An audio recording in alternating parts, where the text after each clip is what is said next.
Lord of the Mysteries, Lucky by author Nan Haiyu Xing Chen. Chapter 1-50. Chapter 1 Lucky Guy. Huan, if you were to transmigrate into the mysteries, you'd definitely be a born monster. The girl called Huan looked over with a bewildered expression, a black bob cut, deep brown eyes, classic Asian features, a heavy school bag, oversized sportswear, and something printed on her chest. What was it? She couldn't see clearly, but her memory told her it should be a school emblem. Huan, let's call her Huan for now, looked around again. Thick white fog obscured the surroundings. The girl who had spoken was the only clear presence. At this moment, the girl stood beside her, arm in arm, talking excitedly to her. They seemed to be, yes, on the road. Huan blinked, looking at the white fog all around. As her memory became clearer, the thick white fog gradually dispersed, becoming thinner. The surroundings were still blurry, but at least she could make out some things. They were standing on the road, and she was wearing the same style and color of clothes as the girl. They must be classmates, and perhaps very good friends. This thought entered Huan's mind, and she seemed to understand something. Her mind felt clear for a moment, but it wasn't enough. Those tall and short things, scattered on both sides of the street, with signs hanging on them, those were shops. The four-wheeled iron boxes that occasionally passed by, making sharp noises, those were cars. What else? Mysteries. Monster, it seemed to be the setting of a book the girl in front of her really liked. The protagonist was called, what was his name? Hiss, a stabbing pain in her head interrupted Huan's thoughts. She decided to think in a different direction. What just happened? Why was she here? Why was the girl in front of her gradually looking terrified? Huan. Time unconsciously flowed by in Huan's thoughts. She only managed to see the girl's increasingly terrified expression and that piercing scream, and then, there was intense pain. Huan suddenly sat up, looking down at her intact body with a bewildered expression. A vague realization dawned in her mind, everything that just happened seemed to be a dream. So, who was she? Huan, or perhaps it was Huan, was about to lower her head to examine herself more closely when she suddenly felt a tremor in her heart. She instinctively followed this feeling and looked up in one direction. There, a person almost integrated with the darkness was staring at her warily. Who are you? The voice that came out startled Huan, because the language she blurted out was not the same as the language she heard in her dream, and the person in front of her responded in the same language. Do you remember what happened? It was a male voice. Huan blinked thoughtfully, her brain instinctively starting to think along with his words. What happened? Or rather, what did this body experience? The terrified man backed away, but accidentally stepped on a stone and fell to the ground, his head hitting a sharp rock. A beautiful, sparkling crystal slowly separated from the breathless man's body. As if drawn to it, she walked forward and picked up the crystal. Then, while examining it closely, she stepped on something unknown and also fell to the ground. The crystal flew out of her hand as she fell, and then, it happened to land in her open mouth. What happened after that? Or even earlier? A slight stabbing pain came from her brain, and an ominous premonition told her, don't think about it anymore. So she gave up recalling and looked at the wary man in front of her, if his voice matched his gender. I remember, a man died in front of me.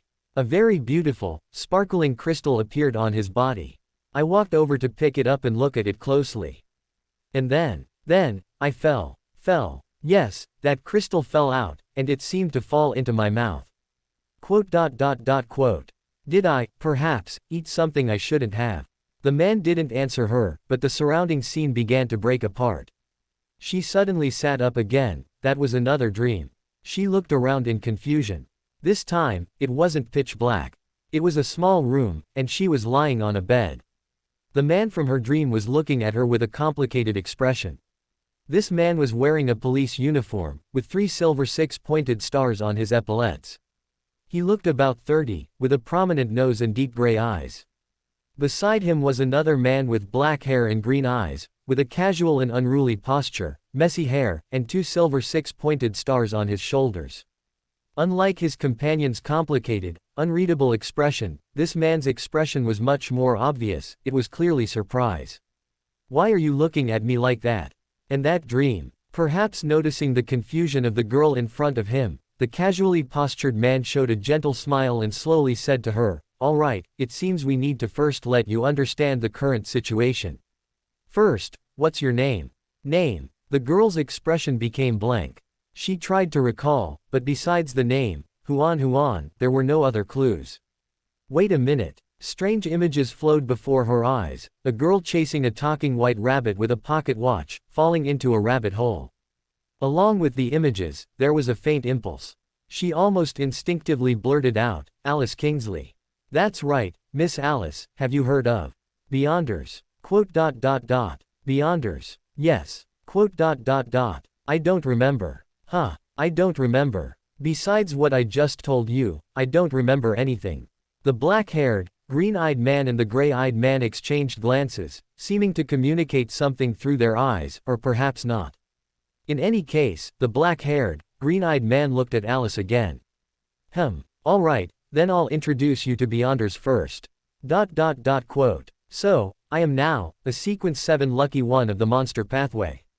Alice, who finally understood Beyonders, pathways, and sequences after the introduction from the two police officers, confirmed with them. "That's right, we didn't expect something like this to happen." As he spoke, the black-haired, green-eyed gentleman's expression clearly twisted again. An ordinary person accidentally swallowed a Sequence 7 Beyonder characteristic. Not only was she fine, but she also became a Beyonder. Although she seemed to have lost her memory, they had already checked. The girl's body and spirituality were both very normal, making it impossible to believe that she actually swallowed a Sequence 7 Beyonder characteristic. Should one say it's worthy of a lucky one? Of course, it's not ruled out that Alice has hidden problems. For example, they didn't discover her amnesia before. But, regardless, her ability to survive and become a Beyonder is clearly an extraordinary stroke of luck. Alice Kingsley is actually the name of the protagonist of Alice in Wonderland. Alice, who accidentally fell into the rabbit hole, is actually similar to a protagonist who accidentally enters the Beyonder world. Taking this name and setting this sequence itself also indicates the tone of this story. Alice is just a lucky one who stumbled into the Beyonder world. She is not powerful, nor is she wise. She even possesses a simplicity and innocence that the original street girl would not have, having studied for more than 10 years in a peaceful modern society, and perhaps the recklessness that all lucky children have, meaning she would trust her intuition more than rational thought. Perhaps as the story progresses, Alice will develop the common ailment of the destiny pathway due to the characteristics of her pathway, a charlatan. She will also gradually realize that this world is neither peaceful nor beautiful, and the world of Beyonders hides countless dangers and horrors. Everything in fairy tales is a lie, but that will be a long time from now. For friends who want to see these things but don't have the patience to wait, this is not a suitable work for you. Let us not hurt each other. Chapter 2 Lucky Guy. Time is a relative concept. 3 years might not be long for some, but it can be extremely long for others, like Alice Kingsley, who has been taking classes for 3 years. This life of dedicated study seemed to resonate with some of Huan's memories. Alice still hadn't recalled most of her memories as Huan. What was her name? What kind of family did she have? What kind of friends? What did she like? What did she hate? What kind of person was she? These memories of experiences seemed to have vanished from Alice's mind. Even with Beyonder means, she couldn't recall them. But Alice still remembered many special things. In her memories, Huan lived in a place completely different from here.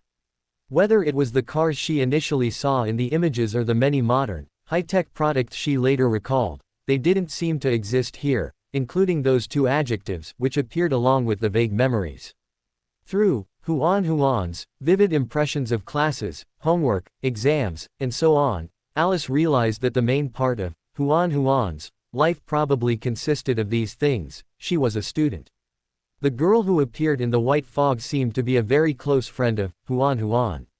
It was certain that the memories of that girl hadn't completely disappeared, but Alice wasn't sure to what extent they were retained. As she gradually learned common sense and mystical knowledge, Alice realized that the slight stinging sensation was actually a spirituality warning. And aside from everything about Huan, there was no trace of the memories of the original owner of this body. It was as if this body was an empty shell prepared specifically for her.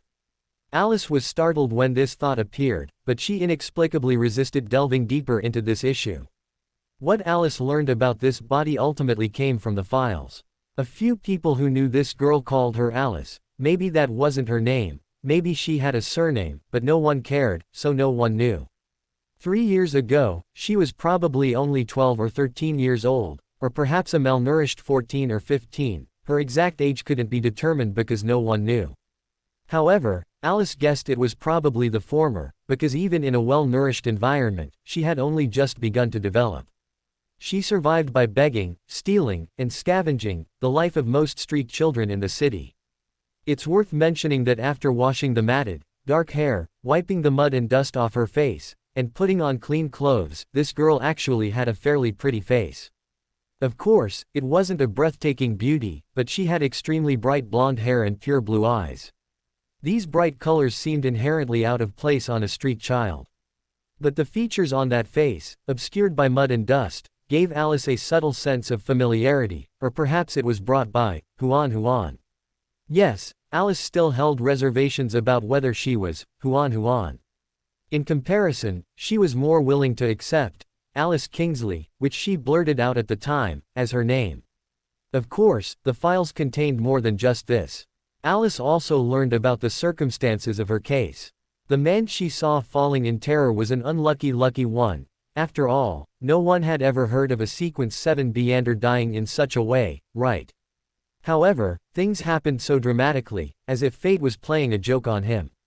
He smoothly became a Beander, reached Sequence 7 without any major setbacks or joys, and then suddenly fell to his death one night. Then, a passing street girl picked up the Beander characteristic from his body and became the new lucky one. If his Beander characteristic was a gift prepared by fate for that girl, then he was probably the delivery man. But Alice had no choice, because she had already accepted the gift. She could only waiting for the day fate would come to collect the required price. Yes, Alice preferred to describe that Beander characteristic in this way, because the police officer, or rather, the Nighthawks, told her that they had reported it to Backlund, but the people sent by Backlund had conducted a comprehensive examination of her, and the conclusion was, she was even more normal than a Beander who had advanced normally. As for the pathway, potion, and characteristics of her sequence, they were obtained through psychometry and divination of that delivery man, the lucky one. Sequence 9 monster, extremely high spirituality, often able to hear voices others can't hear, see things others can't see, occasionally able to see glimpses of the future, and has a keen intuitive premonition of danger. Sequence 8 robot, possesses terrifying calculation ability and precise control, with significant enhancements in all aspects of physical fitness, becoming gifted in fields such as combat and shooting. Also possesses the ability to divine and counter-divine.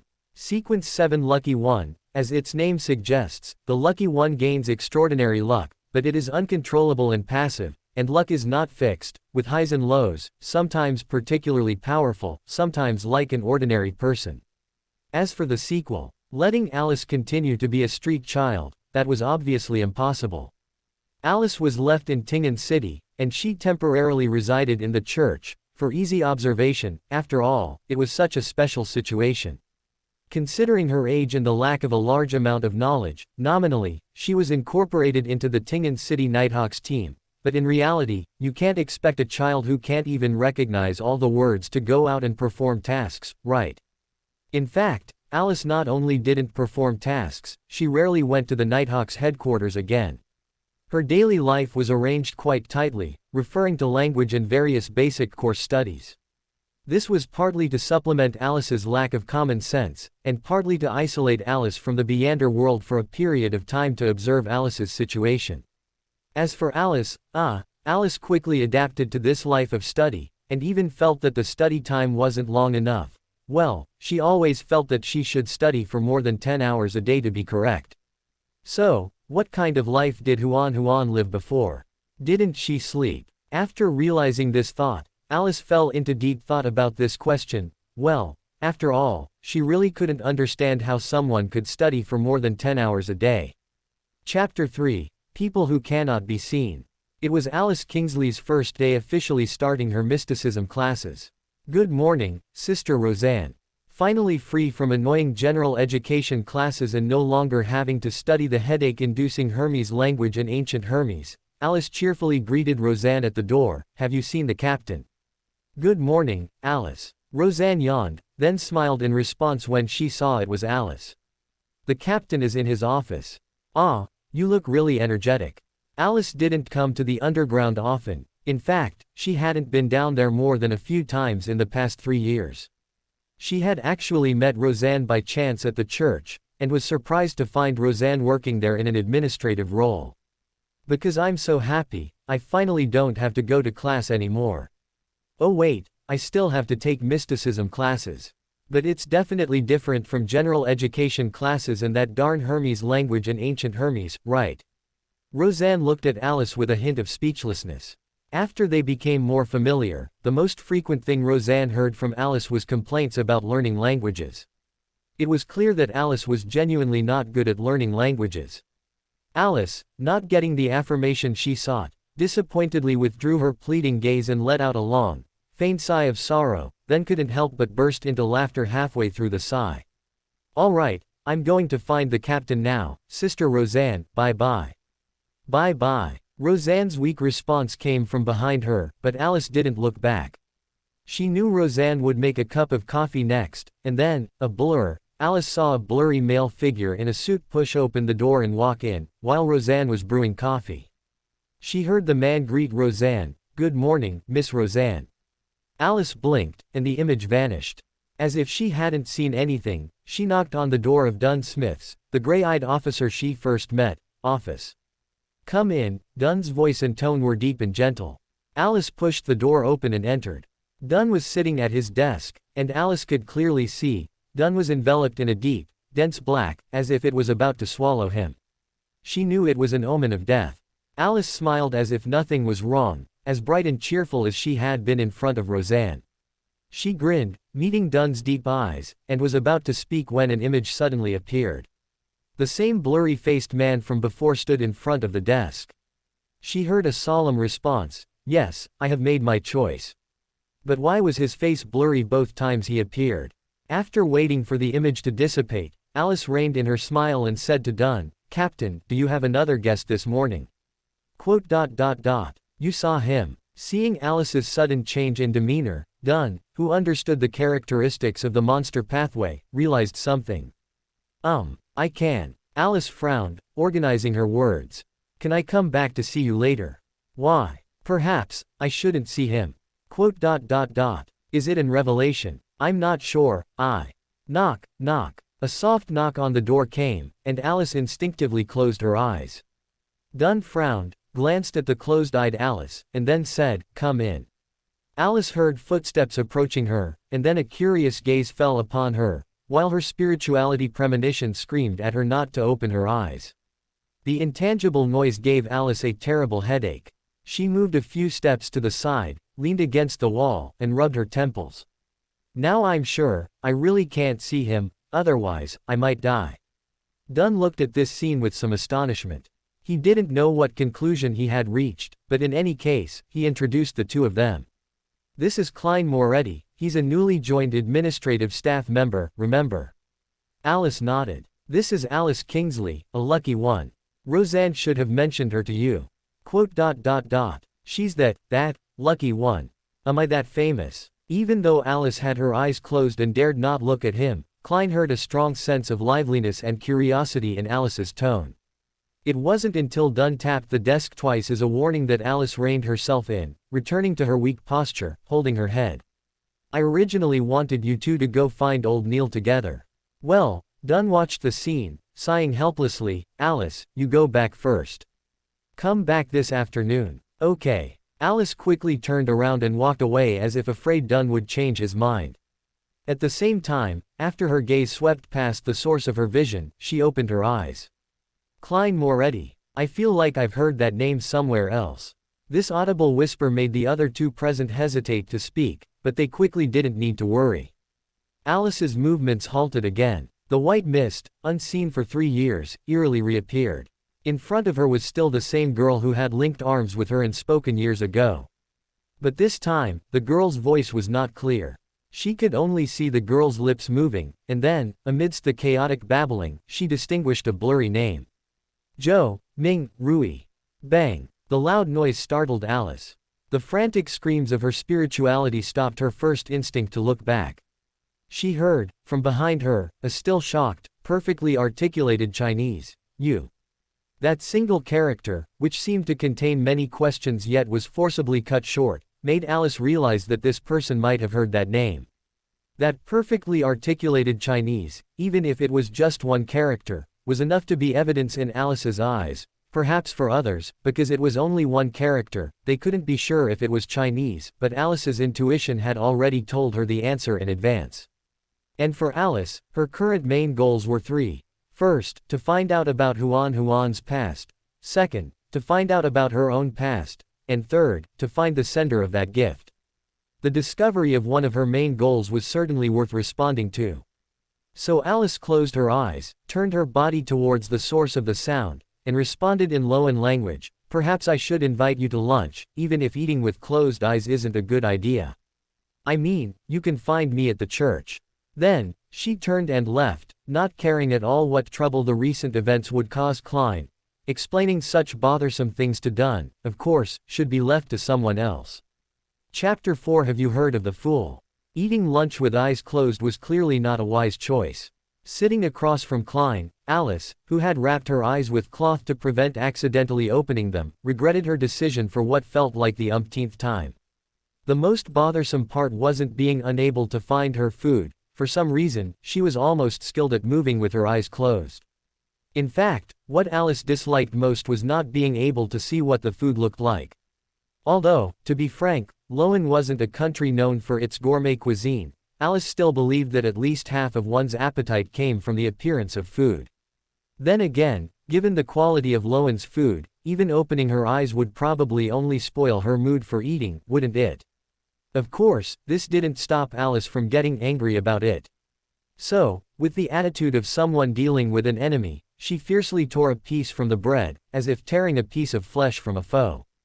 Undeniably, this performative act of revenge did, in a sense, startle Klein. He tried to speak several times but stopped himself, but unfortunately, he was casting a wink at a blind person, who told Alice to cover her eyes. "I thought you had something to say to me." Alice, tearing off another piece of bread with a vengeance, couldn't help but speak first. Klein was clearly flustered by the name Alice blurted out. He had been thinking about this question all morning. At this moment, he, of course, didn't hesitate to ask the question he had formulated all morning. "That name, have you heard it somewhere before?" "I don't know," Alice said, tearing off another piece of bread. This answer brought the scene to a standstill. Klein wasn't sure if he should continue asking. He could only stiffly utter the sound people most often make when confused. "Ah, you must have heard that I lost my memory, right?" Alice gave up her struggle with the bread and looked towards Klein with her covered eyes, seeing nothing, of course. "Then why did you?" Klein looked at Alice in confusion. He had, of course, heard that this lucky one lady had lost her memories of the past, but there couldn't possibly be someone named Zhou Mingrui in Loan. She must have learned that name from somewhere else. What if she could remember? "In my last, or rather, my earliest memory," Alice put down the bread, sat up straight, and adopted a rare serious demeanor. "There was a girl wearing those ugly and baggy tracksuits with a school emblem who called me, Huan. I remember we should have been classmates." Single quote. Huan. Klein was stunned. A guess surfaced from the bottom of his heart. After all, this was clearly not a Loan-style name. Yes, and what she said seemed to be another language. Alice made a thoughtful expression, a language completely different from Loan's language system. Chinese. Klein couldn't bear it any longer. He decided to lay his cards on the table first. After all, this amnesiac lucky one lady probably couldn't remember much, and from the description, he suspected she wasn't very old. "You really do know," Alice's lips curved into a joyful arc. Even without seeing her eyes, one could feel her happiness. "You must be connected to that place. So, can you tell me who Zhou Mingrui is?" "It's me," Klein admitted helplessly. Quote exclamation mark quote. Alice seemed even more excited. Then have you heard of cars? Have you heard of neon lights? Have you heard of the internet? Have you heard of? I've heard of them all, Klein interrupted Alice. He finally realized the lucky one lady's purpose. She was like a duckweed searching for an anchor. The world in her memory was different from Loan, but she couldn't remember the people and events related to it. Perhaps she had even forgotten her own name. How much better am I than her? Klein gave a self-deprecating smile, shook his head, and said to Alice, perhaps, we come from the same place, a place called Earth. Earth. Alice repeated the word, then subconsciously recited a string of words. It is the third planet 150 million kilometers from the Sun, and the only celestial body known to humanity to harbor and support life. Then this recitation was ruthlessly interrupted by Klein. Stop. Alice stopped. Do you remember how you transmigrated? Do you remember what transmigration means? Klein tried to steer the conversation back on track. I don't remember, but I can imagine, Alice replied. If I remember correctly, I should have died. I remember I was talking to the girl who called me, Huan, and then she suddenly looked very scared, screaming for me to be careful, and then I just felt a sharp pain. Recalling death was clearly not a pleasant experience. The pain that penetrated her soul prevented Alice from even discerning a spirituality warning from it, so she stopped and did not continue. Klein also realized that his questioning was problematic. Pressing her on this was clearly inappropriate, so he changed his approach. I mean, did you encounter anything special? Can you be more specific? Alice asked in confusion. Although she most likely wouldn't remember, what if she recalled something with a hint? Like, things that seem related to mysticism. For example, strange spells or rituals or something, or maybe objects. Quote. Alice frowned and began to think. There's one thing. I'm not too sure. What? I heard the last thing she said was that she said I was like a born monster. A born monster. Quote. The sequence 9 of the lucky one is called Monster. Klein remained silent for a long time. He truly didn't know what to say. Alice's words sent a chill down his spine. He didn't dare to think further. Alice also chose not to break the awkward silence, or rather, she didn't have the energy to do so at the moment. The fool who does not belong to this era. The mysterious ruler above the gray fog. The yellow and black king who holds good luck. I implore your listening. I implore your gaze. In the dense white mist, the familiar young girl was reciting this passage with her hands clasped, in a rather affected posture and tone of piety, still in Chinese, of course. She seemed to be demonstrating for me. Alice quickly realized the situation, but as she prepared to continue thinking, indistinguishable whispers and babbling broke into the white mist, making her face turn pale, and then the mist dissipated. Have you heard of the fool? She dazedly turned her face in Klein's direction, asking in an ethereal voice. Actually, this book came from my late-night ramblings when I couldn't sleep. Yesterday, I woke up and found it approved, and I regretted it so much I wanted to delete my account and run away. But then I found out that people were actually reading it. Tactical lean back. Well, since people are reading, I'll try my best to keep writing for now. Chapter 5 Old Neil. Klein was so scared that he broke out in a cold sweat. Without the psychological fortitude honed through later experiences, and lacking the facial control ability granted by the clown potion, any ordinary person could see how terrified Klein was at that moment. But unfortunately, Alice, who had her eyes covered, couldn't personally experience this fear. She asked in some confusion, "Why aren't you answering me? What should I answer?" Instead of considering whether to tell Alice that he was the fool, Klein decided to try to guide the conversation in a safer direction. Isn't the fool one of the tarot cards? Why are you suddenly asking about this? Alice said nothing. Klein's voice carried a clear hint of feigned composure, and coupled with his earlier silence, it made Alice certain that he knew something beyond the tarot cards. Alice was not an understanding girl. If pressing further could achieve her goal, she wouldn't mind continuing. But she knew that, without any prior knowledge, the previous probing had already been very dangerous. She absolutely couldn't go any further. Of course, the main reason was that it didn't seem like an idea approved by spirituality. And besides that, after confirming that the place in her memory truly existed, and that there were even others from that place in this world besides herself, Alice had no more questions. The lunch ended in an eerie atmosphere. Alice had no intention of breaking the silence, and Klein still hadn't fully recovered his composure from the emotional impact, so he had no mind to find a topic. In the afternoon, Alice stepped into the Nighthawks headquarters again, and under Dunn's lead, met old Neil. "You are the lucky one." The old mister, with his gray hair and dressed in a classical black robe, was sitting at a table. His gaze lifted from a book illuminated by a gas lamp, and he looked at Alice with an astonished expression. Alice was no stranger to such looks. In fact, everyone who had heard her story would look at her with such an expression, whether it was a Sequence 7 lucky one accidentally falling to her death, or an ordinary person mistakenly swallowing a Sequence 7 Beander characteristic and becoming a Beander, both were full of fate's unique dark humor. "Good afternoon, Mr. Neil," Alice politely greeted the Mr. Mystery Prior, who was said to possess extensive knowledge of mysticism and deep qualifications. Then, she saw a pair of eyes. Those eyes were hidden in the dense darkness behind old Neil, quietly watching old Neil. The darkness spread from the eyes, gradually engulfing old Neil. If this continued, he would be surrounded by darkness just like the captain, no, worse than that.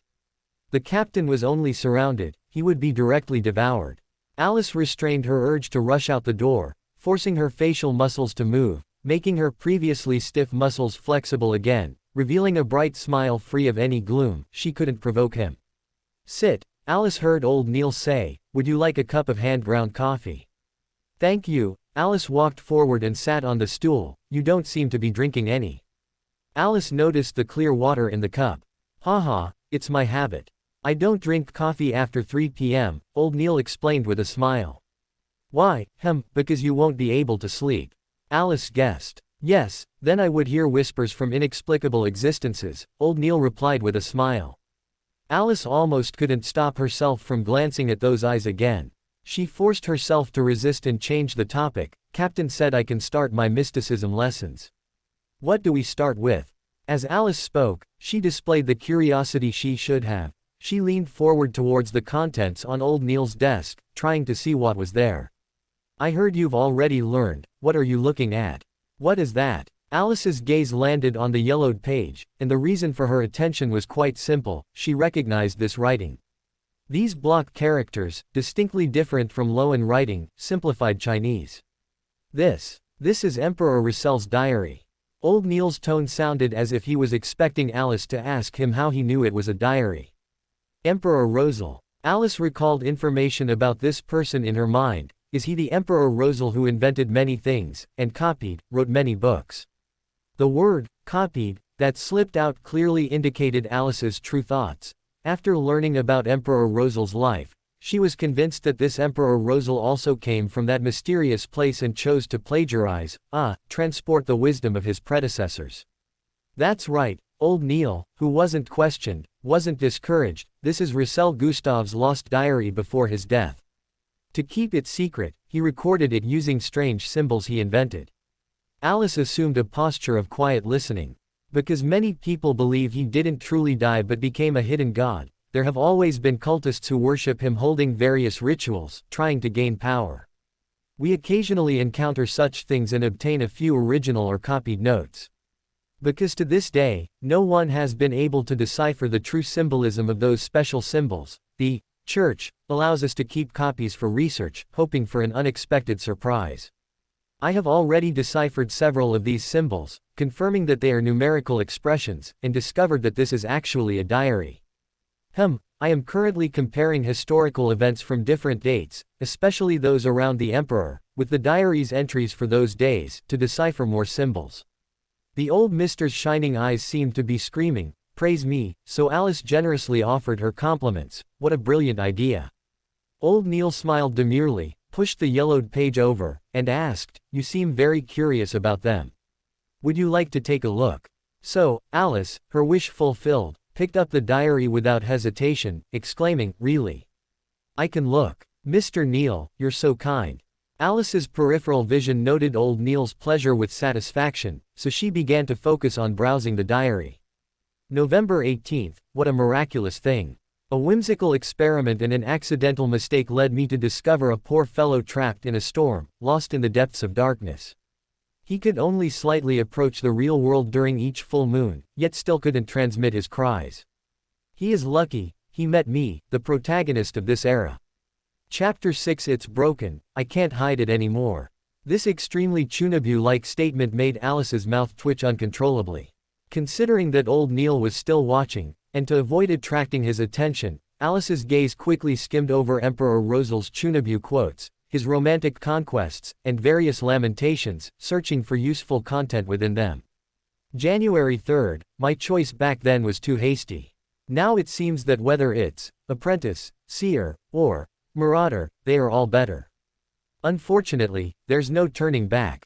Alice secretly noted down these 3 pathways in her heart, temporarily suppressing her desire to ponder why they were better. January 4th, why are my children so stupid? I've said it 10,000 times, don't be fooled by those charlatans. No, those charlatans might have been fooled themselves. The key to the potion is not mastery, it's digestion. It's not excavation, it's acting. And the name of the potion is not just a core symbol, it's also a specific image, and even more, it's the key to digestion. Digestion and acting, the potion's name is the key. Alice briefly considered her sequence name, but remembering old Neil was still there, Alice immediately reined in her thoughts and returned the diary to old Neil. Is this all we have? Events involving mysticism aren't that many to begin with, old Neil shook his head. Your incident is already the biggest Beander event in Tingen City in the past few years. Alice chose to keep quiet. Where were we just now? Oh right, I remember you should have already learned meditation and spirit vision. Old Neil asked. Alice nodded, then shook her head. A monster's eyes can often see more than spirit vision. Old Neil nodded in understanding and then said to her, I think, as a monster, you should be fully aware of the importance of reining in your curiosity. Alice nodded, though she didn't take it seriously. After all, without personal experience, no amount of words from others could make one truly feel the horror. In fact, having heard it too many times, Alice, who wasn't very old to begin with, developed a subtle rebellious attitude. Of course, Alice wasn't completely ignorant of restraint. Her principle was that as long as her spirituality didn't warn her, she could do whatever she wanted. First, I'll teach you how to perform divination. At this point, old Neil sighed deeply. Originally, you should have learned with Klein. Why did Dunn separate you two? Perhaps the captain thought learning with eyes closed wasn't a good idea. Alice also feigned a sigh. What do you mean? Confusion appeared in old Neil's eyes. When Klein got close to me, my spirituality frantically warned me not to look at him. Remembering her spirituality screaming frantically that morning, Alice couldn't help but rub her temples. This clearly exceeded old Neil's expectations. After all, his mystery prior eyes didn't detect anything. But considering that a mystery prior's gaze is for knowledge, and a monster's eyes are influenced by spirituality, seeing things mostly related to fate, he then found it understandable. After all, Klein was also a lucky one who survived an incident that should have left no one alive. It was unclear whether he had truly escaped the aftermath of that incident. Judging from Alice's reaction, it was highly probable he hadn't. After leaving the Nighthawk's headquarters, Alice returned to her bedroom. Following the posture of the girl in her memory, she assumed a praying stance and chanted in ancient Hermes. The fool who does not belong to this era, the mysterious ruler above the gray fog, the yellow and black king who holds good luck. Mr. Fool was startled. He followed the crimson star from which the sound emanated and saw Miss Alice praying under the Evernight goddess's holy symbol. Of course, Mr. Fool didn't realize there was anything wrong with this behavior. He was startled mainly because Miss Alice, who had asked him who the fool was at lunchtime, recited a prayer that even he didn't know could be directed at himself. Are there other fools? Mr. Fool thought to himself as he pulled up Alice, who was casually praying to a great existence he had never even heard of. Crimson light surged like a tide. Alice calmly let the light engulf her. When she opened her eyes again, she found herself above the gray fog, inside a magnificent temple. Alice was about to look towards the main seat, but the screaming of her spirituality made her stop. She hesitantly closed her eyes, then turned her head to look. Klein. Mr. Fool was very scared right now. He had no idea how this Miss Lucky One knew the prayer or how she connected herself to the fool. But he probably never expected that it was his flustered silence that made Alice certain of her guess. So, you are Joe Mingrui, and also the fool. These soft, almost declarative words, instead calmed Klein down. So what if his identity was exposed? At least Alice was his fellow countryman and colleague, and maybe she could even help him keep it a secret. It was better than being discovered by a stranger. After temporarily placating Alice with, "I'll explain in person later," and having her draw a Wheel of Fortune tarot card, Mr. Fool pulled up the Hanged Man in Justice. "Good afternoon, Mr. Fool. Oh, and this is Miss Justice," or rather, Audrey, was about to greet Mr. Fool and Mr. Hanged Man when she suddenly noticed a girl sitting beside her. She was leaning back in her chair, eyes tightly closed. "This is Miss Fate," Klein introduced to Justice and the Hanged Man. Then, he looked at the closed-eyed Alice and suddenly realized something. "Miss Fate. You can try to materialize a pair of glasses in front of you." So Alice tried to materialize a pair of glasses as Klein instructed. Her frantically screaming spirituality stopped screaming. She opened her eyes and looked at Klein for the first time, then realized she couldn't see his face clearly. Alice was silent for a moment. Then she looked at the standing Justice and Hanged Man, deciding to maintain formation with them, and also stood up. These two are Miss Justice and Mr. Hanged Man, respectively. After Klein finished the introductions, Miss Justice happily began to greet them. "Good afternoon, Miss Fate." Alice blinked and responded in a similar tone. "Good afternoon, Miss Justice." After a brief exchange of glances, they then turned to the Hanged Man with great tacit understanding, speaking in unison. "Good afternoon, Mr. Hanged Man." Young, female, seemingly from a family that doesn't need to worry about livelihood, but probably not nobility. Alger, who was observing Alice, was startled by the two girls. "Good afternoon, Duet." He withdrew his gaze and returned the greeting. "Klein, how did you trick me? JPG. Chapter 7 Tarot Club. After completing the greeting process, Audrey couldn't help but look at Alice curiously and ask the question that the Hanged Man was also very curious about. "Miss Fate, why were you closing your eyes at first?" "Because spirituality told me that if I accidentally saw something, I would die." Audrey's cheerful voice made Alice happy, and she responded just as cheerfully. "See, is she a mystery prior?" Alger heard this answer and secretly guessed. But such a decisive act of restraining curiosity doesn't seem like a mystery prior. So Miss Fate is a Beander. Obviously, this sentence came from the understanding Miss Justice. Alice subconsciously glanced at Klein. Spirituality didn't tell her whether she should speak or not. Unaccustomed to making her own decisions, Alice subconsciously turned her gaze to the only familiar person here. Klein. No, Mr. Fool was also very confused by Alice's behavior, because that glance brought a chain reaction. Audrey and Alger also looked at Mr. Fool. How can he maintain the image he has built up? So, the other three saw Mr. Fool tap his brow meaningfully, and responded in a profound tone. "Miss Fate is a very lucky one." This clearly suggestive answer made Audrey and Alger look at Alice again, and they easily noticed Alice's strange expression.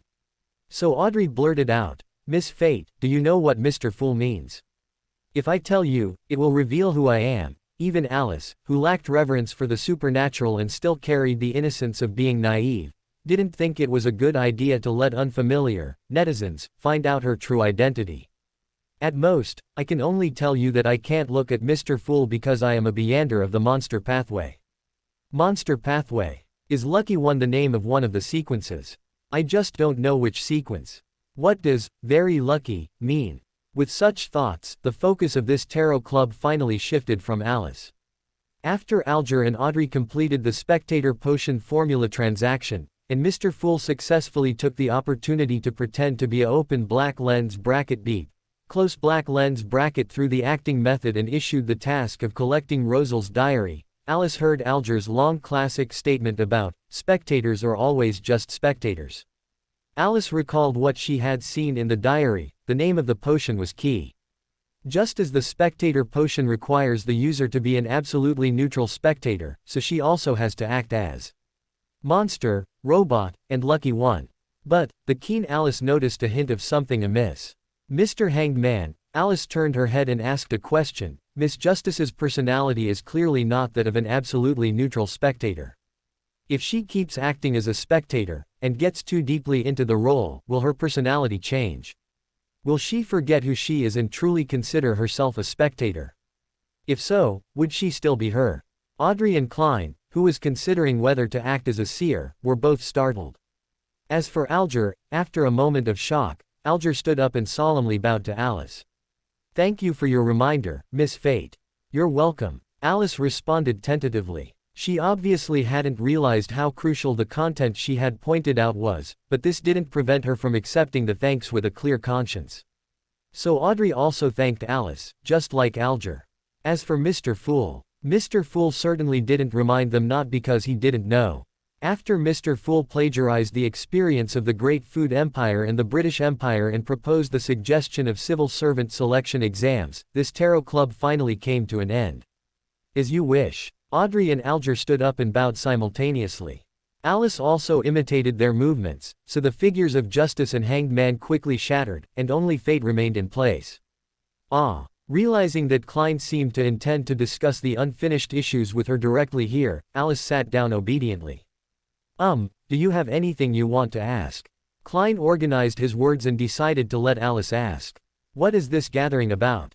Where is this place?" Alice looked around curiously. "In fact, I don't know either. This might be somewhat related to my transmigration."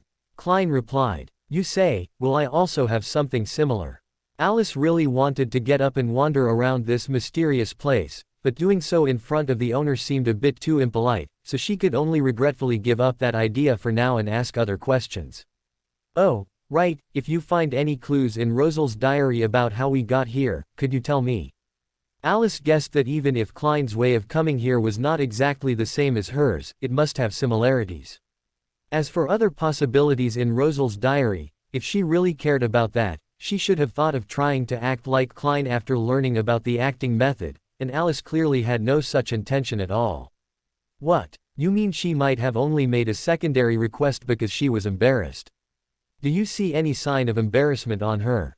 Klein agreed to this without question. After all, they were fellow countrymen. At this time, Klein was still quite naive and had a natural closeness to his fellow countrymen. Even though this fellow countryman had forgotten most things, it didn't matter, she at least still remembered her native language. Besides, when it came to finding clues about their homeland, their goals were consistent. After Mr. Fool, the evil god who had just started his business, began to declare a shortage of funds, spirituality, Alice returned to her room, and another matter began to trouble her. Should I remind Captain Mr. Neal about the matter? It's so annoying, why are there so many things without hints? Alice, unaccustomed to making her own decisions, rubbed her temples, feeling a headache. She preferred to rely on intuition to act rather than use her brain. But when intuition didn't provide a reminder, Alice clearly lacked the ability to make her own decisions. After failing to think of a solution, Alice pulled out a coin and did what everyone likes to do when faced with a choice, a coin toss. A copper-colored coin was pulled out by Alice and flicked up with her thumb. After flipping several times in the air, the coin was steadily covered by Alice on the back of her hand. Alice slowly raised her hand, and the copper coin appeared in front of Alice. It was the number symbolizing, not speaking. I actually got this result by tossing a coin. Chapter 8. So, who is the guard? Flipping a coin couldn't actually provide an answer, but when Alice saw the tail side and wanted to flip it again, she knew what her answer was. Just as after realizing that she couldn't say that someone was planning to kill the captain, Alice chose to study diligently. She would have liked to do something else, but since she couldn't speak, there wasn't much she could do. Nevertheless, this at least showed that Alice couldn't just stand by and watch someone die when she knew they were going to die. Of course, this was assuming the person wasn't an utterly evil individual. However, going to Blackthorn Security Company at this hour, not to mention whether she could find Dunn, Alice was a little worried that this inexplicable behavior would alarm old Neil. After all, Alice didn't need to go at night unless there were special circumstances, because she was underage and still growing. "I'll go find the captain tomorrow." "Yes, that's what I'll do," Alice murmured to herself. The next morning, Alice stepped into Blackthorn Security Company again and smiled at the sleepy Roseanne at the door. "Good morning, Sister Roseanne." Miss Roseanne responded weakly. "Good morning, Mr. Neal is in." I'm looking for the captain, Alice interrupted Roseanne. Is the captain in his office? Yes, he is. Receiving the confirmation, Alice ignored the confused Roseanne and went straight to Dunn's office. Come in, Dunn quickly responded to Alice's knock, and when he saw Alice push the door open and enter, he couldn't help but show a surprised expression. What's wrong? At this moment, Dunn should have been wondering if he had forgotten something again, but after seeing Alice close and lock the door, he realized that Alice might have something important to say. Captain. After carefully checking the lock, Alice approached the desk and asked in a low voice, I saw a pair of eyes behind Mr. Neal. A pair of eyes. Dunn frowned. A pair of almost transparent eyes, without eyelashes. No, that's not the point. Alice paused, frowning as she organized her thoughts. The owner of those eyes, that kind of gaze will lead to his death. Alice pressed her lips together, meeting Dunn's now solemn expression. He is already on the path to death, if not stopped. Alice didn't finish, but everyone could imagine the consequences. The atmosphere in the office grew heavy in the silence. After an unknown period of silence, Dunn finally said, You go back first. Don't alarm him. Alice nodded and quickly left Blackthorn Security Company. This matter quickly came to an end. After being reported, Old Neal received a comprehensive examination. Fortunately, the symptoms were not severe and could still be treated. Old Neal was sent for treatment, and Dunn had a false alarm. The biggest impact of this incident was that Klein and Alice, who were just starting their studies in mysticism, lost their teacher again. Of course, this wasn't too big of a problem. If it was just basic introductory teaching, others in the team could also do it. It's just that Old Neal, as a senior mystery prior, had more authority in this area. So Alice resumed a relatively regular life. After asking Klein to knock and announce himself before entering any room, Alice could also stay in Blackthorn Security Company with peace of mind. Time quickly came to the second tarot club. After completing the process of submitting the diary, Audrey was the first to speak. Mr. Fool, Mr. Hanged Man, Miss Fate, I have 3 questions I'd like to ask. If you think the answers are of high value, tell me what you want, and I will try my best to find it later. After the 3 of them all agreed, Audrey posed her first question. My first question is, what exactly does acting mean? I found that the residual mental influence within the Beander potion is very slight on me. Is it because I've been acting as a spectator during this period? Alger did not speak, turning his gaze to the Fool, seemingly also waiting for an answer. Alice. Alice also looked at Klein. Klein lightly tapped the edge of the long table with his finger and said in a relaxed tone. I'll use a more illustrative example. The core power of a sequence Beander potion is a heavily guarded castle.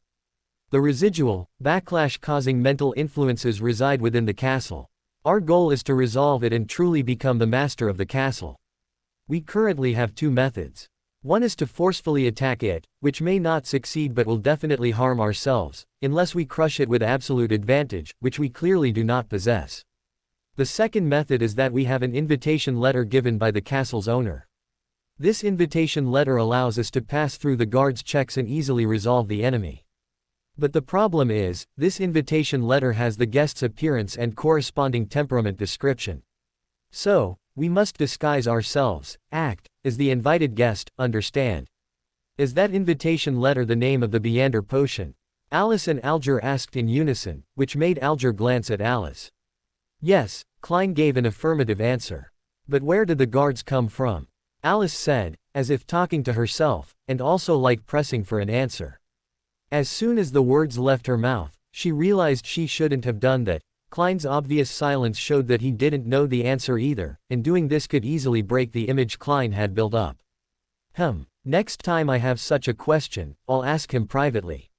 However, if I follow this line of thought, why isn't the method that can reduce the probability of Beyonders at the lower sequences losing control and accelerate their advancement publicly known among the lower sequence Beyonders of the 3 great churches?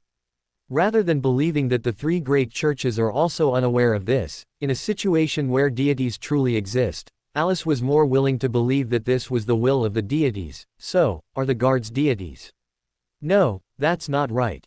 The guards shouldn't be deities, because if that were the case, not even Beyonders would appear, who would be so idle as to raise a group of people to fight themselves. Perhaps the deities are already in the very center of the castle. Wait a minute. Perhaps, the deities need the lower sequence beyonders to help deal with the guards. She was so engrossed in thought that by the time she came back to her senses, Alger was already introducing information about the blasphemy slate.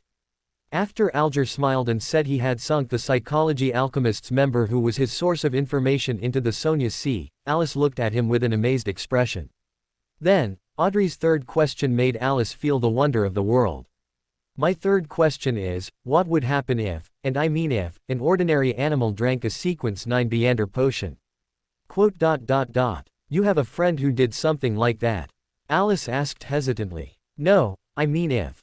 Audrey was so flustered by Alice's deliberately emphasized friend that she couldn't even maintain her spectator state, showing obvious panic, nervousness, and shame.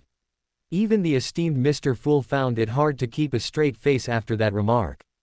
Fortunately, everything was concealed by the gray fog, otherwise Mr. Fool's image would have been ruined. Chapter 9 Tris. After Klein proposed a ritual for taking leave, plagiarizing Alice's prayer, Alice returned to reality. So, should she do it?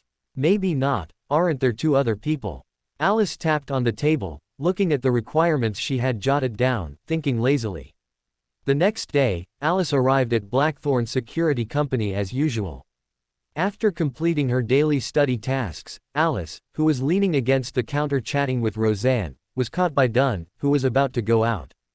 Alice. Perfect, it's time you learned how to go on missions. Come with me. Thus, Alice was forced to lose her leisurely time and follow Dunn. By the time they arrived, the people from Machinery Hivemind were already waiting at the scene. Upon seeing them, their eyes immediately lit up. Dunn, you're finally here, huh? Who is this? This is Alice, you know her. Dunn didn't give too much of an introduction, as Alice's process of becoming a Beander was no secret within Tingen City's 3 great churches. Oh, the man indeed showed a look of surprise. He sized up Alice from head to toe before smiling. This is truly, never mind that, you 2 don't know what happened yet, do you? Although it was a question, he didn't wait for their response and continued. A few days ago, a tragic incident occurred on the Clover. It's suspected to be the work of a Beander. This is the address of one of the victims. We need your help to question him. Alice could only observe the subsequent events. She watched Dunn enter a dream to question the victim. She was not unfamiliar with this ability, as she herself had been questioned before. Next was the process of drawing a portrait through a ritual prayer. Alice watched this scene and suddenly thought of Audrey and Alger, who had expressed the diary. Can the object of this ritual prayer only be a deity? Alice asked curiously. Exactly, Dunn explained, this is a small trick that allows us to draw what's in our minds with the help of a deity. Besides portraits of wanted criminals, it's also commonly used for divination revelations. As his voice fell, Dunn handed the portrait to the Machinery Hivemind team. Tris, suspected Beander, initially assessed as Sequence 8 Feet instigator, not ruling out the possibility of him being from Theosophy Order. It's him. The person in charge took the portrait in surprise. When we questioned people during the day, some said he was a hero who saved the survivors.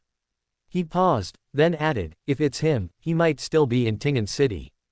There are witnesses who confirm he came to Tingen City after leaving Enmat Harbor. This was clearly not good news.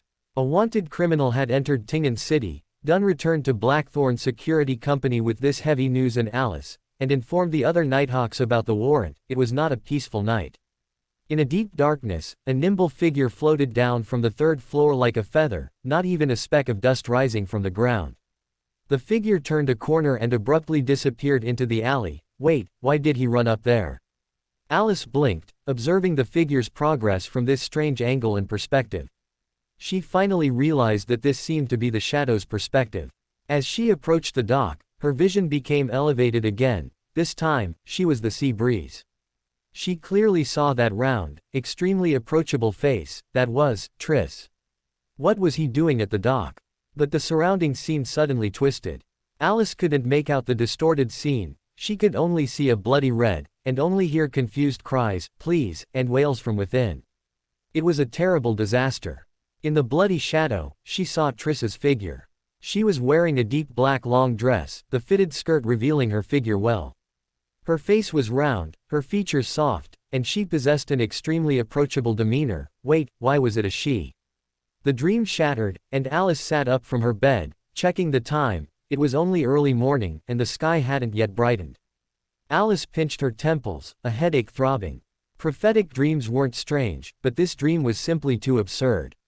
She couldn't even interpret it. Could Triss have caused the Clover tragedy because he was a woman at heart? Alice's mouth twitched. She shook her head, casting aside this bizarre thought, and began to consider what to do. Divination? No, given her almost complete lack of knowledge about Triss beyond a face and a name. Even if fate favored her, there would be no way to give her a revelation. The best result would be like that absurd dream just now. So Alice had no choice but to get up and sacrifice her sleep to run to the Beander headquarters. Leonard, who had just come out of Channy's gate, looked at Alice in surprise. Leonard. Morning, Alice greeted him listlessly. She clearly knew Leonard. After all, he was there when Dunn entered the dream. Leonard had evidently not seen Alice like this much. He looked at her in surprise and asked, "You rushed over so early in the morning. It couldn't be that something happened at the church, could it?" This not-so-funny joke didn't make Alice laugh. She just sighed listlessly. So Leonard became scared. He looked at Alice somewhat uncertainly and asked, "Did something really happen?" "No, I just had an absurd dream," Alice replied, pinching her temples. "A dream scared you like this?" Leonard's expression looked a bit amusing. Alice somewhat suspected this guy was planning to mock her a bit. "It's not fear, it's..." Alice's expression twisted as she tried to organize her words. "I had a prophetic dream, but in the dream, Triss turned into a woman." This was Leonard. This was Dunn, who was passing by. "Captain, morning." Alice also saw Dunn and greeted him rather weakly. "Did you hear that?" Dunn nodded, signaling Alice to follow him. After bidding farewell to Leonard, Alice followed Dunn into the office. After closing the door, she heard Dunn's calm, unwavering voice, "Tell me about your dream."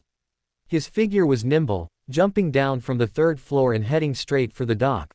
Alice began to describe her dream. Then, the scene suddenly twisted, turning into a bloody disaster, and at the end of the disaster, Alice's expression twisted. She gritted her teeth several times before continuing, "I saw Triss wearing a black fitted long dress, and I even thought she was beautiful.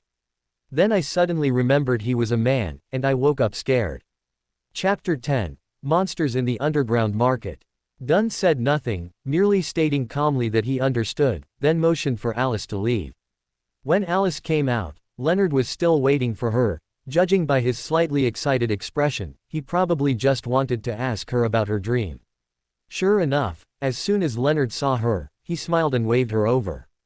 Alice gave him a rather speechless look and asked him, "Are you trying to ask about my dream?" "Yeah, tell me about it. It's my first time hearing about something like this," Leonard readily admitted. Alice scrutinized him from head to toe. Only after he unconsciously straightened his posture did she lower her voice and advise him, "Your figure isn't suited for wearing skirts." Leonard's eyes widened. "I'm serious," Alice vowed. "I wasn't trying it myself." Leonard defended himself in an agitated but quiet voice. "I understand, you have a friend who wants to try it," Alice quickly interjected. Leonard stared at Alice. After a moment, Alice couldn't help but lean on the counter, laughing so hard she was bent over, making Leonard somewhat worried she might fall. Even a fool would realize she was joking just now. "All right, but there's really nothing much to say. It's just that the Triss in my dream was a very beautiful woman, that's all," Alice explained helplessly after she had her fill of laughter. Leonard's expression looked a bit disappointed. "That's it? What else did you think?" Alice retorted. "Because you said, turned into, I originally thought." Leonard shook his head, changing the subject. "Interested in accompanying me to the underground trading market tonight?" Alice blinked, looked up, and once again scrutinized him from head to toe with the gaze of someone appraising goods. "What exactly are you looking at?" Leonard couldn't take it anymore. You're inviting me on a date, ouch." Alice, who had been tapped on the head, widened her eyes. "I'm not a pervert," Leonard's voice sounded somewhat gritted. "You're not even an adult yet, and I also invited Klein."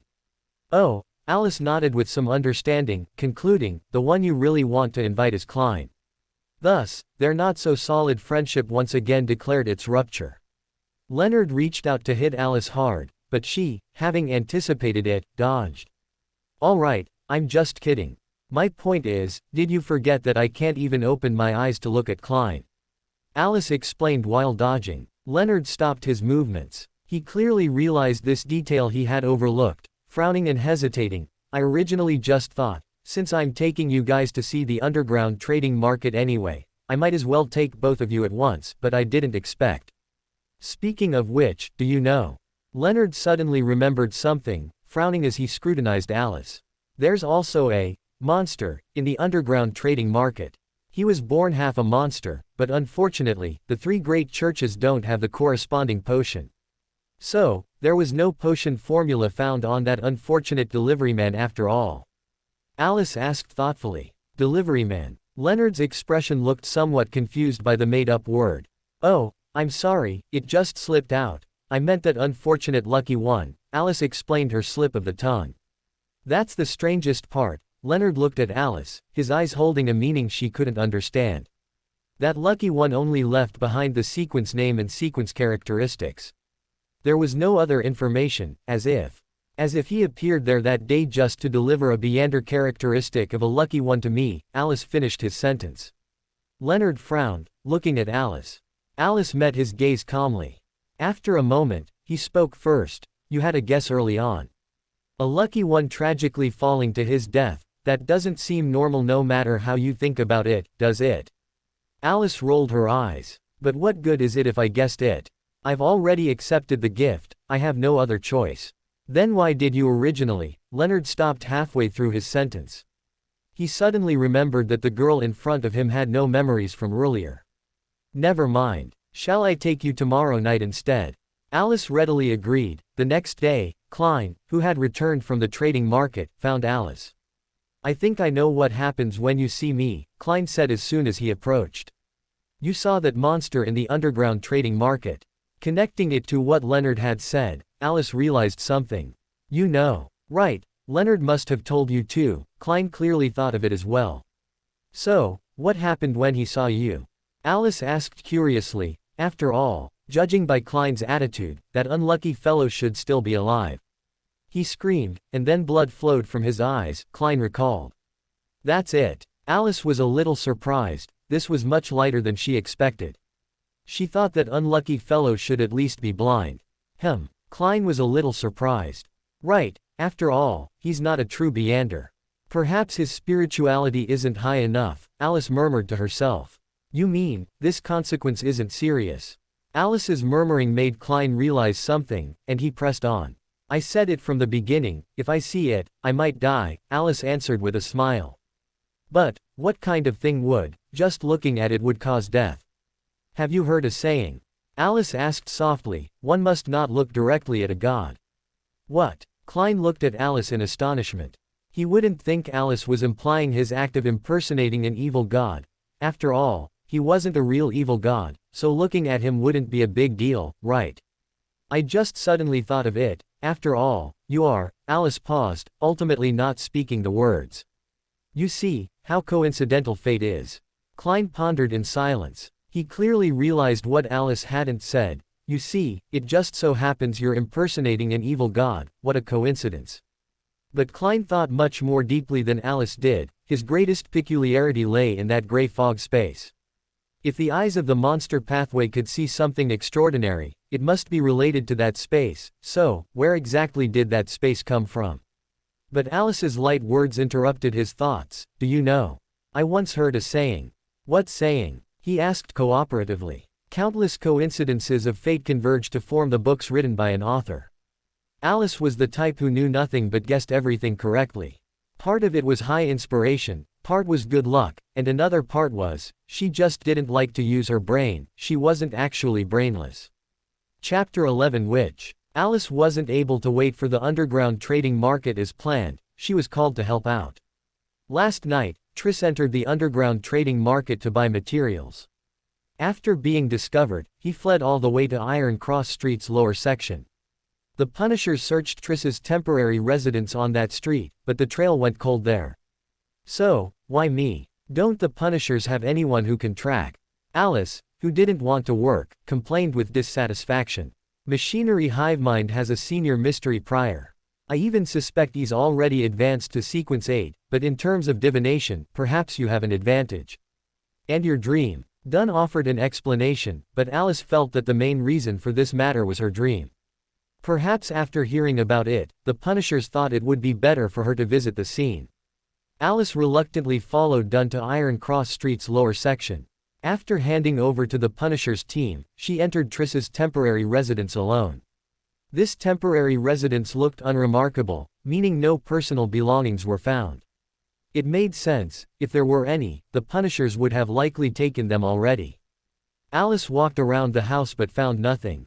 She decided to perform a dream divination to get it over with. It's not like it'll actually yield results anyway. What should I write for the content? Alice stroked her chin. After writing Triss's method of leaving here, she repeated it a few times to ensure she remembered it, then began the dream divination. Her consciousness plunged into the dream, where a slender figure in a dark black dress flickered for an instant, then shattered and vanished as if due to a bad signal. Huh. Alice's eyes widened. She pulled out a copper coin, silently repeated, "Triss has become Triss," 7 times, then gently tossed it up, watching it tumble and fall. It was the king's head. Alice expressionlessly wrote Triss's current location, and attempted to enter dream divination, then she was mercilessly sent out. Someone interfered with the divination. Then why not before? Is it because they just discovered it? Alice blinked in confusion, deciding to perform one last divination. She wrote, "The reason Triss became Triss," on the paper, then sank into the dream. Alice saw a book being passed from a woman's hand to a man's hand. The book had an ancient and mottled bronze cover, with a strange star-shaped lock hanging beside it, which was inscribed on the bronze cover. Alice was too shocked to make any expression. She could only calmly pack her things and then absent-mindedly walk downstairs. "There's no need to worry if there's no result. We only called you to try our luck anyway."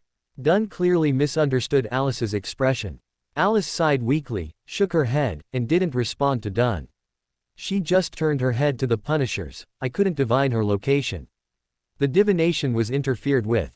The Punishers showed expressions of understanding. These folk of rage clearly hadn't realized the difference between she and he. "However, perhaps you need a new wanted poster," Alice added expressionlessly. "Triss has now become a witch." Quote. The Punishers were full of question marks. Seeing the Punishers' expressions, Alice was very satisfied, feeling that her wounded spirit from upstairs was healed. "I need to prepare a ritual to draw Triss's portrait." "Captain, did you bring the materials?" Dunn's words were interrupted. The Punishers, who had finally sorted out the mess in their minds, couldn't help but speak first. "No, wait, what does witch mean?" "It's the Sequence 7 potion of the Assassin Pathway, called Witch." Alice sighed helplessly and patiently replied, "Triss drank the witch potion and became the witch Triss. Do you understand what I'm saying? So, he's a woman now." The Punishers simultaneously showed expressions of disbelief and incomprehension. "She is," Alice corrected their pronoun usage, though it wouldn't change anything. After confirming they hadn't misheard, the Punishers' expressions looked full of unspoken feelings. The calmest person there was probably only Dunn. It was unclear if he was truly calm or just didn't know what expression to make. After drawing Triss's portrait, Alice returned to Blackthorn Security Company and weakly greeted Leonard. Quote. "What's wrong with you again?" Leonard looked at Alice with surprise, as he had seen her like this several times in the past few days. "Ha ha." Alice forced a stiff smile. "Do you know what the next sequence after assassin and instigator is?" What is it? Leonard suddenly had a bad feeling. "It's witch." Alice returned to her expressionless state, confirming his premonition. Leonard, as expected, also showed an expression of an overloaded brain. "Then, if a man drinks the potion, then he will become a witch." Alice gave the answer. Quote. "Let me process this." Leonard's expression looked very confused. "I remember you went to help find Triss." "Yes." Alice looked at him encouragingly, gesturing with her eyes for him to continue. "He was an instigator before." Leonard continued speaking under Alice's gaze, but his pace gradually slowed. He always felt that Alice's encouraging gaze was not well-intentioned. Yes. Alice looked at him approvingly, hinting with her eyes for him to speak quickly. So, Triss is now. Leonard opened his mouth but still didn't voice the possibility that seemed absurd to him.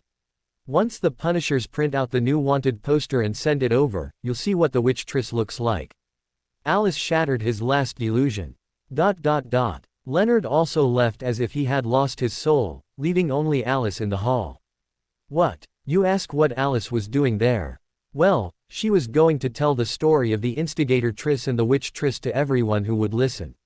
So, throughout the day, everyone who left the Blackthorn Security Company's hall, except for Captain Dunn, who seemed as calm as ever, wore the same dazed and lost expression. Well, it's good news, I suppose. The church's sequence data has one more entry. Once you start writing a paper, typing becomes especially interesting. Chapter 12 Inches I Forgot. Alice finally arrived at the underground trading market. After holding their noses and passing through the Dragon Bar, entering the secret door, they went through several more rooms before seeing the legendary underground trading market. Here, some people set up stalls, some asked for prices, and some walked through, looking for items that interested them. Alice was following Leonard with great interest, listening to him introduce the rules of the place. 1/20th of all profits must go to Svein, who is the owner of the Dragon Bar and the former captain of the Punisher's squad. Also, if you don't have enough money, you can borrow from Svein, but... He paused, and Alice naturally realized the unspoken words that followed. He also lends it high interest. Evidently so, Leonard agreed with Alice. The people with stalls here. Alice was about to say something when she suddenly stopped. She heard a vague, indistinct whisper and subconsciously turned her head. A pale-faced, shabbily dressed young man was in the corner, staring at her blankly, with undried bloodstains in his eyes. Alice's heart stirred. She realized this might be that unfortunate monster. She stopped, turned, and walked towards the man. The man's eyes were unfocused, yet his gaze followed Alice's movements until she stopped in front of him. Alice observed him. He seemed to have had his attention stolen by something, gazing at her, or perhaps through her at some other existence. Alice had no doubt that if no one reminded him, he could stand there until he turned into a statue. What did you see? Alice asked softly, looking at those eyes that seemed to be on her and yet not on her. I forgot. The man spoke in a slow, soft voice, as if afraid of disturbing something. His gaze remained fixed on Alice, but Alice had a strange feeling. This person was definitely not looking at her. Why did you forget? Alice continued to ask patiently. She instinctively felt that this person must have seen some crucial information on her, but she couldn't direct her gaze at herself. Looking in a mirror didn't count as looking at oneself. The man remained silent for a long time. Just as Alice was gradually losing patience and considering leaving to look elsewhere, she heard his voice, because of the chaos. Because of the chaos. What did that mean? Alice wanted to ask more, but the man had already shifted his gaze, and with unfocused yet resolute steps, he walked away. Alice stood watching him until he disappeared from sight, without ever looking back. Monster. Alice for the first time took this word seriously, or rather, this pathway, this sequence. She began to hesitate whether she should find a Beander of the same pathway to examine herself. If I want to find a Beander of the monster pathway, where should I go? Alice looked at Leonard, who might know about this. The life school of thought, the origin of this pathway can only be found there, Leonard replied with a frown. Are you thinking of? I want to know what they can see on me. Alice said, her voice devoid of emotion, then nonchalantly strolled among the various stalls. Life School of Thought. Alice slowly recalled the information about this organization. This clandestine organization appeared in the early days of this era, its specific origins unknown, primarily relying on master-disciple inheritance. Their specific theories and beliefs were also rarely spread externally. Alice only knew that they divided the world into 3 layers: the absolute rational world, also known as the absolute truth world, the world of spirits, and the material world. Alice remembered that a soothsayer had also appeared in this organization. Soothsayer. This name made Alice think of the monster's abilities. Then, considering the 3 sequences that currently seemed unrelated, she suddenly realized something. Generally speaking, is it common for abilities between sequences of the same pathway to be completely unrelated? Generally, the sequence abilities of the same pathway are progressive, Leonard replied. However, according to the captain, Ms. Daly once put forward a conjecture that, in addition to conventional progressive sequences, there might also be a situation where one sequence has one ability, and then they combine at a certain sequence.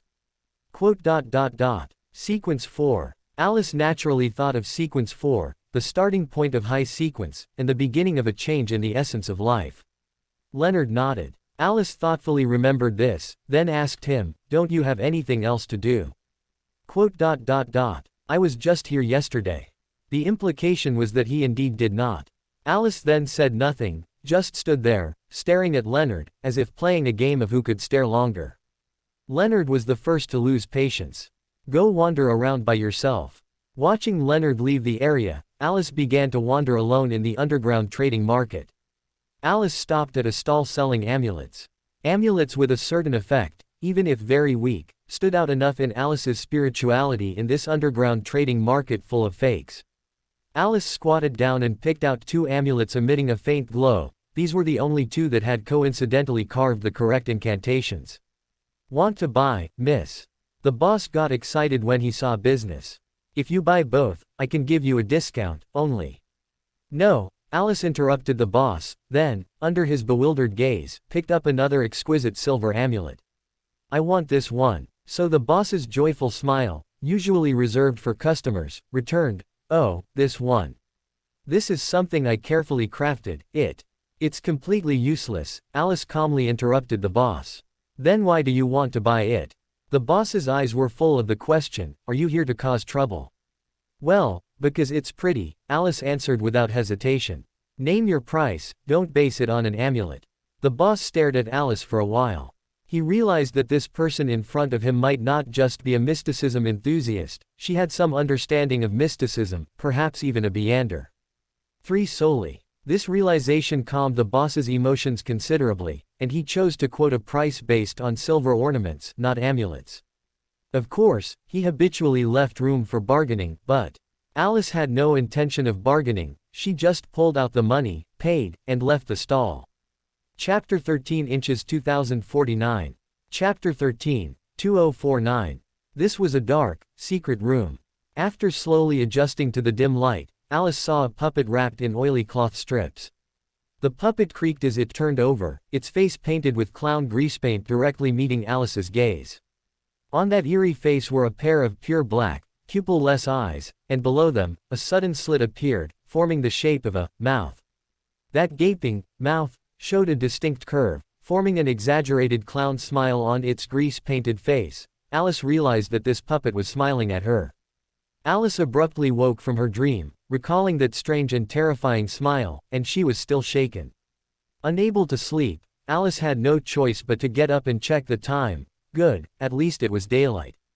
A dangerous Beander item, perhaps a sealed artifact, with some living characteristics. After using a ritual to draw the image of the puppet from her dream, Alice brought the fresh drawing to Dunn's office and placed it before him. "You've seen 2049. Dunn clearly recognized what the drawing was at a glance. 2049. A sealed artifact. Alice frowned. The possibility of it being a sealed artifact aligned with one of her guesses, but the serial number did not meet her expectations. "Is that sealed artifact alive?" "Alive?" Dunn frowned and looked at her. "No, 2049 has never shown any living characteristics." "Then it must be affected by something unknown." "I see, the key isn't 2049, but whatever is influencing it." Alice suddenly understood. Dunn listened to Alice's words, looked at the drawing, and pondered for a moment. As he put away the drawing, he said, "I understand. You can go back now." Alice nodded, about to leave, but then suddenly paused as if she had seen something. When Dunn cast a questioning look at her, intending to ask, she reacted as if suddenly remembering something and quickly left Dunn's office. She nonchalantly closed the door, greeted everyone she knew with a smile, and walked all the way into the washroom. After closing the door, Alice leaned against it and closed her eyes, calming her thoughts. She would not forget what she had seen, the shadow of death that had gradually begun to spread around Dunn since she first met him. slowly engulfing him, completely shrouding him, had just now wavered. It's not enough, Alice quietly warned herself. At least not until I can see what's behind the shadow, or the purpose, a deeper purpose. Alice was not an overly kind girl, but she also couldn't just watch Dun die. After realizing that someone was trying to achieve a goal through Dun's death, or by him falling into a certain predicament, Alice had thought about warning Dun, then her spirituality intuition stopped her. She realized she couldn't voice any of this, or even show any trace of it, otherwise, it would attract unknown danger. Alice clearly wouldn't sacrifice herself for Dun, so she pretended she hadn't noticed anything. But Dun had spent 3 years safely, and things seemed unchanged, yet Alice knew full well, watching the hidden darkness, a vast net had long been laid in the darkness, just waiting to be activated. But Alice was helpless. She couldn't get past the spiderweb without stepping on it. She could only quietly wait for an opportunity, until today. But why would this affect Dun? After calming her thoughts, the clueless Alice left the washroom and began her mysticism lesson for the day. After retrieving the Antigonus family's notebook and undergoing treatment, Dun stayed alone in his office writing a report. After checking the report again and confirming there were no issues, Dun, who was about to leave, heard a knock on the door. "Come in," Dun replied, considering who might be coming to see him. Alice pushed the door open. She closed it carefully, and in the interim of her movements, she observed Dun. The slight, insignificant influence on the shadow had returned to its original position. Sure enough, she thought to herself, this was a subtle, long-term influence. To break this setup, one either had to plan slowly or suppress it with absolute force. Unable to do the latter, Alice could only do something quite unreasonable. "Captain, what did you go out for?" Dun frowned, looking at Alice. Of course, there was no harm in telling her. After all, technically, Alice was even an official member of the Nighthawks team, even though she never took shifts at Channy's gate nor went on independent missions. But the problem lay precisely there. Alice was well aware of her situation. Unless someone told her themselves, she wouldn't actively inquire about such matters. "I'm here to remind you," Alice realized Dun's misunderstanding. "The thing that affected 2049. As soon as she spoke, Alice saw the shadow dissipate slightly, just like that morning. This scene made Alice realize that her reminder was not without meaning. After all, Dun's poor memory was no secret. Dun clearly recalled the morning's events. "Sit down. Since you've come to ask, and this is your dream after all." Alice then sat down as instructed. "Do you still remember the Antigonus family's notebook?" Dun asked while revising the report. Alice nodded. Of course, she wouldn't forget why that special new colleague joined them. "We successfully obtained that notebook today. If there's anything that could possibly affect 2049, it should only be that notebook," Dun explained and analyzed. "If that's the case, then that notebook should be quite dangerous." Alice didn't take up the topic. She believed this guess was very likely correct, but why would a misjudgment of the notebook's danger lead to Dun's death? As a seasoned official Beander, he shouldn't. Alice's thoughts paused. She remembered the pair of eyes behind old Neil. Could it be that the captain was also on the verge of losing control? Alice quietly observed Dun. Unfortunately, she didn't have the ability in that regard, so she could only ask an even more inappropriate question. "Can I take a look at that notebook?" No need to open it or read it, just a glance from afar. Dun pondered for a moment but still refused the request. "I don't distrust you, but I think we'd best wait until after the Holy Cathedral's assessment before making a decision." "I understand." Alice looked at Dun for a few seconds, then realized he wouldn't agree to the request, so she could only reluctantly accept it and left Dun's office. Chapter 14 Divination Club. Klein is going to become an official member. Alice looked at Roseanne in surprise. "He's only been a member for less than a month, right?" "Oh, your surprised expression is exactly like mine," Roseanne said with an exaggerated look at Alice. "But I don't think you're as sad as I am." What's wrong? Alice looked at Roseanne hesitantly, starting to consider whether to comfort her. Wait, what was she sad about? "My skin. I have to work night shifts every 2 days. Goddess, I'm not a sleepless." Roseanne complained about working night shifts. Alice fell silent. After all, she couldn't really empathize with Roseanne, even though she wasn't a sleepless either. I'm afraid I can't help you. I'm a minor, I can't stay up late. Quote. Roseanne looked at Alice with a resentful gaze. After a moment, Alice couldn't bear the look and left on her own. Having finished her studies for the day, Alice idly left Blackthorn Security Company, becoming a ghost wandering the streets. Suddenly, Alice stopped as if sensing something, looking at the several signs on the second floor across the street. Harold's Department Store, Retired Officers Club, Divination Club, ... Divination Club. Alice thoughtfully glanced at the name and walked up to the second floor. A beautiful lady with light brown hair tied up stood in the hall, responsible for reception. When she saw Alice, she came forward. Miss, would you like a divination, or would you like to join our club? Alice looked at her thoughtfully, then, under the lady's confused gaze, pulled out a coin, tossed it. It was heads. Divination. Our members can freely offer divinations in the club and set their own prices. We only deduct a very small percentage of the fee. If you wish to have a divination, you can look at this brochure. It contains introductions and prices of members willing to perform divinations. Although confused, the diligent lady still opened the brochure in front of Alice. However, since today is a weekday, most of our members are at work, busy. Alice didn't pay attention to the lady's words. Her gaze searched the brochure for names that might trigger her inspiration, then stopped at a familiar name. Klein Moretti. Alice looked at the lady with interest. He's also a member here. You know Mr. Moretti. The lady looked at Alice with some surprise. Noticing her somewhat appraising gaze, Alice frowned slightly, then asked with a smile, Klein, is Mr. Moretti here now? No, he's not, the lady replied. She hesitated, seemingly wanting to recommend another diviner to Alice, but then gave up. All right, Alice's gaze left the brochure. So, what are the requirements to join your club? The lady then showed a, just as I expected, expression and began to skillfully explain to Alice. Fill out detailed information, pay the annual membership fee, which is £5 initially, then £1 each year. We are not like those political or business clubs where you must be recommended by an official member to join. Members can freely use the club's meeting rooms and various divination rooms, divination tools, enjoy our complimentary coffee and tea, read our subscribed newspapers and magazines for free, and purchase lunch, dinner, alcoholic beverages, and some divination textbooks and materials at cost price. Moreover, at least once a month, we invite a famous diviner to give a lecture and answer difficult questions. Most importantly, you can find a group of friends with similar hobbies and exchange experiences. I want to join the club. Alice looked at the lady in front of her and pulled out a £5 banknote.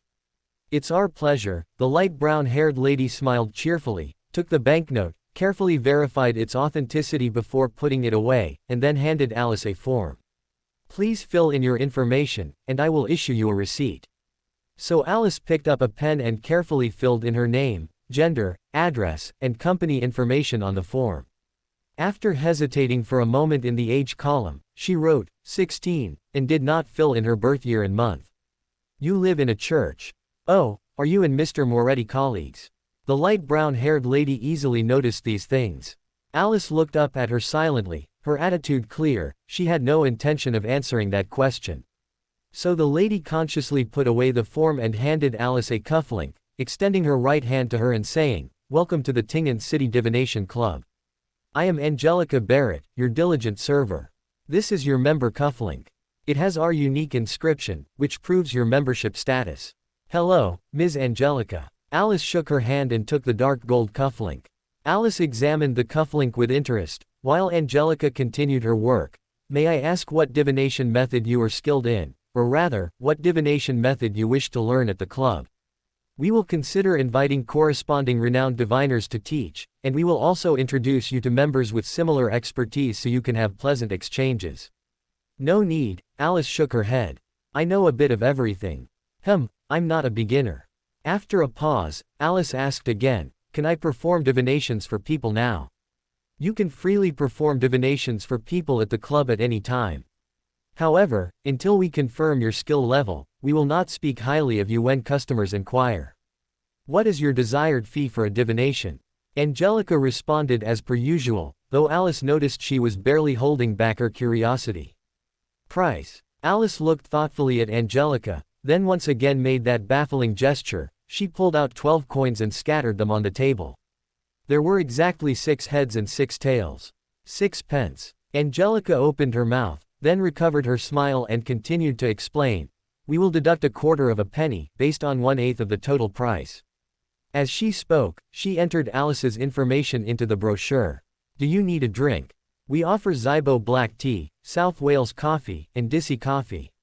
When she saw Alice pull out coins again, Angelica finally couldn't resist. May I ask why you do that? I'm not good at making decisions myself, Alice explained. Most of the time, when it comes to major decisions, fate actively tells me the answer, but for small things like this. Angelica didn't expect such an answer. She fell silent, then remembered the jarring part of Alice's words, actively tells you the answer. Alice stopped her movements and gave a perfectly standard smile, and Angelica realized that this was also a question she wouldn't answer. Is there any drink among these that you dislike?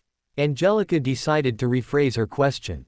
No. Then do you mind if I prepare it for you directly? That would be perfect. Angelica saw Alice show a relieved expression, so she prepared to get a drink for Alice.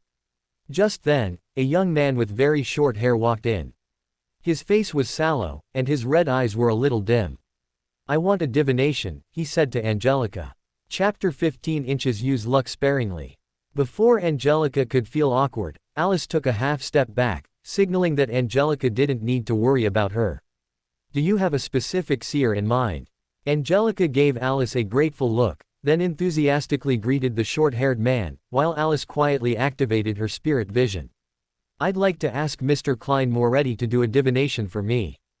Alice saw the short-haired man press the right side of his dim abdomen as he spoke. But Mr. Moretti isn't here today, Angelica replied without needing to confirm. The short-haired man fell silent for a moment, then paced back and forth twice and said, When will Mr. Moretti be here? No one knows, he has his own affairs. From what I've observed, he comes most often on Monday afternoons, Angelica said, thinking. All right. The short-haired man's expression darkened, and he turned to leave. Perhaps you should see a doctor instead of seeking divination. Alice, looking at the dim color within his body, couldn't help but remind him. The short-haired man looked back at Alice in surprise. You are. This is our seer, Miss Alice Kingsley. Perhaps you could also ask Miss Kingsley to do a divination for you, Angelica interjected, seizing the opportunity. The short-haired man hesitated. After all, Klein had a friend's guarantee, and Alice, frankly, the child looked very unreliable at first glance. Alice stared at him for a few seconds, then pulled out a coin. As he looked on in confusion, she silently chanted, I should divine for him, 7 times, then tossed it up. It was the king's face. Alice frowned at the result. She couldn't understand what taking Klein's business would bring her. Miss Kingsley, may I ask you to divine for me? The short-haired man asked. 6 pence for 1 session, any problem? Alice mused in reply. 6 pence. The short-haired man looked at Alice in some surprise, beginning to doubt the possibility that Alice was truly a doctor. This is a choice of fate, Alice shrugged, just like I didn't originally plan to walk into the divination club today, didn't plan to become a seer, and certainly didn't plan. She stared at the short-haired man for a few seconds before saying the next words, and certainly didn't plan to divine for you. The short-haired man's expression was a little bewildered, but he had to admit that, at a time like this, Alice's behavior actually fit the demeanor of a seer. He felt much more at ease, so he bowed to Alice with a hand over his chest. Then, I'd like to ask you to divine for me. Alice looked at Angelica, and she heard Angelica say something that pleased her. You may use the citrine room. Alice, who didn't need to make a choice, and the short-haired man arrived at the citrine room. The short-haired man introduced himself to Alice. I am Bogda Jones. I have actually seen a doctor, and the doctor told me I need an operation, but I am afraid of it. Alice examined the divination tools in the room. You want a divination on the outcome of the operation? Yes, I hope for a good outcome. Bogda looked uneasy. I must warn you, Alice fixed her gaze on him, your expectation of the divination result itself will also affect the divination's outcome, which will impact its accuracy. Bogda took a deep breath. All right, Alice said, looking at his expression, and thoughtfully took out a deck of tarot cards. Perhaps like most people, you're just looking for some psychological comfort. Since that's the case, shall we try the tarot cards first? Bogda nodded nervously. In this regard, he seemed even less adept at making decisions than Alice. So Alice had him shuffle and cut the cards, and then laid out an intus spread. Even though it was meaningless, Alice still ritualistically turned over each card, only revealing the card symbolizing the result last. It was the Wheel of Fortune in reverse. Things will develop in an unfavorable direction, Alice said softly, looking at the card. Is there no hope? Bogda's face was pale, his voice soft and trembling. Alice stared at him for a few seconds, feeling that having him draw tarot cards wasn't what she needed. How about this? Leave your ring and write down your date of birth, then go out and wait. Bogda calmed down a little under Alice's unchanging, peaceful demeanor. He wrote down his date of birth on paper and left his ring before leaving the room. Silently chanting, Bogda Jones's hope for healing his liver disease, Alice sank into a dream. This was a shop with a strong herbal scent, where a man in his 30s or 40s with very short black hair and a round face was busy. The man was dressed in attire similar to a rural witch doctor, with a dark robe embroidered with various strange symbols. Alice blinked, and her vision rapidly receded. She glimpsed the house number and a panoramic view of the street. She secretly memorized the address here, 18 Vlad Street, East Borough, Rosen's Folk Herbal Medicine Shop. I should go to Rosen's Folk Herbal Medicine Shop. Alice silently chanted this sentence 7 times in her heart, then tossed the coin, and seeing the king's face up, she smiled. Silently chanting, what I can get, Alice fell into a dream again. It was the underground trading market. Alice saw herself in the underground trading market, and the monster stared at her in a daze, then abruptly left. I can find the monster there. Perhaps it's the life school of thought. That's right, the life school of thought has beyonders of the apothecary pathway. Alice suddenly realized. She got up and opened the door, and sure enough, she saw Bogda waiting anxiously. You can take a stroll down Vlad Street in the East Borough. Alice returned his ring. Pay attention to places related to Rosen. Is that where my hope lies? Bogda's eyes lit up. I think so, Alice replied. So Bogda excitedly pulled out his wallet, took out a £1 banknote, and offered it to Alice. But Alice didn't take it.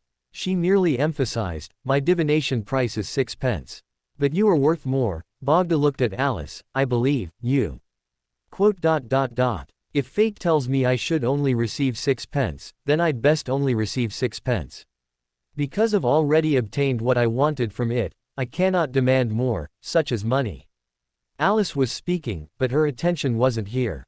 She saw that familiar pure white mist. She had already realized that behind the mist were her lost memories, and the parts she could see were what she had already recalled.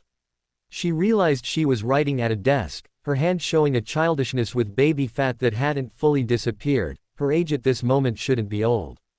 Alice focused on the childish yet neat handwriting on the paper, which read a short, ambiguous sentence, use luck with moderation, never squander it. Welcome to Fanfic Audiobook, your go-to place for immersive audiobooks. If you enjoy the content, don't forget to like the video and subscribe to our channel for more amazing stories. And please support the author by link in description. Chapter 16 The Fat Pharmacist. Alice reached out to steady herself on the doorframe, quickly reorienting herself to her surroundings. Then, she smiled at Bogda. Bogda, however, looked at her with respect, counted out 6 pence, and said to her, you are a respectable seer. I'm just a lucky one who occasionally glimpses a corner of fate, Alice said, her mind wandering to that phrase. Why would Huan write something like that? Subconsciously, Alice always felt it was a very important matter, and that phrase, the phrase itself, might also be very important. Immersed in her thoughts, Alice left the Seers Club, but then hesitated about her next destination. Should I go check out that herb shop? Alice instinctively resisted the idea. After all, if she bumped into Bogda on the street or in the shop, it wouldn't be a pleasant experience for Alice. Oh, right. Alice slapped her forehead. Since she might run into Bogda anyway, why not just follow him directly? Alice followed Bogda stealthily, using the tracking skills she had learned. When Bogda walked from one end of Vlad Street to the other for the 3rd time, Alice began to doubt her decision. Fortunately, This gentleman was troubled by his liver and couldn't make a fourth pass. Ah, this was truly wonderful, Alice sighed helplessly, leaning against Rawson's folk herbal medicine shop to rest. After Bogda's retreating figure, clutching a bag of herbs, disappeared into the distance, Alice walked inside. The owner, who was about to shout something towards the back door, paused. He looked at Alice, sized her up, and asked with a somewhat strange expression, "Miss, are you an adult yet?" Alice looked at him in confusion, clearly not understanding what that had to do with her being an adult or not. "I mean, you look very healthy." The owner wiped non-existent sweat from his forehead. Alice looked at him thoughtfully, turning the idea over in her mind several times but failing to find a subtle way to ask. So she asked directly, "Do you know where I can find a monster?" The fat apothecary had never encountered such a direct meander before. He flinched, looking at Alice's innocent, youthful face, and for a moment wasn't sure what to do. "I mean no harm," Alice blinked, deciding to reveal a little information. Is it convenient to talk here?" The fat apothecary looked at Alice for a while. Perhaps realizing Alice didn't seem to intend to act, he locked the door and set up a spirituality wall before looking at Alice. "I accidentally became a Beander," Alice explained. "Accidentally?" The fat apothecary's eyes were filled with disbelief. "I accidentally swallowed a Beander characteristic, and then," Alice stammered her explanation. She successfully saw the fat apothecary's expression turn strange. "Is it, monster?" The fat apothecary asked somewhat uncertainly. If it was a monster, finding him was indeed possible. Monsters often saw things they shouldn't due to their high spirituality, but occasionally saw useful things. "No, worse than that," Alice frowned, rubbing her temples in slight annoyance. "I swallowed the Beander characteristic of a lucky one." "That is?" The fat apothecary had some guesses. He remembered his teacher saying that the monster pathway could make people lucky, but he wasn't sure which sequence this was. "Sequence 7 of the monster pathway," Alice replied. The fat apothecary opened his mouth, wanting to say something, but he seemed to have temporarily lost the ability to speak and control his facial muscles, only able to maintain a stunned expression as he looked at Alice. "I now believe that the monster pathway can really improve luck," was the fat apothecary's first sentence after regaining his speech. "How do I contact you?" "I guess you'll pack up and move tomorrow," Alice speculated. She successfully saw the flesh on the fat apothecary's face tremble. "I said I mean no harm. I just want to know more about this pathway and meet other Beyonders of the same pathway. You can contact the Life School of Thought first. If there are no problems, you can find me at the Church of the Night, or write to." Alice left her address and contact information, then left the herb shop without hesitation. She wasn't worried that there would be no response to this matter. Even if they suspected it was a trap, someone would come to investigate Alice's situation. And, Alice lowered her head to look at herself thoughtfully, though nothing could be seen this way. Perhaps, the real problem with that initial incident was actually with me. On Monday morning, Alice heard a shocking piece of news at the Blackthorn Security Company. So, the captain entered Haynes Vincent's dream, and that person died before he even came out. "Yes," Leonard replied. Alice immediately jumped up to find Dunn. Entering Dunn's office, Dunn was sitting behind his desk as usual. Alice quietly observed Dunn. He seemed to be fine." "What do you want to ask?" Dunn asked after Alice had stared at him for a long time. "I heard Leonard talk about what happened last night, and I was a little worried about you," Alice explained her actions. "So that's it," Dunn looked at Alice gently. "Don't worry, I'm fine. Can you tell me what you saw in the dream?" Alice was still a little uneasy. She continued to press him. Dunn was silent for a moment, but still answered Alice. "That was not a pleasant memory. In Haynes Vincent's dream, I saw a huge, sky-filling cross, with a naked man nailed to it with black iron spikes." Alice listened carefully to Dunn's description. The man hanging upside down on the cross easily reminded her of an image, the Hanged Man tarot cards. Connecting this to Dunn's unconsciousness, and to the rumor that tarot cards were related to the 22 pathways of the gods, Alice suddenly remembered that phrase again: "Do not look directly at God." What if the captain really saw a certain deity in his dream? Especially since this sounded like an evil god, this thought uncontrollably appeared in Alice's mind. When Alice had already begun to suspect that Dunn's predicament was related to losing control, this thought became even more terrifying. She looked at Dunn, and the dense shadow enveloping him, pursed her lips, and abruptly asked a question completely unrelated to the topic. Captain, do you think the names of Beander potions are merely meant to reflect their effects? Chapter 17 Another Tarot Meeting. Above the gray fog, massive stone pillars supported a magnificent temple. Two crimson glows suddenly appeared beside the ancient and mottled bronze long table, blurring and stretching into illusory figures. Good afternoon, Mr. Fool. Audrey smiled faintly and curtsied. It's a pity there's no fine wine here, otherwise I could toast to your successful attempt. Attempt? Oh, she's talking about that ritual, Alice, who had been too lazy to try it, thought without a shred of guilt. Your power far exceeds our imagination. If prayers can be heard, can I wake Klein up next time I'm startled awake by a nightmare? Looking at the respectful Alger, Alice offered a shallow bow, an inappropriate thought popping into her mind. My congratulations on your success. Klein was still enveloped in an extremely dense gray fog. He pressed his right hand down, as if answering a common, ordinary matter, and said, very good. This indicates that we are on an effective path. In the future, if you have something important and cannot make it on Monday afternoon, you can hold the ritual in advance to inform me. You only need to change the content in the incantation, such as, pray for a good dream, to the specific reason. Alice secretly vowed to wake him up next time. After Audrey submitted a diary entry and Alger stated that he hadn't obtained one, the esteemed Mr. Fool began his time of reading the diary. Once Mr. Fool announced that trading could begin, Audrey eagerly asked Alger, where can I find the psychology alchemists? Alger shook his head and said, Miss Justice, first, I don't have any clues, and second, I don't think you need to be in such a hurry to find the psychology alchemists.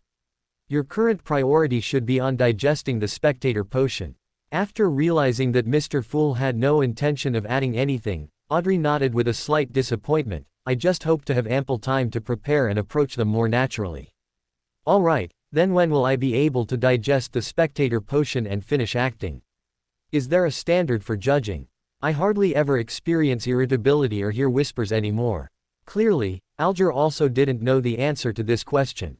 The kind Mr. Fool offered a reminder. At low sequences, as long as one strictly adheres to the acting method, it can be thoroughly digested within half a year. A month is not impossible. He looked at Justice and added gently, the signs of complete digestion. You will naturally understand them when the time comes, without needing others to teach you. A month, Alice repeated, a bit surprised. She knew the church's standard was 3 years, a fact she learned from Dunn. If the acting method's improvement effect was so exaggerated, why wouldn't the church make it public? Half a year, Alger repeated in a low voice. Audrey, as a spectator, curiously observed them, then looked at Klein. Mr. Fool, do you have any plans to add new members? Mr. Fool fell silent. After all, Mr. Fool couldn't just say, my spirituality isn't enough to pull in another person, could he? As a regular gathering, the selection of members should have strict standards, Alice said softly. Moreover, the vetting process, of course, should be personally handled by Mr. Fool, shouldn't it? That's true, Audrey agreed, nodding. We should have strict procedures, starting from observation and recommendation, then moving to assessment. Secrecy is our guiding principle. The relieved Mr. Fool delivered his concluding remarks. I hope to obtain information related to the life school of thought, or clues about beyonders of the monster pathway. After confirming that Audrey had nothing else to say for the moment, Alice stated her request. What is the life school of thought? This was Miss Audrey, who knew nothing. You're not a Beander of the life school of thought. Alger looked at Alice in surprise. Unlike Audrey's complete lack of understanding of the Beander world, Alger, upon learning that Alice belonged to the monster pathway, had assumed she came from the life school of thought, and he had deliberately ignored the few incongruous details. I became a Beander because of luck. Alice emphasized the word, luck, and Alger quickly understood her meaning. It was an accident. But what kind of accident would make someone a Beander, and even advance? It should be sequence 8 or sequence 7. It's unlikely to be a mid-sequence, of course, referring to a mid-sequence from even earlier. His thoughts paused slightly. Alger suddenly realized an extremely unreasonable point. Alice was not very old, and she even retained obvious innocence, which was not the state a wild Beander should be in. She was most likely very well protected. Considering that she became a Beander at an even younger age, if she didn't belong to the life school of thought, then she was most likely discovered by the authorities. This perfectly explained why she understood the internal workings of the three great churches, and why she, like me, was surprised by the improvement effect of the acting method. But would an official Beander advance due to luck? Wait, where would the authorities get the monster pathway potion formula? At this moment, Alger had not considered the possibility that Alice had not actually experienced Sequence 9 and Sequence 8. After all, most people wouldn't believe such a thing unless they witnessed it in person. Even if they witnessed it, they would find it hard to accept. Mr. Hanged Man, deep in thought, did not answer Audrey's question, so Alice could only explain to Audrey, this is a secret organization. I don't know much about it either. I only know that it primarily operates on a master-disciple inheritance system and has two pathways, apothecary and monster. After a pause, Alice added, my commission remains valid until I find a Beander from the life school of thought or the monster pathway. After Audrey and Alger both indicated their understanding, the atmosphere fell silent once more. I heard that a listener from the Aurora Order is searching for traces of the true creator, which is what they call the sanctuary. Alger proactively opened a new topic. The true creator? Audrey asked, puzzled. That is an ancient existence worshipped by many secret organizations and hidden cults. They believe that the creator did not completely die, and his remaining core is the true creator, Alger explained roughly. Since the fifth epoch, the true creator has appeared in various forms, such as the Hanged Giant, and the Eye behind the shadow veil. Haha, many people believe that when Emperor Rosal invented the tarot cards, he referenced the image of the true creator, which is how the Hanged Man card came to be. At this point, he looked at Klein and said, I haven't said anything wrong, have I, Mr. Fool? Klein chuckled and said, I prefer to call him the fallen creator. Fallen. No. The other imagery of the Hanged Man is sacrifice, connecting this to the fact that the true creator is an evil god. Alice suddenly thought, is his becoming an evil god related to this? Chapter 18 Gods and Believers. The Fallen Creator. Fallen. Alger repeated, and Alice secretly observed his expression, thinking that this gentleman's imagination was truly rich. Alice saw him whisper something, then said with a smile, Mr. Fool, your description is indeed more appropriate. Based on our observations, among Beyonders who believe in the true creator, no, the fallen creator, the proportion of those who lose control is much higher than normal, and most of the rest are lunatics. All lunatics. Alice's eyebrows rose in surprise. She suddenly realized that the state of a deity might affect the state of their believers. Then, what about the other way around? Alice suddenly realized that she had always had an error in her way of thinking. If deities were fake, it would be fine, but for deities who truly exist, why would they care about the faith of mortals? Not to mention, the Church's holy book, besides the deities themselves, also contains biographies of saints and angels. Since being a saint is the beginning of integrating divinity, does this mean that divinity, like a sequence potion, will pollute Beyonders? And believers can help resist this pollution. These unconfirmed guesses were suppressed by Alice. After all, she was still far from a high sequence, and she didn't have much desire to advance. Perhaps she would never need this knowledge in her life. At this moment, Alice thought so. Meanwhile, Mr. Fool, who was racking his brain trying to figure out how to inquire about the Hermetic Order and the Clown Potion, while considering his hopeless alt account, secretly set his sights on Alice. Mr. Fool was considering the possibility of entrusting Alice with purchasing items at the next tarot club. Audrey had already spoken, half sighing, half curious, that sounds terrifying. Miss Destiny, Mr. Hanged Man, could you elaborate on the various mysterious organizations and secret cults? It's difficult for me to encounter these in my daily life, so I can only learn about them through you.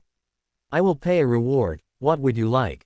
Clues about the life school of thought or Beyonders of the monster pathway, Alice stated her initial request. If I obtain the clues beforehand, I will change it to something else. Audrey readily agreed, stating that she would keep an eye out for relevant clues.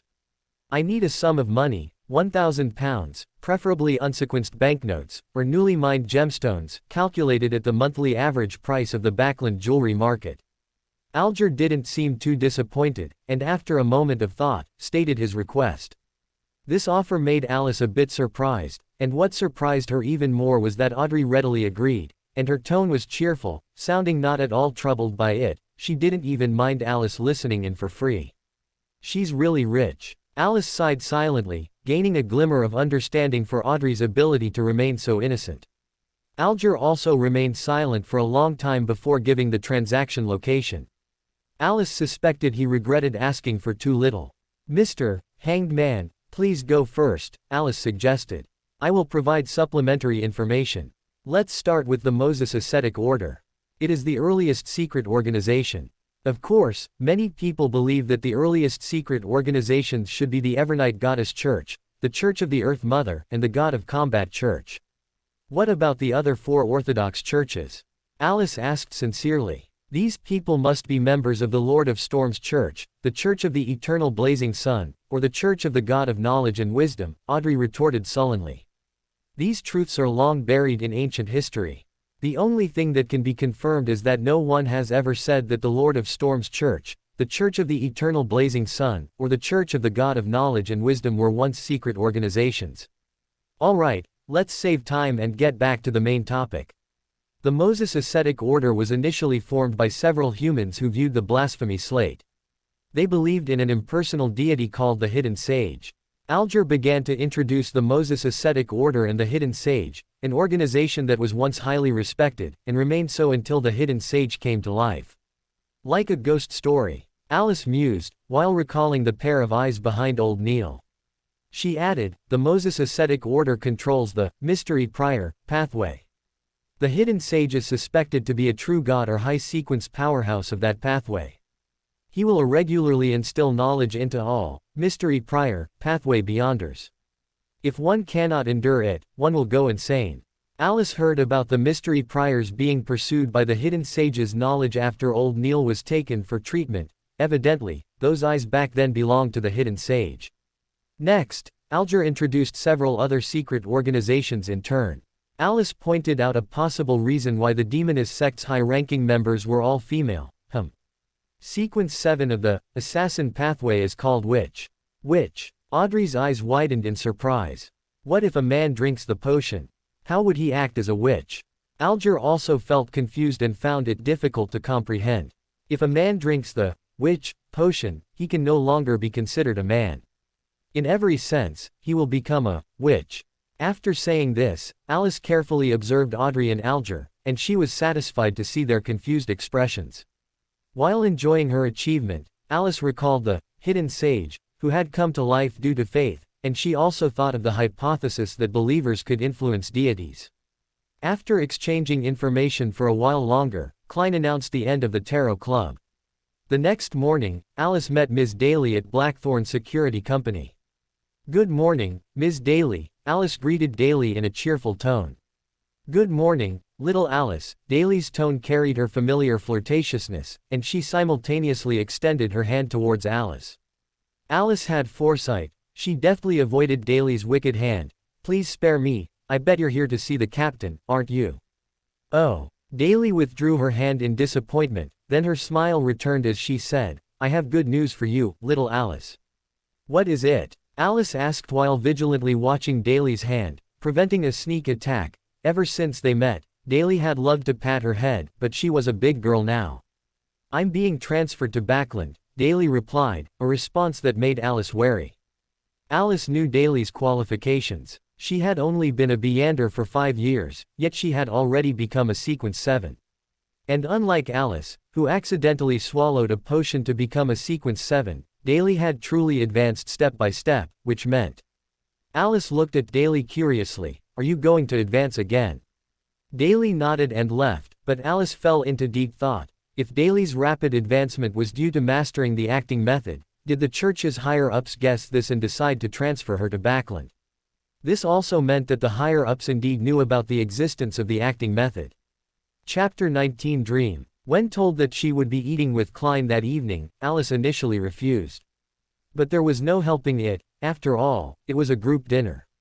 Alice eventually appeared at the dining table, so in addition to Klein, who couldn't eat after an afternoon of combat training, there was now Alice, who was protesting about eating with her eyes closed. "This is Alice Kingsley. Even if you haven't met her, you should know about her," Dunn introduced. After all, Alice's frequent appearances at Blackthorn Security Company were recent. Before that, she hadn't met most people, and she truly lacked a formal introduction. Alice quickly noticed several gazes. She wasn't surprised. In fact, she would find it strange if people who knew about her didn't look her over. Dunn raised the red wine in front of him and continued, "Let's welcome our newly joined official member, Klein Moretti." Cheers. Klein endured his discomfort and raised his champagne, and Alice also raised the juice in front of her. It was orange juice. For this dinner, Alice specifically found a white cloth that wasn't very opaque. She could distinguish what was in front of her under sufficiently bright light. The requirement to see the abnormalities on Klein seemed quite strict. Alice's unusual attire quickly attracted the attention of the Nighthawks, who didn't know what had happened between her and Klein.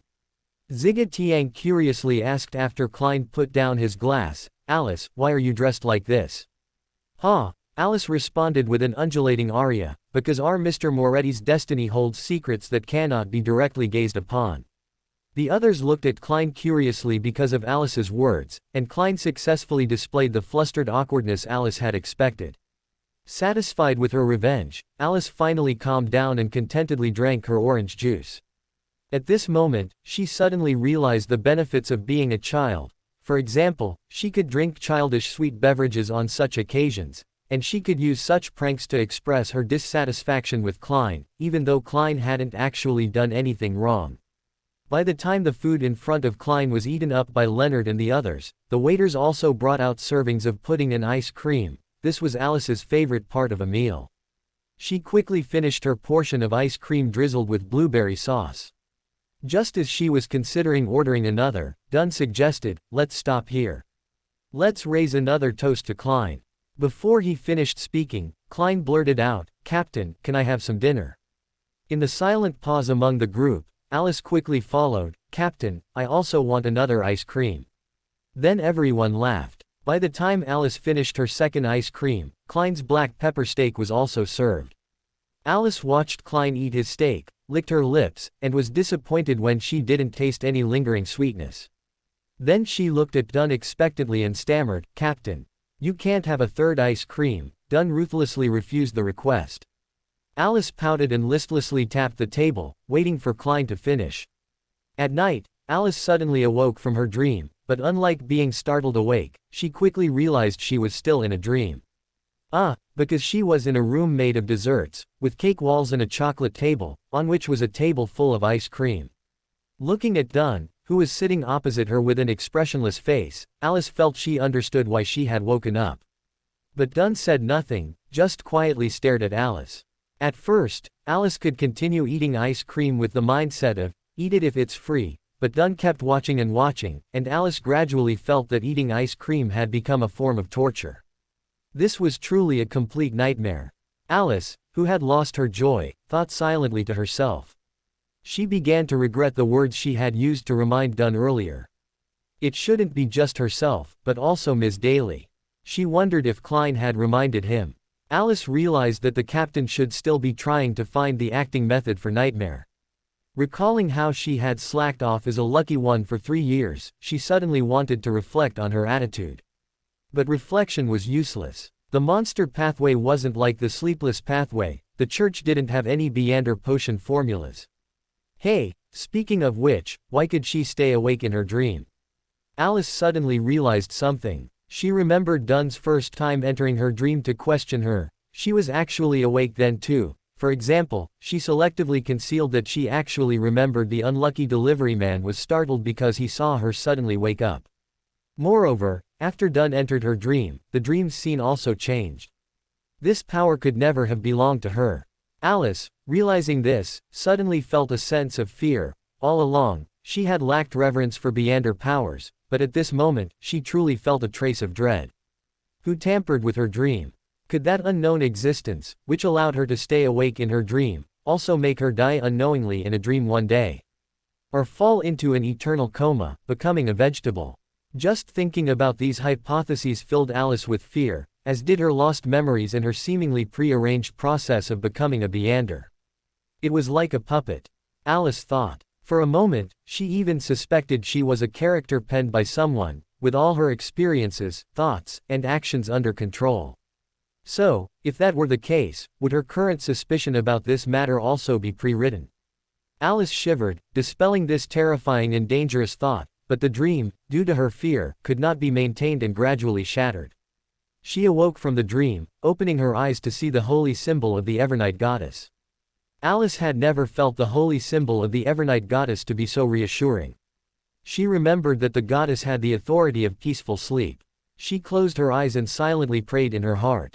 Evernight goddess, more exalted than the cosmos, more ancient than eternity, also the Scarlet Sovereign, Mother of Concealment, Empress of Calamity and Fear, Lord of Peaceful Sleep and Silence, please grant me peaceful sleep, grant me a good dream. The prayer seemed to truly work. Alice's fear slowly dissipated, and she re-entered a deep dream. Judging by the slow smile that curved her lips, it must have indeed been a sweet dream. This was Alice's closest encounter with the truth, that tone. Chapter 20 Warning. So, you divined that the coincidences you experienced were all pre-arranged. Above the gray fog, after listening to Klein's description, Alice once again felt the fear that had just subsided. She quickly realized why Klein had sought her out. When it came to coincidences, what could be more coincidental than her becoming a Beander? Moreover, Alice suddenly realized that no matter how much she yearned to find her memories and past, she had never thought of divining clues in that regard, even though she had already realized that this matter was not simple. A sudden scream that erupted within her spirituality stopped her thoughts. She realized that attempting to divine this matter harbored immense danger, and this also indicated that the coincidences surrounding her were not from the same source as the coincidences surrounding Klein. Alice collected her thoughts. She looked at Klein, who was waiting for her to think, and said softly, "Their target should not be you. Not me." Klein was incredibly surprised. In fact, before calling Alice, he had already considered several possibilities, one of which was related to his transmigration. Now Alice was telling him he was a bit self-important, which made his mood somewhat subtle. "Wait, how do you know it's not me?" "Because Captain, wait," Alice blurted out, then suddenly realized that this was a place where she wouldn't be targeted for speaking the truth. She became confused about the origin of this place again. "What is this place?" Klein's expression answered that he didn't know either.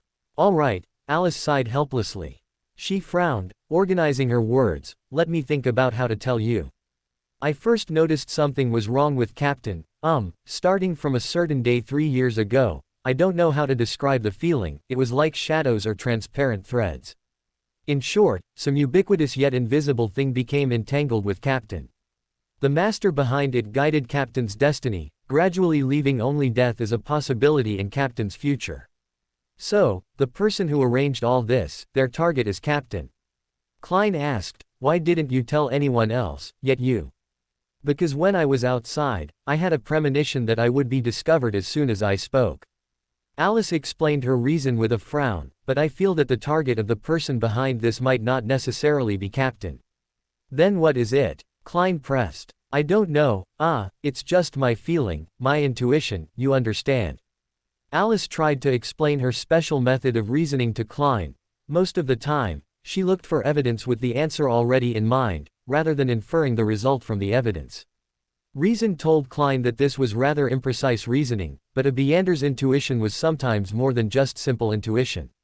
He decided to place a certain amount of trust in it. After all, Dunn didn't really look like he would have some deeply resentful enemy who would secretly plot for many years just to make him die without a trace. By the way, Alice looked at the silent Klein, feeling that she should still remind him, "I don't know why speaking here won't be discovered by the person behind this, but you'd better be careful here. Have you ever thought that you are now like the person in your analogy, secretly sneaking into the castle, while the guards are still unknown?"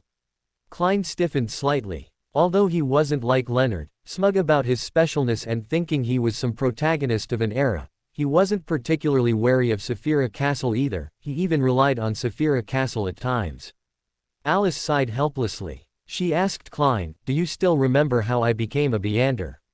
Cough. Klein coughed lightly to control his expression.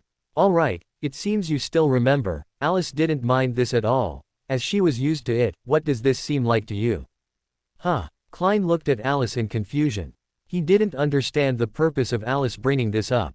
That unlucky delivery man, I mean that dead lucky one, his resume was unremarkable all the way through.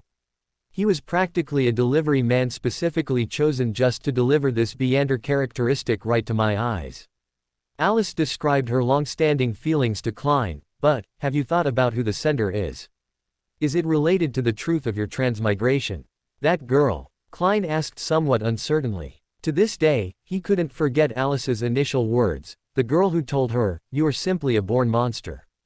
I don't know, Alice replied, but the most terrifying part of this matter is not here. In fact, until today, I had never thought of divining this, even though I was very bothered by it. Can you guess why I didn't think of it? Spirituality, giving a warning. Klein made a reasonable guess.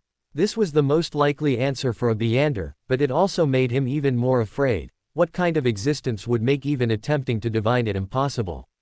Every gift of fate has a hidden price marked on it. Alice said softly, but even as she advised Klein, Alice still hadn't realized that her reliance on intuition and luck was also proof of her comfortable enjoyment of the gift of fate. Despite this, Alice still issued a final warning to Klein.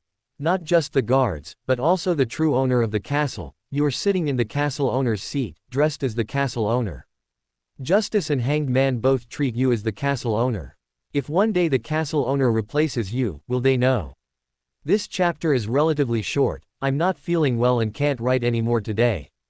The previous chapter was actually something I wrote yesterday. Anyway, that's it, let me rest for a bit. Chapter 21 Another coincidence. Alice's reminder startled Klein, but in this regard, his situation was the same as Alice's. They had both unknowingly accepted fate's gift and could only await the day they would pay its price. But at least, when we become stronger, perhaps the same price won't harm us as much, right? With this thought, after Alice left, Klein began to attempt divining clues for the clown potion.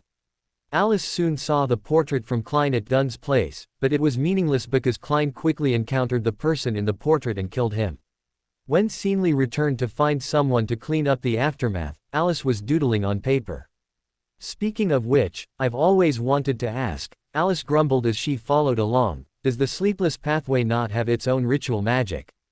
In Alice's perception, ever since old Neil left, she and Klein seemed to have become tools for ritual magic, well, mainly her, because Klein at least did other tasks, unlike her, as if her sole purpose was to prepare various ritual magic. In a sense, Alice might be closer to an administrative staff member. The sleepless pathway lacks auxiliary abilities before sequence 6. Seenley still seemed unaccustomed to Alice's personality, but he still offered an explanation. Alice realized this and silently closed her mouth, no longer bothering the poor guy. They quickly arrived at the scene. Klein had already gone home to rest due to fatigue from spirituality exhaustion. Without old Neil's personal guidance, Klein unsurprisingly handed over the clown potion formula. Since Klein had already performed psychometry and divination on the corpse, all that was left for Alice was some simple cleanup work. So, why did a fight break out here? After finishing up at the scene, Alice found Leonard, who was the least discreet, to inquire about the news. Was this an encounter battle? You should ask Klein that question. Leonard was completely unaware that his standing in Alice's mind had changed. He seems to have a fated connection with Beyonders and evil forces. You know, before this, the biggest Beander incident I handled was you. You don't have to remind me of that, Alice, as the Beander incident itself, tried her best to control her expression, so this matter is related to Klein. Leonard made no attempt to hide his mocking intent and recounted the entire story to Alice in detail. When Klein went to the underground trading market to buy ritual materials, he suddenly remembered that Haynes Vincent had brought Serena to the Dragon Bar, which indicated that Haynes was a regular there. So, he suspected that the person in the portrait might have also been to the underground trading market. Klein asked the boss, Svein, with the portrait, and the boss confirmed, telling him that this gentleman had tried to buy artifacts and ancient books related to Honach's Peak. This immediately made him think of this place, and how someone had just returned a corresponding periodical when he borrowed it. So he came here with his probationary inspector's badge and the Special Operations Department's emblem to investigate the borrowing records of those periodicals. He happened to run into that person, and the librarian recognized him and shouted for an officer to help. Quote. Alice remembered their recent discussion about coincidences, and her temporarily allayed worries resurfaced. A sense of unease slowly crept into her heart, and she was powerless to stop it. It sounds like something that would happen to a story's protagonist, Alice finally offered this dry comment. But Alice's uncharacteristic reaction seemed to hit one of Leonard's sensitive spots. He stared at Alice with wide eyes and asked, "Hey, don't you think I'm more like the protagonist of the story than him?" This successfully pulled Alice out of her muddled thoughts. She looked at Leonard, quite speechless, and said, "I really don't understand what there is to argue about. Whether it's the protagonist or a supporting character, aren't they all characters in someone else's writing? If they're all actors on a stage, someone else's puppets, is there really a distinction between noble and lowly?" This time, Alice's extraordinary performance left Leonard speechless. He, who had always considered himself the protagonist, suddenly didn't know how to refute Alice's words. Alice quickly realized her tone had been too sharp. She immediately apologized to Leonard. "Sorry, I just think all of this is a bit too coincidental." Having coincidences emphasized by two different people in a short period, Leonard also paused slightly. He suddenly shed his casual and irreverent attitude and fell silent. The silence was uncomfortably quiet. Alice quickly couldn't bear it and quickly found an excuse to leave the scene. The next day, after class, Alice found Leonard, who was playing cards with Xing and others, and tentatively greeted him. "Hi, Leonard." "Three aces," Leonard replied to the greeting as he threw out 3 cards. "Alice." "Good morning." Then, Leonard re-immersed himself in the card game with fervor, and Alice fell silent. She suddenly wasn't sure if she should continue speaking. After all, she had unhesitatingly retorted Leonard yesterday. The card game didn't last long. Before starting the next round, Leonard excused himself and pulled Alice, who was standing idly by, away. "What's wrong with you?" Cough. Alice carefully observed Leonard's expression. "Yesterday, I didn't mean to speak to you like that. I was just in a bad mood." Leonard, realizing why Alice was acting this way, looked at her exaggeratedly. "No way. Just for that, you've been standing silently next to me while I played cards, making me think about it the whole time." Alice suddenly fell silent. She realized that Leonard hadn't taken her words from yesterday to heart, and thus she couldn't help but feel awkward. She decided to steer the conversation in another direction. "Why do you think you're more like the protagonist? Isn't it obvious?" Leonard raised an eyebrow. "I think, from any angle, I am more deserving of the title of protagonist than Klein." "Hey, did I say something wrong?" 1. Alice expressed her astonishment at his shamelessness. After confirming that Leonard wasn't angry about what he had blurted out yesterday, Alice quickly found an excuse to leave. She simply couldn't stand Leonard's confident assertion that he was the protagonist anymore. 1. The latter half of this sentence was actually directed at a certain old man who accompanied him. Chapter 22: A World Without Oil. Alice soon learned from her captain that Antigonus had been tentatively classified as a Grade 1 sealed artifact and was being transferred to St. Samuel Cathedral. This meant her initial request had been denied, even if it was just to glance at it from afar and attempt a divination, without even opening or touching it. Despite this, Alice didn't know why she felt much more at ease, as if a weight had been lifted from her heart, even though many more weights still hung there. To avoid wasting her membership fees and to find a place to relax, Alice went to the divination club. No one was willing to seek a divination from the unknown Miss Kingsley, so Alice was happy to have some free time, drinking beverages and reading magazines in the club. On Monday, above the gray fog, the worried, anxious, and confused Miss Justice, after several attempts to phrase her words, finally asked the question, "Esteemed Mr. Fool, Mr. Hanged Man who always helps me, and kind Miss Fate, I have a question I'd like to ask. What can a pet with Beyonder powers do to help its owner? Simply put, what are its uses?" Evidently, this was a question that would lead to awkward silence. No one present spoke, only looking at Audrey with quite peculiar gazes. Amidst Audrey's deep regret and embarrassment, Alice spoke. "I also want to raise a pet with extraordinary abilities. Perhaps you have some experience you could share with me, Miss Justice. Unfortunately, Audrey's expression told Alice that Miss Justice did not want to share such experience with her. So Alice regrettably stopped speaking, and the esteemed Mr. Fool. Looking at Mr. Fool pinching his forehead, Alice felt Klein must be extremely speechless at this moment. This must depend on what kind of extraordinary ability that pet possesses. For example, if it's a spectator, then it can observe and eavesdrop for you in certain situations. You know, people are wary of their own kind, but it's unlikely they would suspect a pet of eavesdropping, even if that pet is squatting at their feet. Clearly, these words came from Mr. Hanged Man, the only one who wanted to answer the question seriously, although his expression and tone were also very strange. In everyone's unspoken silence, Audrey finally realized that her experience had probably been guessed by the members of the Tarot Club. After Klein finished reading the diary and announced that transactions could begin, Audrey was the first to propose a trade. I want to know if there is a sequence potion named Arbiter, and also, what kind of Beander can pass directly through a wooden door, or nullify a lock. I need you to help me investigate something, in exchange for the answer. In this war for business, Alger successfully defeated Klein. What matter? Audrey asked with great interest and full of doubt.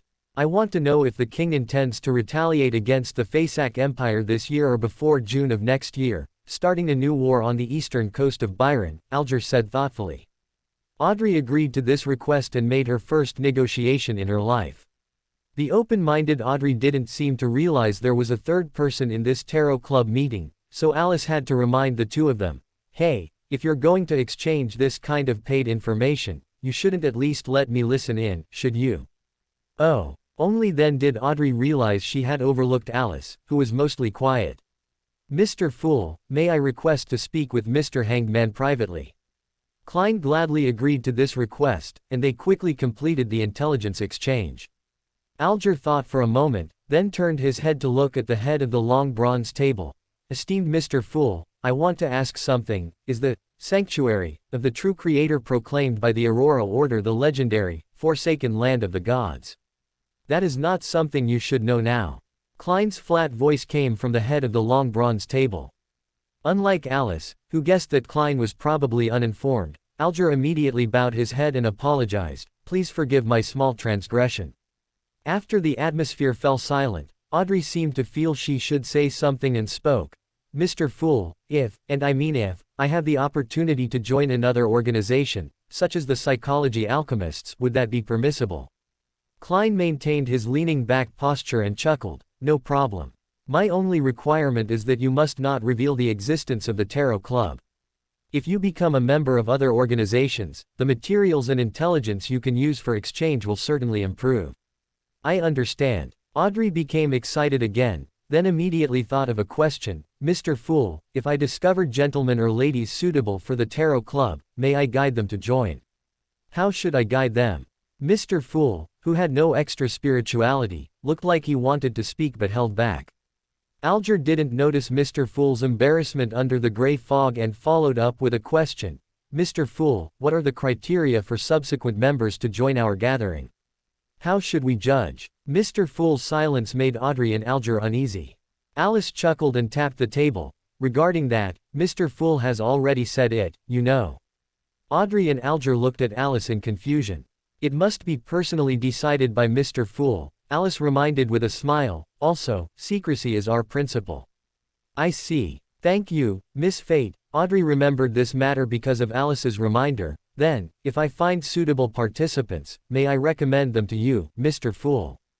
Compared to Audrey, Alger noticed more. This Miss Fate's relationship with Mr. Fool seemed to be unusual. Without my permission, you must not chant my name. After delivering his closing remarks, Mr. Fool ended this Tarot Club meeting. Next was Alice's private chat time with Klein. Alice took the diary Klein handed over. She immediately understood why Klein had kept her, not to mention that ancient, secretive organization that secretly influenced world affairs. Just the fact that this world had no oil was shocking enough. Alice couldn't not understand what oil represented. Even a high school student knows that oil is also called the blood of industry. Without oil, industry would stagnate here. Alice suddenly understood why. After Emperor Rosal promoted the Industrial Revolution, this world's technology had never progressed again.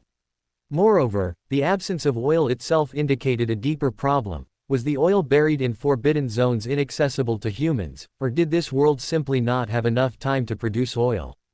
Alice suddenly developed a strong interest in the history of this world. Chapter 23, Lenevis's Child. Alice was currently very confused. She was on her way to the divination club when, for some unknown reason, the horse of a public carriage by the roadside suddenly went mad. Despite the coachman's desperate attempts to control it, the carriage charged directly towards Alice. Alice was so frightened that she froze on the spot. She felt she should do something, but her body was too scared to move, so she could only watch as the carriage rushed towards her, then tripped on a pole knocked over by scattering pedestrians and fell in front of Alice.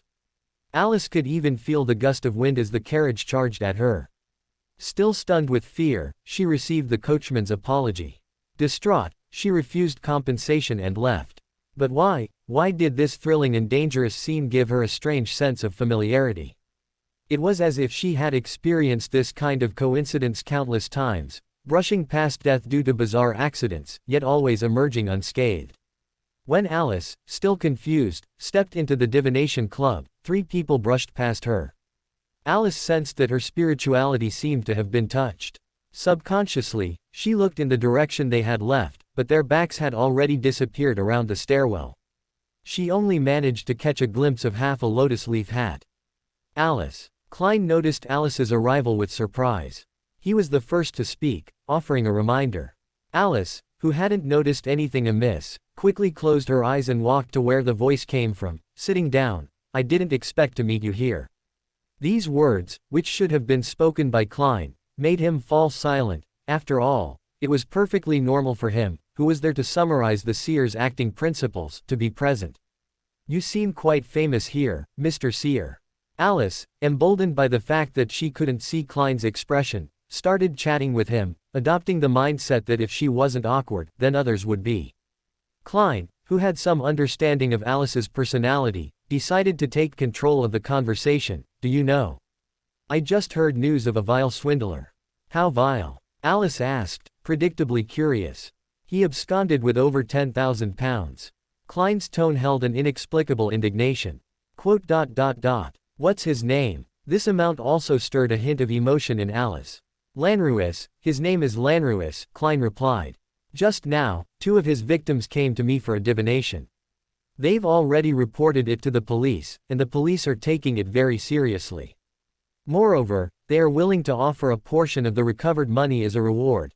£10 for effective clues, and if you can help the police catch Lanruis, you can receive £100 in cash. Alice was momentarily astonished by the generosity of these 2 people, then she asked, but didn't he swindle £10,000? Klein's train of thought was disrupted for a moment. He recalled the logic of their conversation to confirm Alice's meaning. There were more victims than just these 2.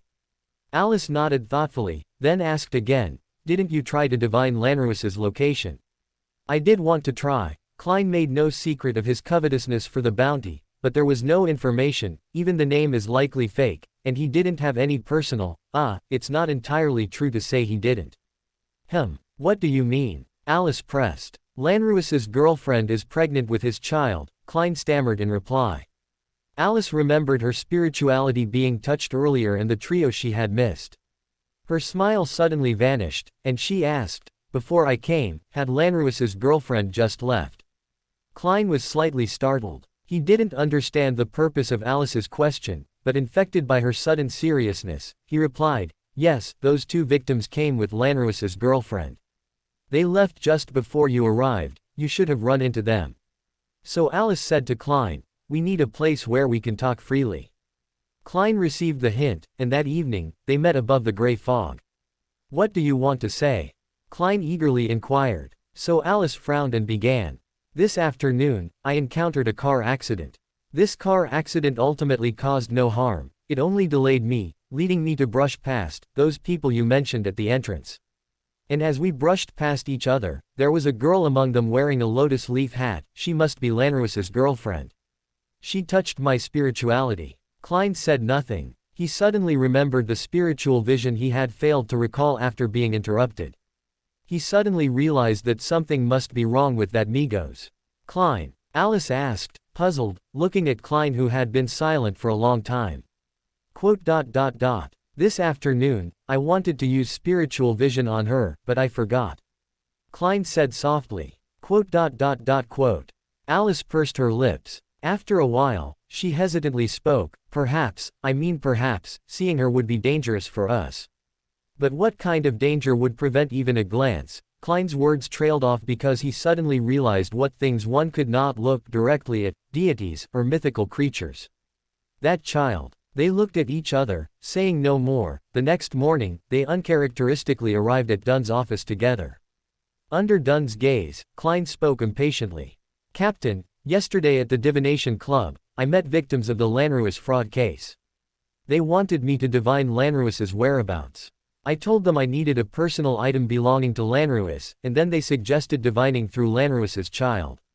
They brought Migos, the mother of Lanruis's child. Migos's behavior was very strange. I originally wanted to try spiritual vision on her, but he forgot. Alice took over Klein's words. Yesterday afternoon I had planned to go to the Divination Club, but I had a car accident on the way. By the time I arrived, I just happened to brush past Miss Migos, and she touched my spirituality. After a pause, Alice added, I also couldn't see Migos.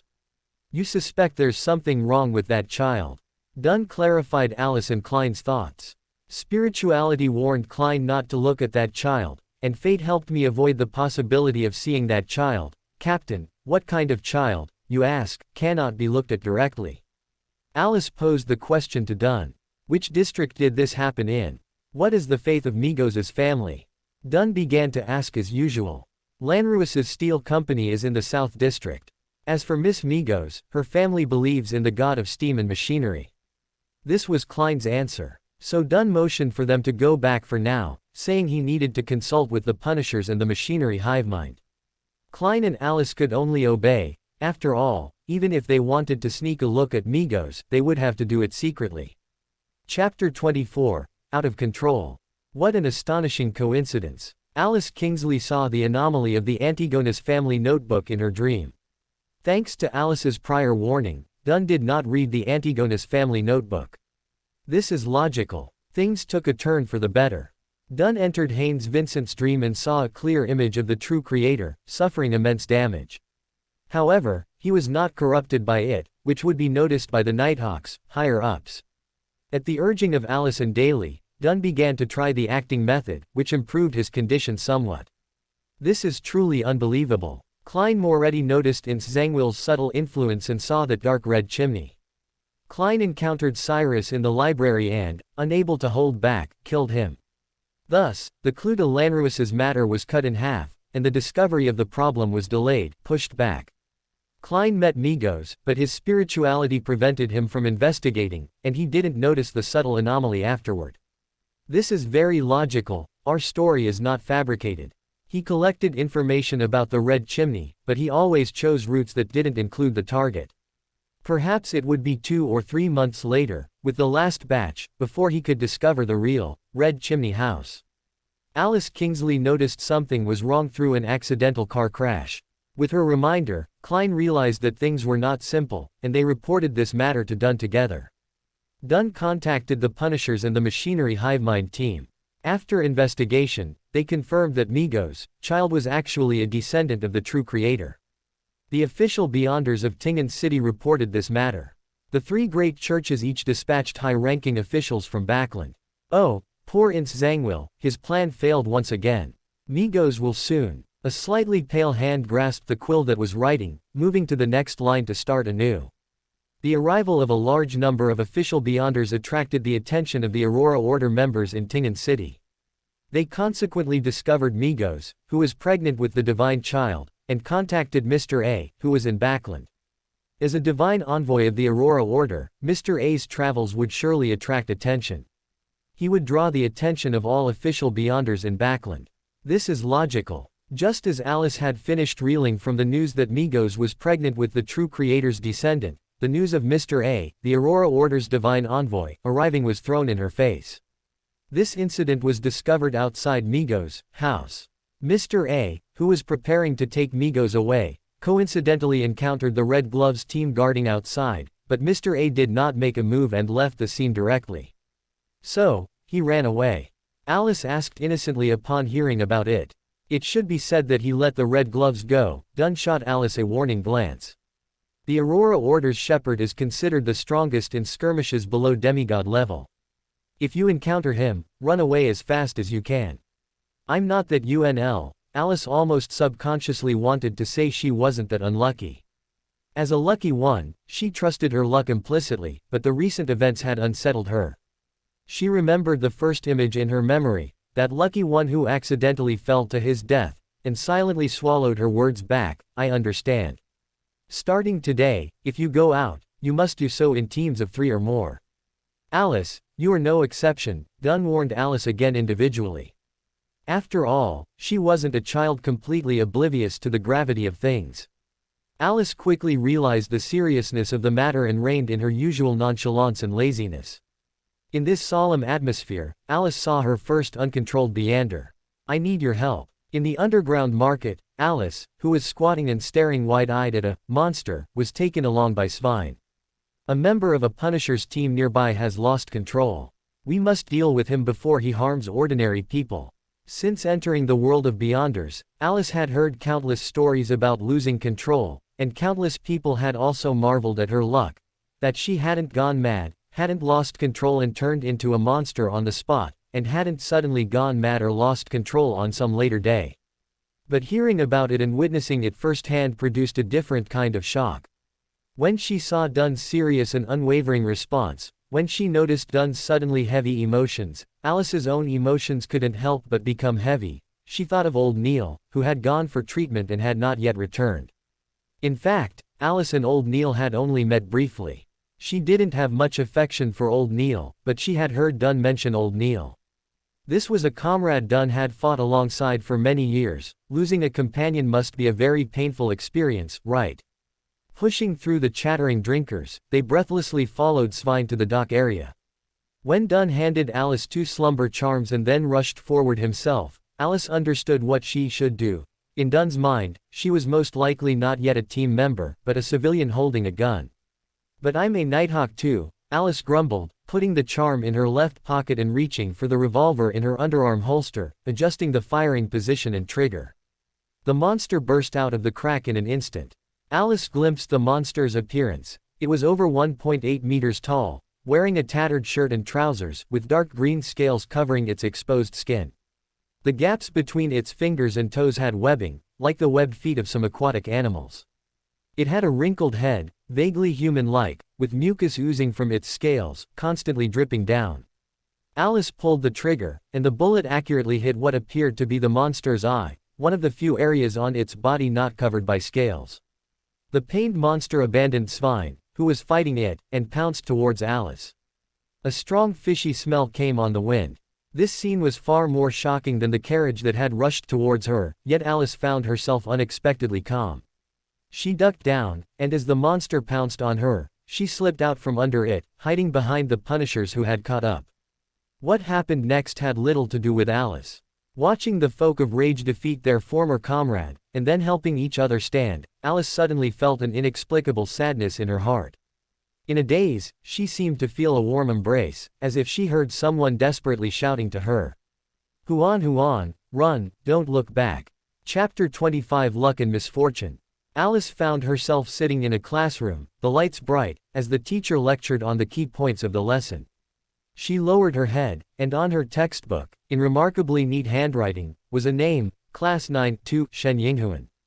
Alice immediately connected this name with Huan. She subconsciously looked around, searching for the girl who had always been by her side. Where was she? The light suddenly flickered. Alice looked up. Oh, it was the lamp. Why was the lamp shaking? No, it wasn't just the lamp. The desks, the chairs, the floor, the entire building was shaking.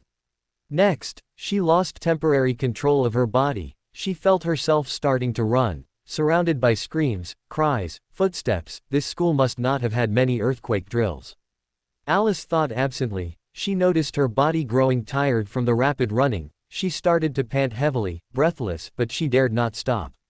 She could see the floors shaking more and more violently, as if about to collapse. She saw rubble, light fixtures, and fans occasionally falling from the ceiling. She saw teachers standing at the stairwells, taking on the responsibility of guiding students. Alice ran and ran, until a massive slab of stone descended from above. Alice felt all her muscles freeze. The passage of time seemed to slow down. She watched helplessly as the huge shadow drew closer and closer to her. Teacher. Alice was startled awake by her own sharp shriek. She realized she hadn't died as she had imagined, but had been saved. Saved. She stared blankly at the woman, her homeroom teacher, whose lower half was crushed under the stone slab. Strict yet gentle, knowledgeable, patient, she was one of the most popular teachers in the school. Even the bad students, who loved to torment teachers, were unwilling to make things difficult for her. As she remembered, this teacher was frugal, using most of her salary to help students, and she treated every student with the same gentleness and patience. Even the poor students, who had long been given up on by other teachers, would receive her gentle comfort. Privately, students jokingly called this teacher Mom, and now, to save her, tears blurred Alice's vision. Her feet seemed glued to the floor, unwilling to move forward, and then she heard that familiar, desperate cry, Huan, run, don't look back. That cry seemed to break some kind of restraint. Alice began to run amid those shouts, tears streaming down her face, but Alice didn't even have time to wipe them away, just kept running frantically until she escaped the teaching building and ran towards the sports field. But this was far from the end of the disaster. The homeroom teacher who died saving her seemed to be just the beginning. Alice saw another similar scene. A classmate, who instinctively pushed her away when the ground suddenly split open, fell into the abyss in an instant, before she could react, and as the crack closed, she could almost still hear her classmates scream. This was also not the last similar scene. During the aftershocks, during the disaster relief efforts, countless similar incidents occurred. It always seemed to be this way. Just happening to encounter an unavoidable disaster. Just happening to be saved by someone. Just happening to watch the person who saved her die before her eyes. Alice clenched her fists in pain, watching herself write down, stroke by stroke, the sentence she had already seen once. Use luck sparingly, never squander it.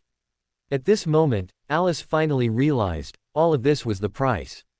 But why, when I made a mistake, did those around me have to pay the price? Alice quietly asked herself, yet she knew the answer perfectly well, because she loved them, and so the death of her loved ones could serve as the price. When she woke from the dream, her pillow and quilt were already soaked with tears. Alice silently got up, then slowly leaned against the door, squatted down, hugged her knees, and sobbed. Alice still hadn't recalled enough memories to complete Shen Yinghuan's life. In fact, of the people who died before her eyes, besides her homeroom teacher, whom she remembered most vividly, she couldn't recall most of their names, let alone their shared experiences. But Alice remembered the tangible pain. The pain without memories was like a rootless duckweed, slowly subsiding during her intense weeping, then disappearing. When her crying stopped, Alice could still recall the feeling of that pain, but no longer had the immersive sense of suffocation and numbness. But this did not mean Alice forgot what she had remembered in her dream. She needed to pay for luck with misfortune as the price, and she could not control how or when the misfortune would occur. Theoretically, if your misfortune and luck were both controllable, you would only need to maintain their balance to a certain extent, which would actually be very simple. You could be a bit more unlucky in small matters in daily life to exchange for luck in major matters. And Alice's pain stemmed precisely from this. She would be exceptionally lucky for a period, then exceptionally unlucky for another period to repay the luck, but she could not control the timing or the degree. So, eventually, during a period of misfortune, an earthquake just happened, and then there were the scenes Alice saw in her dream, those deaths that caused her immense pain until she became numb. Therefore, after that earthquake, Shen Yinghuan, unable to control her own destiny, made a major decision. She would, during periods of luck, avoid drawing on luck as much as possible, to reduce the occurrence of misfortune. But, I am no longer Shen Yinghuan. Alice looked at herself, but a thought suddenly emerged from her heart. Shen Yinghuan's fate did not follow. I do not have the ability to acquire luck and then pay the price later, but Alice still felt a sense of vigilance. She would not forget that a Beander characteristic was hidden in Ting'an City, and she did not want the Nighthawks and the people of Tingen City to become the price one day in the future. Even if there was only a 1 in 10,000 chance, she needed to pay something for her past luck, to the extent that if that Beander characteristic exploded, the price would be unbearable for her. This worry and vigilance made Alice a little wary of the lucky one's luck. She suddenly thought of a question she had never considered before. If I can only become a lucky one by relying on the gifts of fate, then when fate reclaims its gifts, how can I ensure that I am still lucky? Only with thorough preparation can one ensure they are always lucky. To Alice's surprise, this realization touched the shell of the Beander characteristic. A cool sensation of feedback came from the Beander characteristic, and Alice realized that her lucky one Beander characteristic, which had shown no clear signs of digestion, had for the first time exhibited clear digestive feedback. So, the core of playing the lucky one is not to rely on luck. Shen Yinghuan's luck had a reason. Listen to my story. Chapter 26 Inches Son, Derek. After accidentally touching upon the core of the acting method, even though she didn't feel much urgency about digesting the potion, Alice could still feel the digestion progress had improved by leaps and bounds compared to before. Klein, who had already seen Dunn in his dreams and realized that Dunn had some suspicions about the acting method, also completed his own suggestion during this period, obtaining the clown potion and successfully advancing to clown. Well, after all, he didn't need to exchange for another formula, having the main ingredients was enough. Evidently, Klein at this moment was still immersed in the excitement of fully digesting the potion and hadn't considered checking the fates of those who had grasped the acting method before him. Thus, at the next tarot club, Alice saw a new member. This is the new member, code-named Sun. A calm voice of introduction came from the head of the bronze long table. This is Miss Justice, this is Miss Destiny, and this is Mr. Hanged Man. Alice curiously observed Sun. She realized that the Sun in front of her couldn't be much older than her, and his movements showed obvious nervousness and awkwardness. But, if Justice and Hanged Man were there because of experiments, and she was there because she exposed Klein's identity, what was Sun's reason? Before Alice could think carefully, she heard Audrey's voice. Mr. Fool, I have collected 2 more pages of Rosal's diary. So, Alice suddenly thought of a good way to ask a question. She raised her hand. Mr. Fool, I have also collected 1 page of Rosal's diary. No matter how chaotic Mr. Fool's inner thoughts were, he had to smile and ask Alice and Audrey. Miss Justice, Miss Destiny, what do you wish to obtain? Alice looked at Audrey. She planned to wait for Audrey to give her answer to see if she could use it as a reference. After all, she didn't really have a diary, so she naturally couldn't really ask for something. Audrey then said with feigned reserve, you know, I am about to finish digesting the spectator potion. I hope to obtain the telepathous potion formula a little earlier so I can prepare the materials in advance.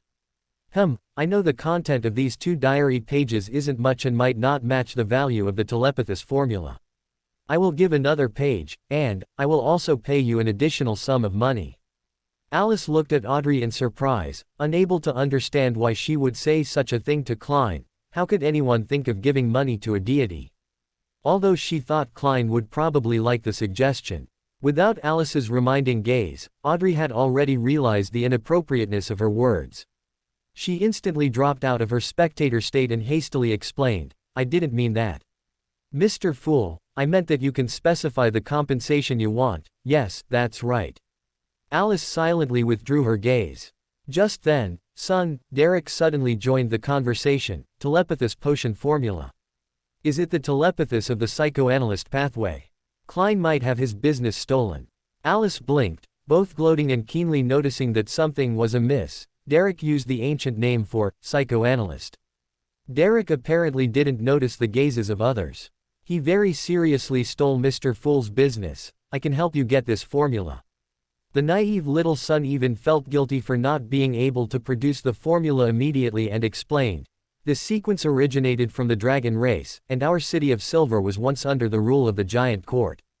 You know, giants and dragons are mortal enemies, so, sequences 9, 8, and 7 of this pathway are all available in the city of Silver. I have a way to get them. Alice suddenly had an urge to see Klein's expression through the mist, although she didn't have that ability. However, what exactly is the City of Silver? Audrey asked the question Alice wanted to ask. City of Silver. I've never heard of this place. Where is it? Alice looked at Alger. Alger was clearly also ignorant of this question, and he was posing in a posture of serious listening. So, the naive little son once again exposed himself without hesitation. You are not citizens of the City of Silver. Which city-state are you from? At that, everyone present fell silent. Derek, who didn't get an answer, also stopped bringing up the matter. I will get the telepathist potion formula as soon as possible. I want to exchange it for the initial sequence of the Sun Pathway. Sun Pathway. Sequence 9 barred. Alger's rhetorical question timely supplemented everyone's lack of knowledge. Derek thought for a moment and said, it should be that, but I lack understanding of it. Mr. Fool, who was observing, urgently joined the conversation to avoid Alger stealing his business again. I don't think Miss Justice has the barred formula. Audrey then nodded. Mr. Fool then added, I will give Sun a barred formula. Sun should give the telepathist potion formula to Miss Justice as soon as possible, ideally within 2 gatherings. And Miss Justice will give me the newly acquired Rosal's diary. This will complete the transaction. So troublesome. Alice's thoughts followed Klein's words in a circle and successfully muddled herself. From the principle of equivalent exchange, Sun is at a disadvantage, but he has only made a promise. Once he actually produces the telepathist formula, Miss Justice can then consider how to compensate him, or I can compensate him, and Miss Justice will provide money to one of my dependents. He needs to do some things recently. This is because Sun may not be able to receive cash or material compensation from Miss Justice. Alice, who was wondering where Klein got his dependent, suddenly heard something that confused her. Sun might not be able to receive compensation. Where did Klein pull him from? Audrey and Derek gladly agreed to the proposal, and so, the transaction was concluded. Then, Mr. Fool, who had already paid a reward, had to look at Alice, who had handed in a fake. Miss Destiny, what do you wish to obtain? I request a private conversation with you. I have a question I want to ask you. Klein immediately understood Alice's meaning. Sure enough, after isolating them from the sight of others, Alice eagerly asked, where exactly did you pull him from? I'm not entirely sure, Klein explained, but I suspect he might be from the Forsaken Land of the Gods. The legendary Forsaken Land of the Gods. Alice confirmed in surprise. That's right. Klein nodded. Chapter 27 Tarot Club Trading Time. Next was Mr. Fool's reading time. Alger and Audrey naturally noticed that during this time, Alice kept looking at Derek with eyes full of astonishment and curiosity. Did she know where Derek came from? Was that the question she asked? They speculated in unison. In the tacit silence of the crowd, Klein finished reading the diary and said with a smile, actually, you don't have to wait for me. It is our honor, Alger said, adopting a humble posture. Audrey pondered for a moment, then smiled lightly and said, Mr. Fool, the method you previously described for selecting officials through public examination has been approved by the King and the Prime Minister. It is about to pass in the upper and lower houses and is expected to enter the formal implementation stage early next year. It seems the King and the Prime Minister still have brains. Alger's sarcasm made Alice can't help but glance at him. After all, it sounded like this gentleman's life in reality was not very pleasant. Klein, who had successfully secured a job opportunity for Benson, smiled and nodded. Audrey then straightened her already very straight back and smiled at Alger. Mr. Hanged Man, I have the answer to the matter you asked me to confirm earlier. The king has been persuaded by the Prime Minister and will not retaliate against the Fasak Empire on the eastern coast of Byron for a short time. I think you should pay the additional reward you promised earlier. It sounded like Miss Justice didn't think this was a message that needed to be kept from others. Alice, who had entered the audience with Sun, thought so. Next, Audrey naturally requested clues for the psychology alchemists or the main ingredients for the telepathist potion as compensation. After Alger agreed, the transaction was completed. Alice successfully observed that Derek remained bewildered throughout the conversation. He seemed to know nothing about the outside world. Audrey, having achieved her intended goal, was about to fall silent but suddenly remembered something she had encountered, so she spoke again. I've recently come into contact with some Beander circles and learned about a powerful Beander named Mr. V. Mr. Fool, Mr. Hanged Man, son, Miss Destiny, do you know his background and true identity? Derek, who couldn't understand at all, remained silent. Alice looked at Audrey with a strange expression and replied, you know, I've already heard of a Mr. A and a Mr. Z, and I didn't expect you to meet a Mr. V. The Hanged Man, who had intended to speak, fell silent upon hearing this. Audrey then pressed, Miss Fate, are you saying that this Mr. V is from the same organization as the Mr. A and Mr. Z you mentioned? Alice explained, I can't be certain. I know Mr. A and Mr. Z are both from the Aurora Order. The Aurora Order has 5 saints and 22 messengers. These messengers use letters as codenames and their strength ranges from sequence 7 to sequence 5. They are all quite skilled at concealing themselves, and a new replacement is generated whenever one dies. But I cannot confirm that the Mr. V you mentioned is the Aurora Order's Mr. V. I can only tell you that this possibility is very high, and you should be careful of that Mr. V. Incidentally, this information comes from the Lord of Storm's church. As far as I know, the Aurora Order has always been targeting the Lord of Storm's church, the Church of the Eternal Blazing Sun, and the Church of the God of Knowledge and Wisdom. The information came from the Lord of Storm's church. Alger couldn't help but frown. He subconsciously began to consider Alice's relationship with the Lord of Storm's church, but he could never have imagined that this information had actually been relayed through the Night Church. Audrey, upon hearing this, silently heightened her vigilance and thanked Alice. Thank you for your answer, Miss Fate. Do you need anything as compensation? You know what I want. Alice shrugged, but it seems information about the life school of thought or the monster pathway beyonders is not easy to inquire about. Audrey offered an apologetic smile, and Alger seized the opportunity to interject. I met a Beander of the monster pathway at sea. Alice's eyes lit up but quickly dimmed again. What do you need? Oh, wait, he's at sea. Even if I had information about him, I wouldn't be able to meet him. You need to meet him. Alger was confused. He had thought Alice was looking for clues for advancement. To be precise, I need him to see me. Alice leaned back in her chair. I need to know what a Beander of the monster pathway can see in my destiny. Alger pondered, then spoke with some uncertainty. He's temporarily on my ship because he encountered a shipwreck. He didn't finish his sentence, but Alice understood his meaning. If Alice didn't mind exposing her identity, her request could still be fulfilled, but Alice's problem wasn't even there. The main point was that, as a Nighthawk, Alice simply couldn't leave Tingen City. How about this, Mr. Hanged Man? Alice sighed regretfully. I hope you can obtain information like his address. Would that be possible? I will try. Alger accepted this method, thinking that if soft methods didn't work, he would resort to hard ones. He replied, I hope this can replace the compensation Miss Justice gives you. If I cannot find the information you need, I will continue searching or consider other compensation. Alice agreed, so Audrey asked, then, Mr. Hanged Man, what do you need me to pay? I hope to use this and more additional rewards to ask for a favor from you, Alger said in a deep voice. What favor? Audrey asked, puzzled. Alger stated his request. I received intelligence that the great pirate Keelangos, known as Rear Admiral Hurricane, secretly came ashore and infiltrated Backland. I don't know what he wants to do. I hope you can help me find his whereabouts. As for subsequent matters, you don't need to take risks. Rear Admiral Hurricane Keelangos, one of the 7 pirate generals. Audrey's eyes widened. Pirate general? Alice asked, confused, as she had been in Tingen City since waking up and lacked knowledge of the sea. Yes, he is also a Sequence 6 Beander, a Wind Blessed, of the Sailor Pathway. He also possesses a mystical item, which can also be called a sealed artifact. He is quite cunning and cruel. Do not try to deal with him, Alger introduced solemnly.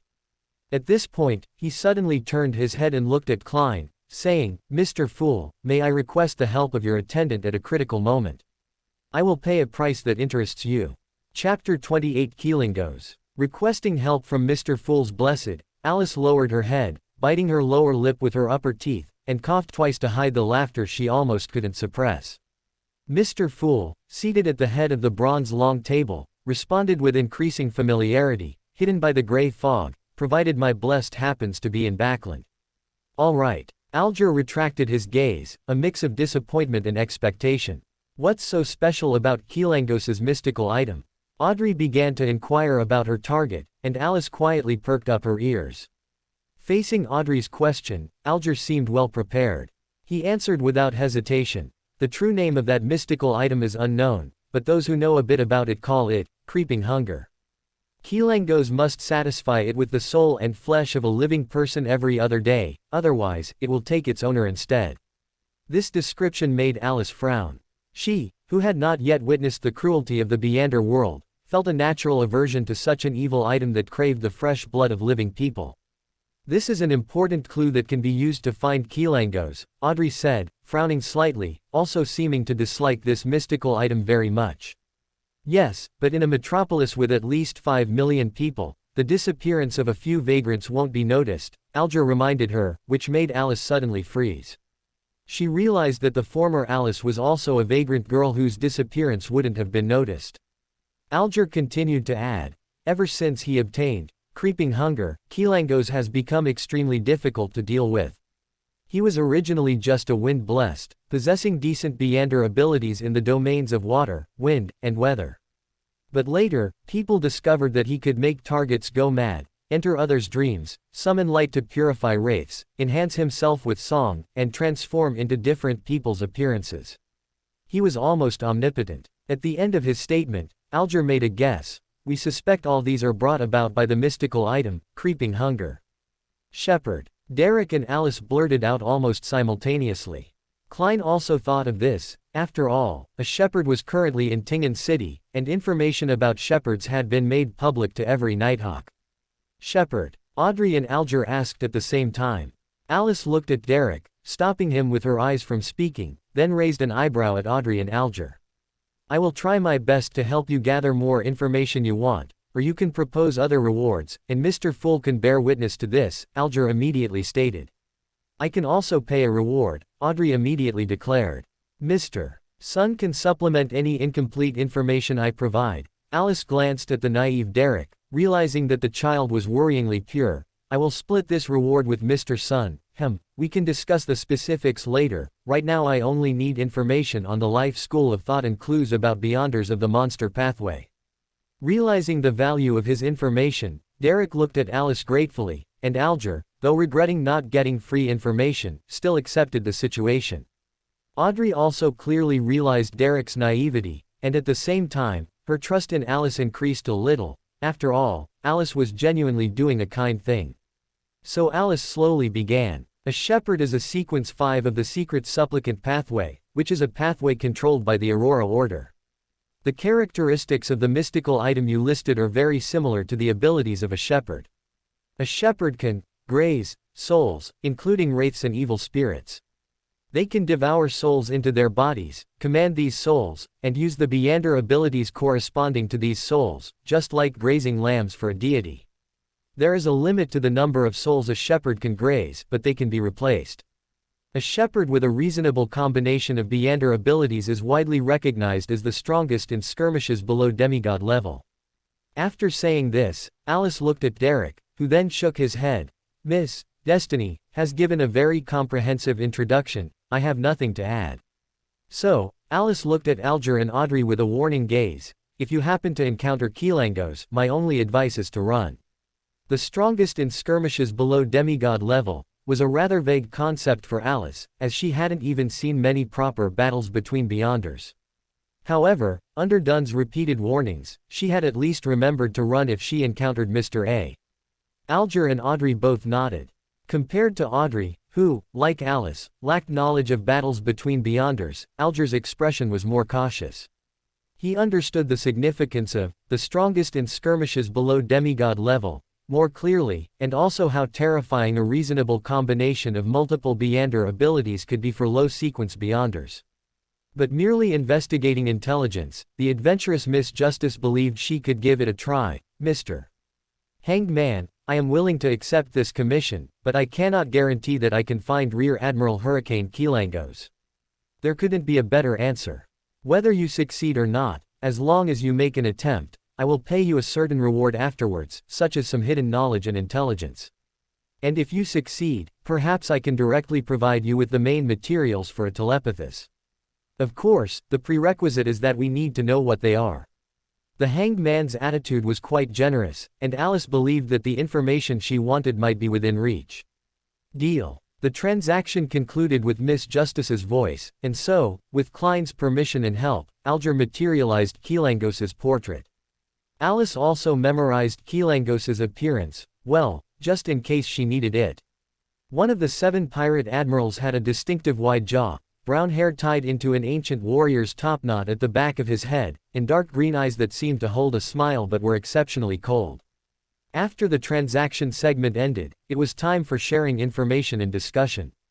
After Alger and Audrey both fell silent, Alice pondered and spoke for the first time in this segment. An ordinary woman, due to some unexpected reason, became pregnant with the child of the true, fallen creator. Mr. A of the Aurora Order left Backland for this reason, and perhaps Mr. A will return to Backland with her soon. Chapter 29 Weird Paintings. This news was like a bombshell, reawakening the gradually calming sea named the Tarot Club. Not to mention the little son, who was secretly uncomfortable with the word, fallen, preceding the creator's name. The fact that a child of an evil god could arrive in Backland at any moment was enough to cause panic. Alice's words were not groundless. She learned from Dunn that Backland was generally tacitly approving of Migos being brought to Backland. After all, something like a child of an evil god was a world-shattering event in Tingen City, but in Backland, while it couldn't be called a small matter, it certainly wouldn't cause much of a stir. Audrey was the first of the 3 to turn pale with fright, immediately dropping out of her spectator state and anxiously asking Alice, a child of the fallen creator. Backland. Audrey was a bit incoherent. For a moment, she wasn't sure what to ask first. The sequence. Or the time. And then what? What should she do once she knew these things? Alger was somewhat calmer. He quickly grasped the crux of the matter. An ordinary human female cannot bear the burden of carrying a god's child. The actual sequence of this, child of the fallen creator, probably won't be too high, so it's not a major Beander incident in Backland. But the problem is, as a child of the fallen creator can descend through him. You're right, Alice nodded, explaining, the 3 great churches intend for Mr. A to bring the child of the fallen creator to Backland and resolve this incident in Backland. The only problem is that the fallen creator might use this opportunity to descend. Alice's words almost explicitly revealed that her relationship with the 3 great churches was significant and that she was highly likely an official Beander. Coupled with her special sequence and a major event like the child of the fallen creator, a little investigation would be enough to pinpoint her identity. But even Alger's thoughts weren't on this at the moment. Amidst Alger and Audrey's worries and the son's incomprehension, this Tarot Club meeting came to an end. And the official Beyonders' swift decision to take Migos to Backland for deal with was thanks to 008. Oh, poor Ince Zangwill, his attempt to use Mr. A to prevent the official Beyonders' plan to deal with Migos failed. The official Beyonders reached a secret consensus. To avoid Mr. A launching a terrorist attack in Tingen City due to provocation, they decided to let Mr. A take Migos to Backland, and set up a trap in Backland to welcome Mr. A and Migos. His plan can no longer succeed. What a pathetic fellow. In a room in Red Chimney, a quill jumped and wrote this passage, as if cheering for Ince Zangwill's clumsy screenwriting skills. Ince Zangwill grabbed the jumping quill, his scalp tingling with anger. He paced back and forth in the room, troubled, thinking about how to salvage everything. Just as the official Beyonders in Tingen City were mentally prepared for Mr. A to leave with Migos, things suddenly changed. Perhaps their obstruction was too perfunctory, causing Mr. A to sense something was wrong. Or perhaps Mr. A believed it was too dangerous to let the Lord descend in Backland. In any case, when everyone was prepared, Mr. A suddenly decided to stay in Tingen City and protect Migos so she could successfully give birth to the god's child. As Alice, whose vacation was cancelled because Mr. A remained in Tingen City, she felt extremely miserable. She even lost the right to secretly sneak out and wander around, only able to play poker, invented by Emperor Rosal, at Blackthorn Security Company. While Alice was bored, Roseanne discovered a set of works she really liked from Alice. It was a series of chibi character images, classic 3 heads tall figures, with vivid expressions and costumes, making it easy to recognize them as chibi versions of the Nighthawks team members. This isn't quite accurate, because Alice hadn't left out the administrative staff, and judging by a few images that couldn't be identified, if she continued like this, Alice might end up drawing everyone she knew. Roseanne showed strong affection for them. So cute. Oh my god, Alice, did you specifically study drawing before? They're really too cute. These words made Alice freeze. As a homeless girl who might not even eat her fill, the original Alice could never have studied drawing, setting aside the possibility of a fallen family. But what about Shen Yinghuan? When holding the paintbrush, Alice hadn't deeply considered this question, only treating it as a pastime when she was bored. But could Shen Yinghuan have truly specifically studied drawing? A scene briefly flashed before Alice's eyes. She saw herself handing a drawing to the girl who always appeared by her side. That drawing, what did that drawing look like? Alice tried hard to see the content of the drawing, so the image flickered a few times like a bad signal, briefly clearing for an instant, then shattered before Alice's eyes. But Alice was so scared she almost jumped on the spot. It was something that looked like a comic or illustration. On the picture were two men, one of medium build, with black hair and brown eyes, wearing a formal suit and a top hat, exuding a clear scholarly air. The other was wearing a black trench coat like a robe, with black trousers and black leather shoes, a gaunt face, a broad forehead, a tall top hat, and a distinctive monocle over his right eye. The two men in the picture were in an intimate posture. Anyone who saw them would think their relationship was unusual. If they weren't still wearing clothes, it would probably be an indescribable scene. But, why did the scholarly-looking one resemble Klein so much? Meeting Roseanne's confused gaze, Alice offered an apologetic smile. I'm sorry, I think I just remembered some things from before, so I got distracted. Roseanne, who knew Alice had amnesia, instantly understood Alice's lapse and asked with concern, so that's it? Are you alright? Do you need to rest? Alice responded with a smile, and casually cut out Roseanne's chibi character and handed it over. If you like this, it's yours. Roseanne gladly accepted the gift, then discreetly watched Alice leave. After confirming she was alone, Alice tried to use dream divination to search for her memories along the recent clue. And so, she saw similar scenes one after another. The drawings also featured Klein and the unknown monocle man, in different settings, wearing different clothes, striking various intimate poses that were hard to describe, occasionally flashing a few rather explicit scenes where the two in the drawing weren't wearing clothes at all. It sounds a bit outrageous, but Alice's friend is actually a Kemen fan. Solemn. Speaking of which, I've unconsciously written up to the point of signing a contract, so you can start casting monthly votes. Hint, hint. Chapter 30. You were just acting. Alice's eyes were filled with confusion when she woke up. Those paintings were for that unknown friend. That was the only thing Alice could be certain of. So, she not only knew about the monster, the fool, and Klein, Zhou Mingbrui, but also knew. Alice's expression twisted. She violently shook her head, trying to banish those images of unclothed figures from her mind, and restrained herself from drawing them out to show Klein. Even so, Alice couldn't help but start thinking about who the other man in the paintings was, Klein's lover. That didn't seem quite right either. Alice silently suppressed this guess, pushing down these memories that were absurd and unsettling from beginning to end, and began to ponder what would happen if she asked Klein if he was gay. No, she shouldn't jump to conclusions like that. Maybe he was bisexual. Alice, with her mind full of jumbled thoughts, re-entered the crowd.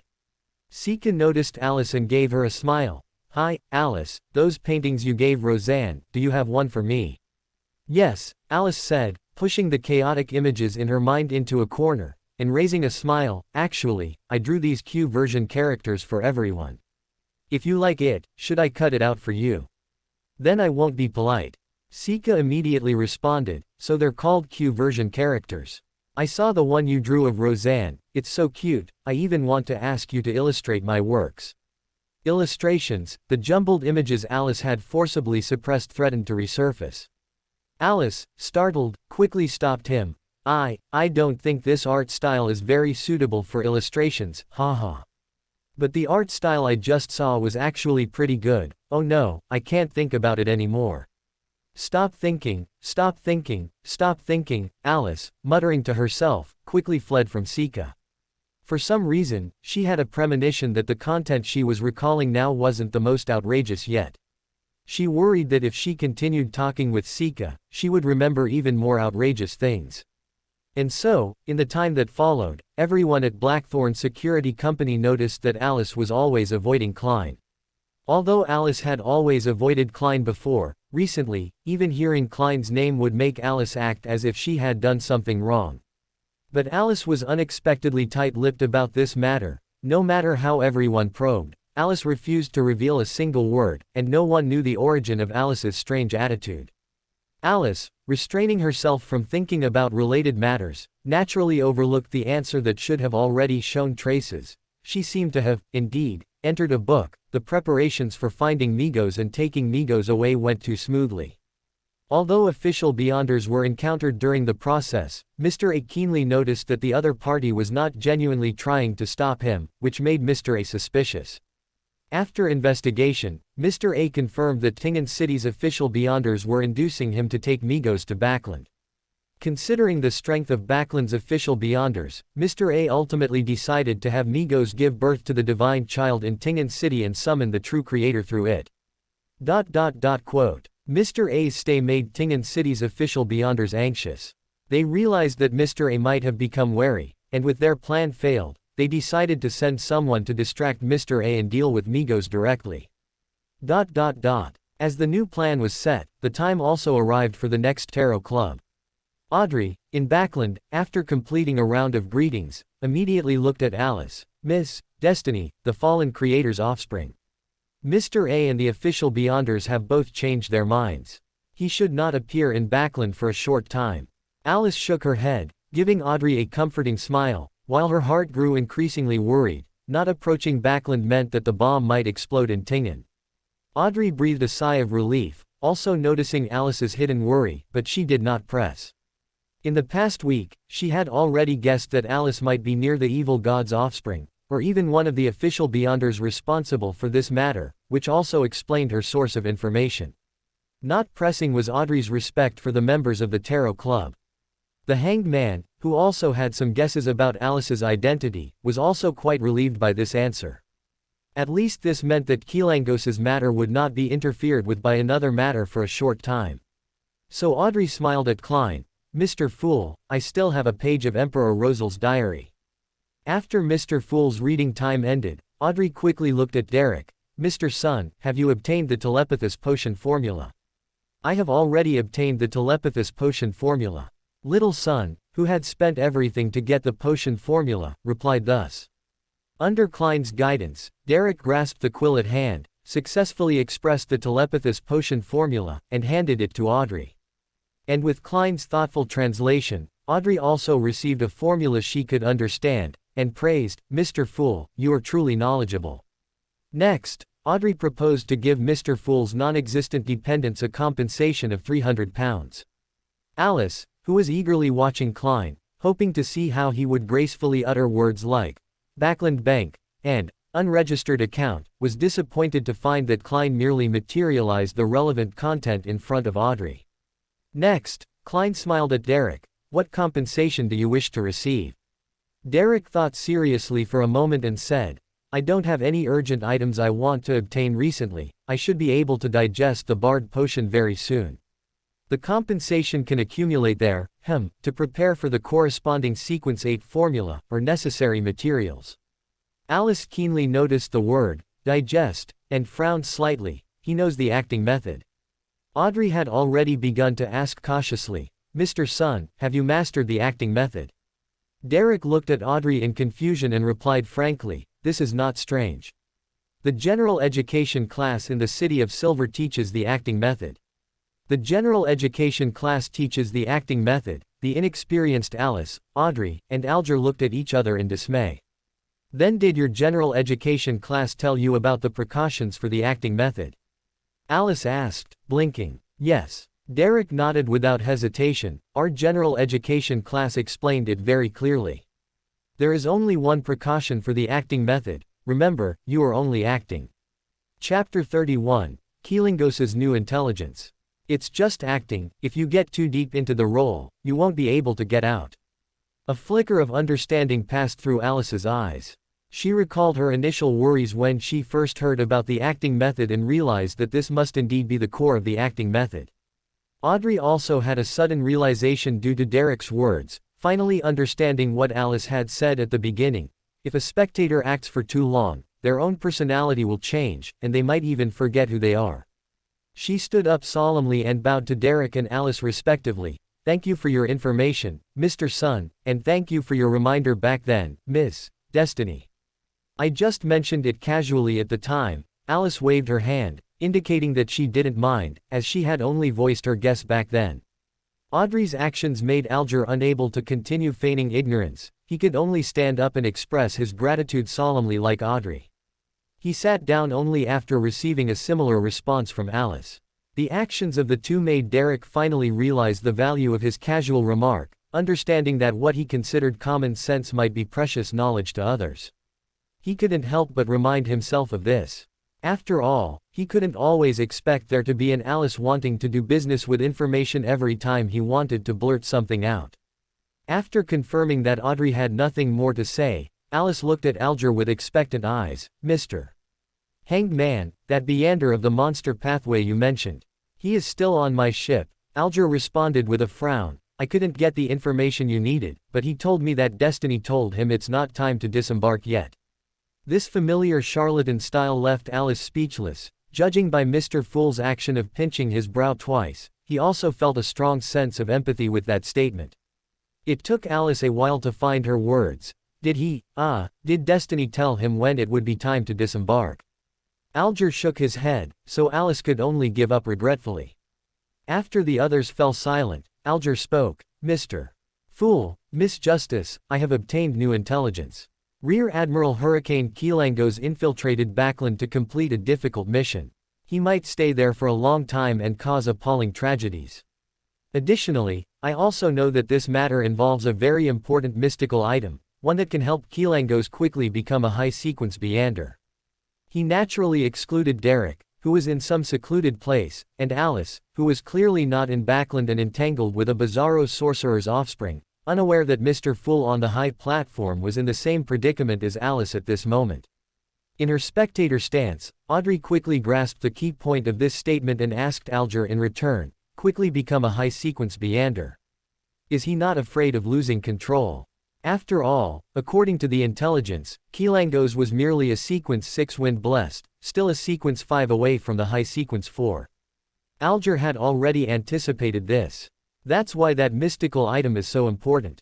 Of course, these are all my speculations. The intelligence I received is this. Keelangos believes that once he completes the commission and obtains that mystical item, he will soon be on par with King of the Five Seas Nast and others, turning the 4 kings of pirates into 5 kings, and reducing the 7 pirate generals to 6. Ordinary people might not know, but as Beyonders, we should all know that the 4 kings of pirates are either directly high-sequence Beyonders or possess high-sequence combat power with the cooperation of extraordinary ships and mystical items. For Keelangos to gain recognition and be considered their equal, he must also have a similar level, which is why I made that speculation. Derek completely failed to understand what Alger was saying, as the City of Silver was a place without even an ocean, while Alice propped her chin, listening to the matter like a story. "Your speculation is very reasonable. Of course, it could also be a mystical item comparable to a high-sequence Beander," Audrey responded with a faint smile. Upon hearing Audrey's words, Alger emphasized again, "My description just now had 2 key points. First, Keelangos will stay in Backland for a long time. Second, it involves a very important and possibly very mystical item." Seeing Alger's gaze towards Klein and his deliberate emphasis, Alice realized that Alger was actually asking for help from Mr. Fool's subordinate. Unfortunately, he didn't know that Mr. Fool had just reached sequence 8. Thinking of this, Alice pursed her lips and lowered her head, restraining herself from laughing out loud. This scene was noticed by Audrey, who was a spectator, but even so, Audrey couldn't figure out what Alice was laughing about. In the face of an information gap, observation is sometimes not that useful. As expected, Mr. Fool did not express an opinion, merely responding calmly, "I understand." Seeing this, Alger could only sigh secretly, suppress his disappointment, and begin to exchange information with Audrey. In short, we have initially locked down Keelangos's approximate area of activity and are about to begin further searching. Audrey first briefly explained the specific situation, then, with a mindset of doing something important and serious, said, "We need more intelligence, focusing on Keelangos's hobbies and habits." Alger recalled and said, "He likes to eat fish very much, especially fish from the ocean, sliced and eaten raw. Isn't he afraid of parasites?" "Oh, sea fish generally don't have parasites." Alice's thoughts followed Alger's words, habitually starting to inwardly complain. "He loves strong liquor and looks down on champagne and red wine, etc." Alice, who was only allowed to drink non-alcoholic beverages, felt offended. Once he goes ashore, he always looks for women to vent, and his strong body makes a single woman unable to satisfy him. Oh, this. He is accustomed to using cold weapons and rejects hot weapons. Perhaps he is very confident in his combat skills. After all, hot weapons indeed require less skill than cold weapons. After all, such a person couldn't possibly care about things like knightly glory, could he? It's difficult for him to be away from water for a long time. I mean, he has to swim or dive every few days. Is this a side effect of a mystical item? Or is this a characteristic of the sailor pathway? It shouldn't be, right? Do people from the Storm Church have to dive regularly? I haven't heard of that. Audrey quietly listened to Alger's narration, then smiled and said, "I hope it succeeds. Happy cooperation." Happy cooperation. Alger, who couldn't get help from Mr. Fool, could only respond. Chapter 32 Guarding and Being Guarded. The Tarot Club discussion about Keelangos quietly ended, and Alice once again returned to her life of being forbidden from going out and having her vacation cancelled. Actually, there wasn't much for her to do at Blackthorn Security Company, but honestly, it was really boring. Alice sighed for the umpteenth time. Or rather, it was precisely because there was nothing for her to do that she was so bored. Therefore, when the injured Lord Cressite Sessima, the sword of the goddess, appeared, Alice's mood brightened a little. Don't misunderstand, she wasn't gloating, she was just too bored. His golden brown hair was cut very short, his dark green eyes were unusually calm, and his entire face was hidden in shadow by his high collar. When Alice saw him, he had already received initial treatment and was leaning comfortably back in a chair.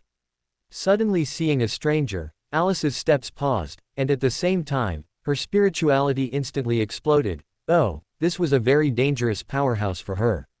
This realization significantly calmed Alice's joy for new things.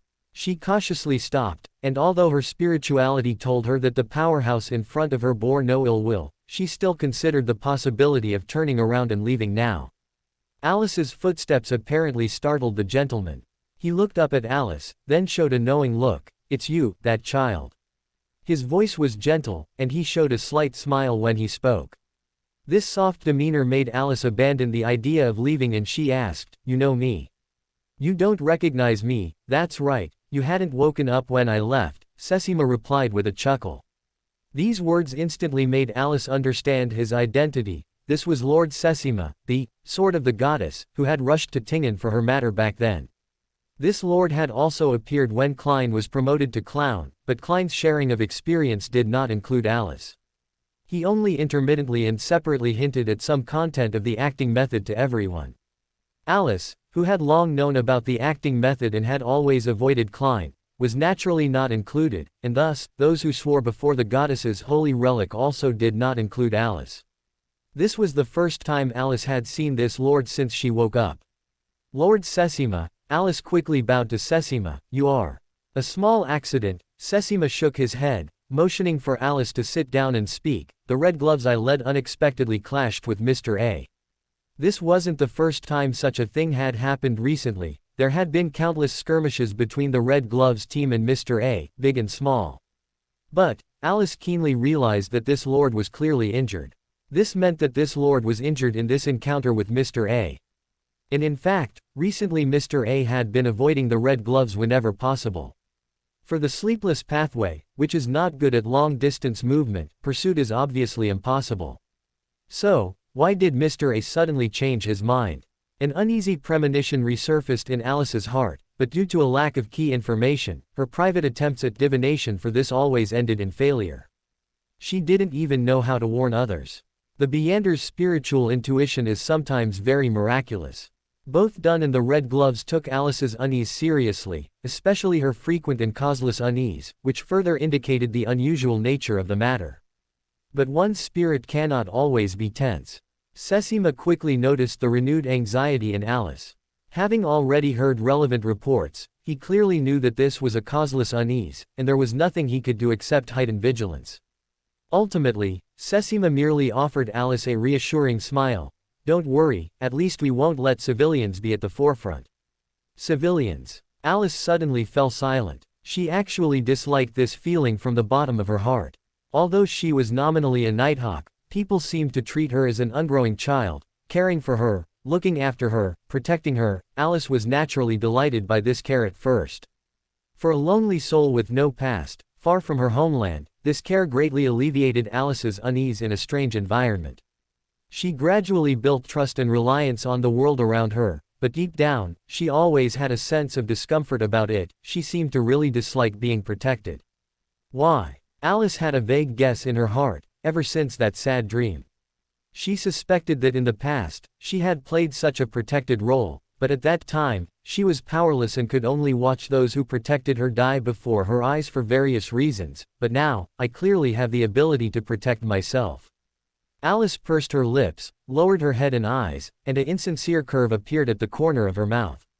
Like all children eager to grow up, she said with dissatisfaction, "But I am already a Nighthawk. I am a Sequence 7 Beander. I am stronger than most Beyonders in Tingan City. But you haven't even come of age yet."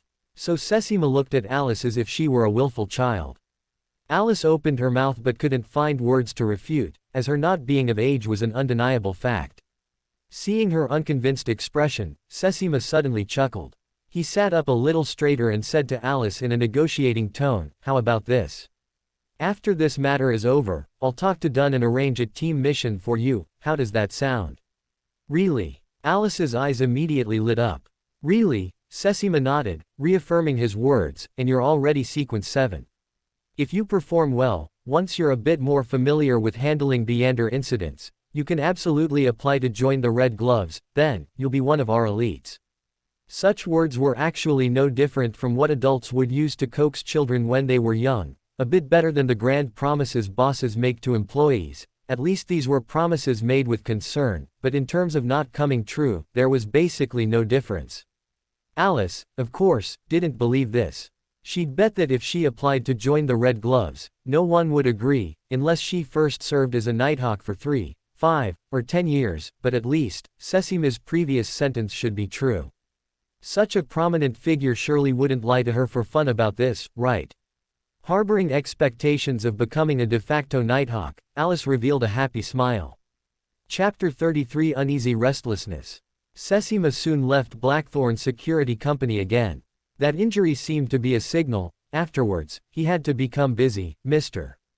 A, for some unknown reason, changed his policy and began hunting official Beander teams.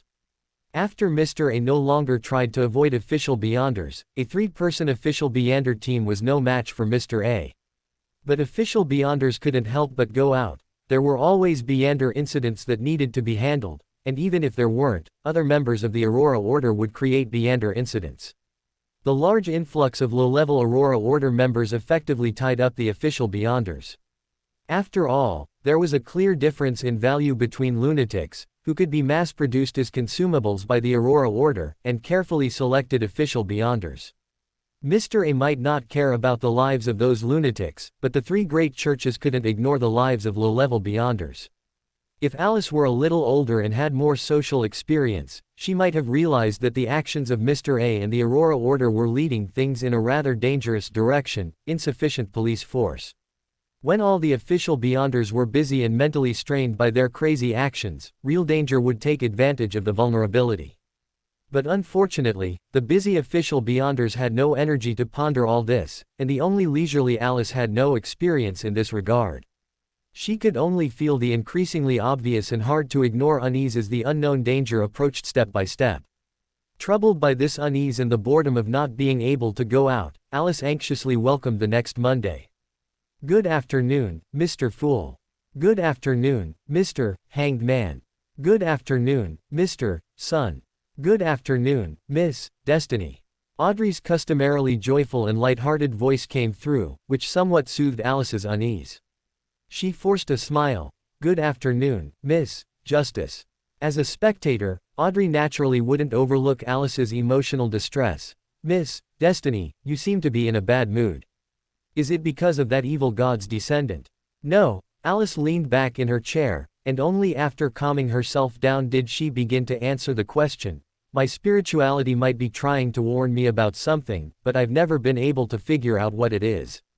It's a pretty bad experience, like someone is shouting in your head with a megaphone, and you try hard to hear what he's shouting, but you just can't hear anything clearly.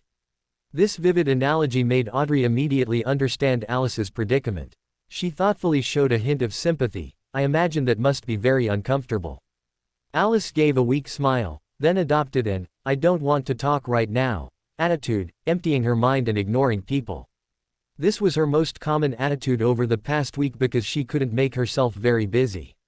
Audrey considerately stopped asking. She looked at Klein, who was sitting at the head of the table, and after receiving his permission, she spoke. Respected Mr. Fool, I wonder if your blessed has received that £300 compensation. Alice, unfortunately, Alice didn't even have the energy to complain now. She just wanted time to pass quickly, preferably to jump straight to the end of the matter. As one of the people in the know, Klein, who had tried to divine for Alice above the gray fog and had tried to help Alice divine above the gray fog himself without results, was also helpless about this. So, Klein, who had repeatedly confirmed the money in his account, replied indifferently in Mr. Fool's tone. I have not paid attention to this matter, but since my blessed has not requested additional help, he should have received it. That's wonderful. Audrey relaxed, and even the tone of her voice became a little more cheerful as she continued. Mr. Hanged Man, there's been progress on Kilangos's matter. Alger immediately sat up straight, no longer probing the origin of Alice's condition. Alice hadn't even inquired about the meander of the monster pathway. Alger asked with a voice that barely concealed his joy, where is he? Unfortunately, as soon as we discovered his traces, he sensed our investigation and killed the relevant personnel. Audrey recounted the events in detail and described the subsequent investigative ideas. Alger nodded slightly, indicating that he would pay attention, then turned to Klein. Respected Mr. Fool, if we figure out Kilangos's true purpose and what that very important and very magical item he is trying to obtain is, please allow me to chant your name and inform you through a ritual. You may. Mr. Fool nodded gently, agreeing to Alger's final effort. Alger then quietly breathed a sigh of relief. He lowered his head and humbly replied, please allow me to praise your listening in advance. Immediately after, Alger looked at Alice. Miss Destiny, that meander of the monster pathway plans to stay in Pritz Harbor for a while, awaiting a fated encounter. Upon being called, Alice had to pull her unfocused thoughts back to listen to what Alger said, and then she heard Alger's deliberately emphasized tone. Fated encounter. Alice repeated the phrase with a strange expression. It sounded like something that would only appear in some vulgar plot. Those were his exact words, Alger replied. Quote. Alice frowned, but she chose to continue asking, so, I assume, if I want to find him, what should I do? He said, all encounters are the inevitability of destiny, Alger repeated in an incomprehensible tone. Alice pinched the bridge of her nose, a headache coming on.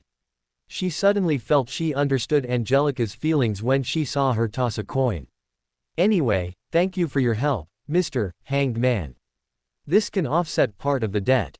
Alice took a deep breath. Although she couldn't get any clues through the so-called fated encounter, at least she confirmed that this person was in Pritz Harbor, though that was still useless to her. Alger accepted the matter unceremoniously, then said to Klein, Mr. Fool, I am about to acquire a batch of Emperor Rosel's diaries.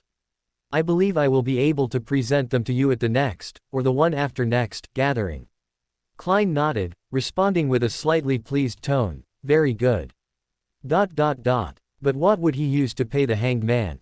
Alice, who had refocused her attention on the gathering, couldn't help but feel a hint of confusion because of Klein's actions. I want recommendation tickets and monthly passes. Pushing open the coffin lid, extending a hand, emitting a weak groan. Chapter 34 God. Esteemed Mr. Fool, if I obtain very useful and time-sensitive intelligence, can I also chant your name and inform you through a ritual? Audrey, who had witnessed Alger's entire process and was greatly shocked, promptly raised the question. You may. Klein nodded slightly, silently praising Audrey's choice of words in his mind. Then, his gaze swept over Alice and Derek. The same applies to you. Alice began to wonder if she could transmit a strange picture through prayer while he was at some important occasion. Can prayers transmit pictures? Yes, Mr. Fool. Derek responded humbly, lowering his head. Alice immediately realized that her thoughts and actions seemed overly disrespectful. She instantly made her behavior appear more reverent. After a few seconds of silence, Audrey took the initiative to speak. I need a complete pituitary gland from a rainbow lizard dragon. I don't have it. To be honest, I've only seen this creature in textbooks. Derek, hearing the automatically translated, phantom sub-dragon, finally found an opportunity to interject. This was likely one of the main ingredients for the telepathous potion, which was easy enough to guess. Unfortunately, Alice also had no way of acquiring this material. She shook her head. I don't have it. You probably don't know, but this sub-dragon is already on the verge of extinction. I might be able to obtain a complete pituitary gland from a rainbow lizard dragon. Alger followed closely, and before Audrey could even be happy, he stated his price, but the prerequisite is to find kilangos. At that time, combined with the compensation I owe you, it will be exactly equal to the complete pituitary gland of the rainbow lizard dragon. Just as Miss Destiny said, this sub-dragon is almost extinct. Currently, traces of them only exist on certain primitive islands in the Mist Sea, the Raging Sea, and the Sonia Sea. The coordinates of these islands are known to only a very small number of people. If you are interested in the future, we can make some exchanges in this regard, because I am one of those few people. I once dreamed of sailing the seas, searching for those primitive islands, and experiencing their ancient customs. Audrey replied with unconcealed excitement. Following that, she curiously pressed on. The rainbow lizard dragon is on the verge of extinction. Does this mean the spectator pathway will soon become extinct? No, there must be substitute materials. Alger replied with a very confident tone. Alice couldn't help but glance at Alger. She, of course, knew what Alger was referring to, as she had become a Beander that way herself. She had consumed the Beander characteristic that precipitated from a deceased Beander. Audrey continued to press. What are the substitute materials? Alger shook his head, replying with deep meaning, I don't know. Perhaps the psychology alchemists would know. Alice couldn't help but glance at Alger again.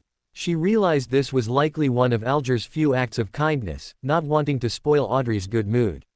Then how can you be sure there are substitute materials? Audrey continued to press, both confused and puzzled. Alice glanced at Audrey, and silently prayed in her heart. I hope her curiosity doesn't spoil her good mood. Audrey noticed Alice's action. She turned to look at Alice. Miss Destiny, do you know the answer? You wouldn't want to know the answer, trust me, Miss Justice. Alice was silent for a moment, deciding not to tell Audrey about it for now. Eating things that precipitated from human corpses should still be unacceptable to most people. Alice's advice temporarily held back Audrey's curiosity. With trust in Alice, she finally gave up asking, all right, since you said so. This made Klein, on the high platform, quite conflicted. He was actually very curious about the answer too, but it would be too undignified for Mr. Fool not to know about this. Perhaps he could ask Alice privately. After the trading session ended, Klein scanned the surroundings and looked towards Sun. Does the City of Silver still believe in a deity? Alice immediately turned her head to look at Derek. She was full of curiosity about the so-called forsaken land of the gods, and the City of Silver. We still believe in the creator of all, the omnipotent and omniscient God. Derek replied with a reverent tone. God Almighty. Alice blurted out, somewhat confused. This phrase was too familiar. Only when she noticed Alger and Audrey's gazes did she realize she probably shouldn't have spoken. She hesitated, looking at Klein. Sorry. This insincere apology made the atmosphere even more awkward. In an atmosphere where no one dared to speak except Alice and Klein, Klein chuckled, glanced at Alice, and then looked at the others. Why are you all so nervous? Then, as if he didn't care about the answer, he looked at Derek, even though he abandoned you. This almost handed Derek's answer from the forsaken land of the gods to him. Alger and Audrey naturally realized Derek's origin. Unlike Audrey, who knew little about this, Alger, while shocked by the fool's power, also suddenly realized that Alice seemed to have little respect or fear for Klein. If she had even a little reverence for a deity, she wouldn't have interrupted so rashly when the deity was speaking.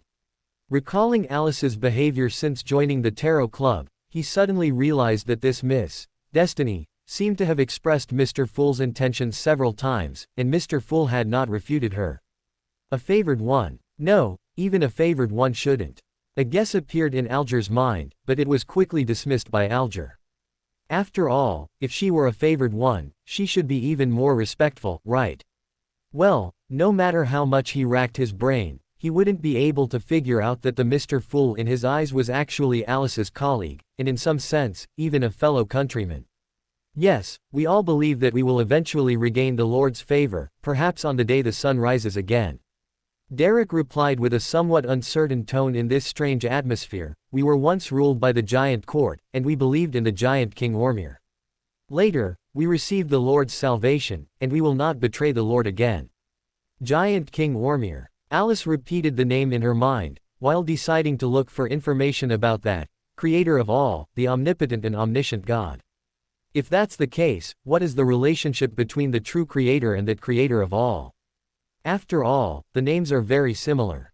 Chapter 35 Fear. Klein nodded and continued to ask, are you still sacrificing to the omnipotent and omniscient God? Yes, we still are, but from the day we were abandoned, we've never received a response again. Derek's voice contained an unconcealable pain.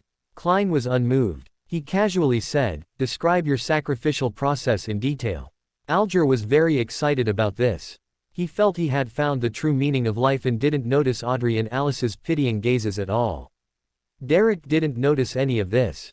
Following Klein's instructions, he recounted the entire process of the sacrificial ritual. As Alice listened, she suddenly understood what Klein wanted to do. He wanted to see if he could use it himself. When Klein announced the end, Alice and the others stood up and bowed. Then, she was confused to find herself still in place. Alice looked at Klein with a puzzled expression. Do you have something to tell me? Why didn't you tell Justice about the alternative materials? Klein asked curiously. ... Alice stared at Klein without speaking. ... Do you need me to pay? Klein, being stared at by Alice, hesitated for a moment and offered a guess. No, Alice shook her head, your confidentiality level isn't high enough. ... Klein, who never expected such an answer, widened his eyes and looked at Alice in disbelief. If Justice continued to ask, and you overheard, that would be one thing. But if you're asking, your confidentiality level isn't high enough, Alice replied firmly. Klein was at a loss for words, unable to respond. He opened his mouth several times but couldn't speak. Finally, Alice only saw Mr. Fool angrily end the summoning. Back in reality, that restless agitation quickly invaded Alice's good mood again.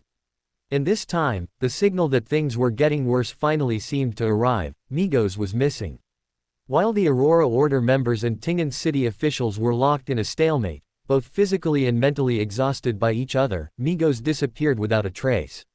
Mr. A seemed to vent his hatred on the official Beyonders, and the missing Migos was an even more unpredictable time bomb hidden in the dark. Alice finally realized what the agitation that had always been hidden in her heart wanted to warn her about. Unfortunately, it was already too late. She tried to divine Migos' location, but the person who took Migos away in the dark wasn't a fool. They must have thought of anti-divination methods. Without the interference of anti-divination, Alice might have been able to see something with her extremely high spirituality and the favor of fate, like the witch Triss, but with anti-divination in play, she was helpless. As the fear gradually spread from her heart, Alice finally met her end. It was a blonde, blue-eyed woman in her early 20s, wearing a loose dress and a lotus leaf hat, with a melancholic and serene demeanor. She looked dazed, her belly greatly swollen, and walked in as if in a trance. Alice watched her enter the room, approach, and smile at her. I don't know why, but I suddenly really wanted to come here and see. The moment she saw her, Alice knew who she was Migos. The one carrying the true creator's offspring. Alice felt the hairs on her body suddenly stand on end. She instinctively wanted to jump up and run, but her muscles couldn't muster any strength. At that moment, a hand pressed on Alice's shoulder, and she heard Dun's voice, "Is something wrong?" Alice instantly felt much calmer, and her muscles seemed to be under her control again. She forced a standard but stiff smile and asked in a calm and emotionless voice, "Do you need anything? Coffee or tea? Warm water will do." Alice heard Migo's reply, "I want to talk to you about Lanruis. I heard you know a lot about him."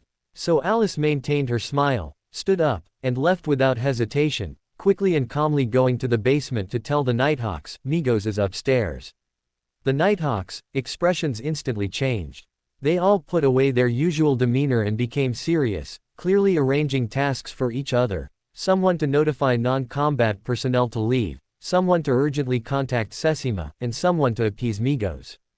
As for how Migos appeared at the Nighthawks headquarters during such a citywide lockdown, it no longer mattered, or rather, there was no point in them caring about it. When Alice returned with the warm water, she had already realized the source of her recent agitation and fear. It was the same source as the death shadow that had once entanglement around Dun, and the same as the coincidences Klein had felt. The opponent's target was neither Dun nor Klein, but the Nighthawks headquarters in Tingen City. Today, they most likely wouldn't receive backup. But what was here? Alice didn't have a chance to think further. When she put down the warm water and looked up, Migos was tearing a large handful of hair from her head. Alice stiffened, stopping her movements, but Migos seemed unaware of anything amiss. She slightly irritably reached for the water glass, took a sip, then slammed the glass heavily on the table and fiercely clawed 5 strips of flesh from her cheek with her hand. Alice stiffly looked at Migos' red and white face. She heard Migos ask, "What's wrong? You don't look well." "No, I'm fine." Alice tugged at the corners of her mouth, forcing herself to maintain a smile. She wanted to make a joke as usual, but this was clearly a huge challenge for her, who could only smile stiffly. "I just suddenly remembered I have some things to do." "I see." Alice saw Migos reach out and scratch her cheek again. 5 more bloody marks appeared on the other half of her face. "Sorry, my face is a bit itchy." Alice tugged at the corners of her mouth. She wasn't sure if Migos could detect anything unusual from her expression, but she felt that Migos' current state rendered any detection of abnormality useless anyway. Alice retreated behind the partition. Klein hid behind Leonard to avoid being seen by Alice. He actually still remembered that. Leonard looked at Alice with a serious expression and said in a deep voice, "We're out of time. In 3 minutes at most, the child in Migos' belly will be born." As everyone knows, agitation turns into fear, and then despair, like a wolf, devours thoughts. Well, I'm just playing a secret cult. Chapter 36, A Time of Despair and Helplessness. The trigger word for this charm is the ancient Hermes word, light, Klein said, reaching out from behind Leonard to hand Alice a charm.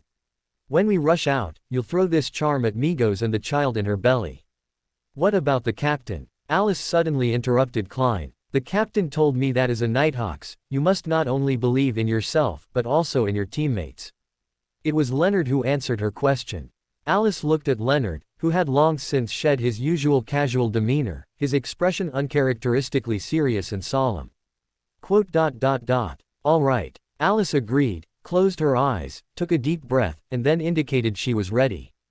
So they walked out together. Leonard wrapped a Beander item Alice didn't recognize around his hand, spreading his fingers. Klein held a thin metal sheet, identical to Alice's. Dunn noticed their appearance together, seemingly understanding something. As the 3 launched their attack, Dunn deftly rolled behind a chair, avoiding their direct assault, and then retreated to their side after the commotion. Alice stared blankly as sunlight pierced through the ceiling, merging with the golden sheet to form a light sphere that expanded.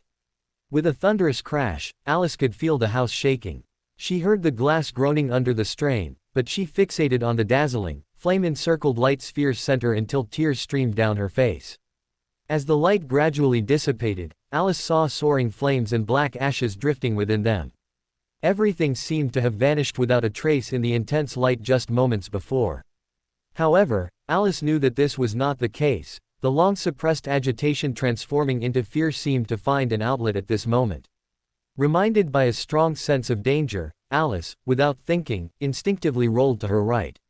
A sharp, arm-length white bone blade then heavily struck where Alice had just stood, leaving a deep mark on the ground.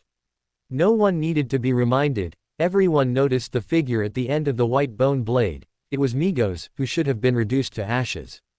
Her clothes had not survived the explosion, her skin was charred and continuously flaking off. Her head had transformed into a sphere wrapped in a layer of charred skin, and flames still flickered in her eye sockets. And her left arm had become the white bone blade from earlier, both demonic and sacred. In the still shaking room, Migos raised her bone blade again. This time, her target was Klein. Submit. Leonard let out a strongly blasphemous sound, an ability he had just stolen from Migos. Migos was, without surprise, controlled by her own ability. She bent slightly at the waist, her legs trembling. Klein seized the opportunity to dodge the blow. But it was meaningless. They both realized they lacked sufficiently powerful means to deal with the child in Migos' belly, and once the child was successfully born, they would surely die. And Migos wasn't even willing to let them have a dying struggle. Migos' head suddenly exploded, blood and brain tissue splashing amidst the charred skin. Migos' body was thus freed from control. Immediately after, Migos' body transformed into a cannonball, rushing towards Leonard, who was momentarily stunned by the broken blasphemous word, with a loud bang. Dunn, who happened to be nearby, tried to intervene, and so, they shared the force of the impact, both being slammed against the wall by Migos, blood spilling from their mouths, and promptly falling unconscious. Wah! In the silence, a baby's cry suddenly emanated from Migos' belly. Alice and Klein, still conscious, simultaneously felt dizzy. Their tracheas constricted, and breathing became difficult. Blood-red shadows appeared before Alice's eyes. A warm, wet, sticky sensation came from her ears, face, under her nose, and various parts of her body. Alice knew this must be blood from burst blood vessels. Through the semi-transparent red haze, Alice saw Migos' headless body stand up, turn around, and walk towards them step by step. Migos' blade swung fiercely at Klein. This time, with no one to help or protect him, Klein, still dizzy, had his clothes brutally torn, and his body was almost cleaved in half. Then, Migos ignored Alice's futile harassment and swung a blade fiercely at Klein, who had temporarily lost his ability to move, splitting him in two after he had narrowly survived earlier. Then, Migos turned her headless body towards Alice. Am I going to die? Alice thought with some despair as Migos approached her. Rumble. Alice's brain buzzed, but a sound suddenly echoed in her ears, as if from a very distant place. Before Alice could distinguish what the sound was, she saw Migos pounce directly at her. Then, she was strangely tripped and fell to the ground. Even stranger, as she fell, the bone blade formed from her left arm lay across her waist and abdomen, cutting herself and the child in her belly in half, for the second time. Alice stood rigidly in place, looking at Migos, who lay motionless on the ground. This scene, how familiar. The last person to die this way was a lucky one. Clap, clap, clap. Slow applause sounded. Alice rigidly turned her head. A figure in a trench coat walked in, clapping. Alice recognized the face. It was Ince Zangwill, who had escaped with 008. Alice finally understood. He was the mastermind, the source of all coincidences. Was this the effect of 008? Creating coincidences. This isn't the kind of luck a lucky one should have, but how long can you be lucky? Ince Zangwill's voice arrived with his attack. Facing Ince Zangwill, Alice first realized her powerlessness. Ince Zangwill didn't even need to command undead to attack her. As a Beander lacking frontal combat capability, she was virtually helpless before Ince Zangwill. Even luck was useless at this moment. At the end of this story, Alice only had time to see Ince Zangwill's pale hand reach into her chest and pull out a still beating heart. Immediately after, came a profound, deathly darkness. This should be followed by the end, not really. Chapter 37 Chapter 1 Meeting of Three Dead Men. Am I dead? Alice felt as if she was inside a sealed box, surrounded by lightless, enclosed darkness. Something was pressed tightly against her body, leaving no gap. She tried to move, but the surrounding things wrapped her extremely tightly. No matter how hard she tried, it was useless. She struggled and struggled, wanting to roll over, just a gentle roll, to quietly turn over. Who was she, again? The surrounding darkness seemed to gain a soul instantly. Brilliant colors spread from a single point, dyeing the entire scene. Alice saw a quill writing. No ink, no owner. This was 008. A pale hand gripped the quill from behind. The scene moved up the hand. The person wore a double-breasted pure black clerical robe. His lips were tightly pressed, his nose bridge high, and his features were like a classical sculpture, without a single wrinkle. He was blind in one eye, and his remaining pupil was a very deep blue, almost a profound black. His hair was dark gold, and he wore a soft hat on his head. He was in Zhangwil. The moment she recognized the person who had killed her, Alice finally remembered who she was. The surrounding scene receded like a tide, and just as everything was about to completely shatter, it was mended by a strange force. Alice saw a faintly glowing kingdom in the distance. Perhaps it was a kingdom. Moonflower, deep sleeper flower, night-scented herb. Recognizing several familiar herbs, Alice tentatively spoke, "Goddess." No one answered. Alice tentatively took a few steps forward. She neither got closer to nor further from the faintly glowing kingdom. Stopping again, Alice tried speaking once more, "Goddess. Is it you who saved me?" In the silent darkness, Alice heard a soft, distant sigh. "Do you truly not know what happened to you?" Alice stood in place, confused. An unknown existence erased the original owner of this body from fate and inserted your fate. Alice froze in place. The goddess, who was unwilling to show herself, did not seem to be aiming to get her answer or observe her expression. After speaking, the dream suddenly shattered, leaving her no room for thought. Alice returned to the sealed, lightless darkness. No, that wasn't right. This time, it wasn't as tightly wrapped as before. This should be a rectangular box. Speaking of which, why didn't she feel suffocated when it was so tightly wrapped before? A question with no destined answer popped into Alice's mind. She dismissed the question and recalled the last memory of herself being killed. She realized that she was most likely inside a coffin. So, Alice shifted her body a few times and reached her hand towards the coffin lid. Raphael's cemetery at night. The bronze-skinned Ajik held a bouquet of white flowers, standing before Klein's grave pit, silent for a long time. Just as he was about to say something, his gaze and movements suddenly paused. Next to Klein's grave pit, another grave, belonging to Alice Kingsley, had its stone slab flipped open. Then, a very healthy, young girl's hand reached out from inside. Not a zombie, nor a monster, but a very healthy living person with breath and a heartbeat. Realizing this, Ajik stood in place, watching the owner of that hand push open the tombstone and climb out of the grave. Then she noticed him standing nearby and hesitantly greeted, "Hi." Greeting the stranger whose grave visit had been interrupted did not get a response. Alice quietly opened her spirit vision to observe his condition, confirming that he wasn't scared witless and unable to respond, and was even quite calm. So, she decided to continue with her own business. Thus, in this eerie silence, Alice climbed out of the grave in front of a stranger, brushed off the dirt, checked if her clothes were intact and if she had any injuries, then buried the coffin back and restored the grave. Luckily, cremation isn't popular in this era, Alice muttered softly. After taking care of everything, she looked up, intending to say something to the man, then she stopped again. From the grave belonging to Klein, in front of the stranger, a pale hand reached out. So they both fell silent, watching their mutual friend climb out of the grave and join this awkward meeting. Klein, Ajik, Alice, why don't you bury the coffin back first, and then we can go somewhere else? They suddenly realized that 3 dead people chatting in a cemetery was not a good idea. They could be discovered by the Nighthawks at any moment. So, Klein, enduring his not fully healed injuries, laboriously restored his grave to its original state. Then the 3 dead people left the scene of the incident and found a safer place. This awkward meeting diluted their previously brewing sadness. The 3 looked at each other, and finally, Mr. Ajik, who had the most experience with such matters, spoke first. "What do you 2 plan to do?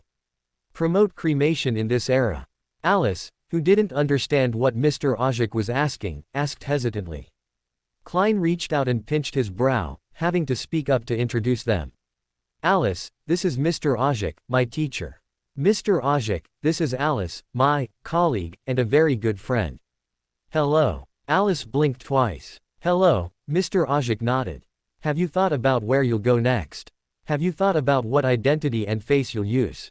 You know, to others, you two are already dead. Alice suddenly understood. She finally realized where the real Zhang Dian was. So, Alice, who had no experience with this, looked at Klein.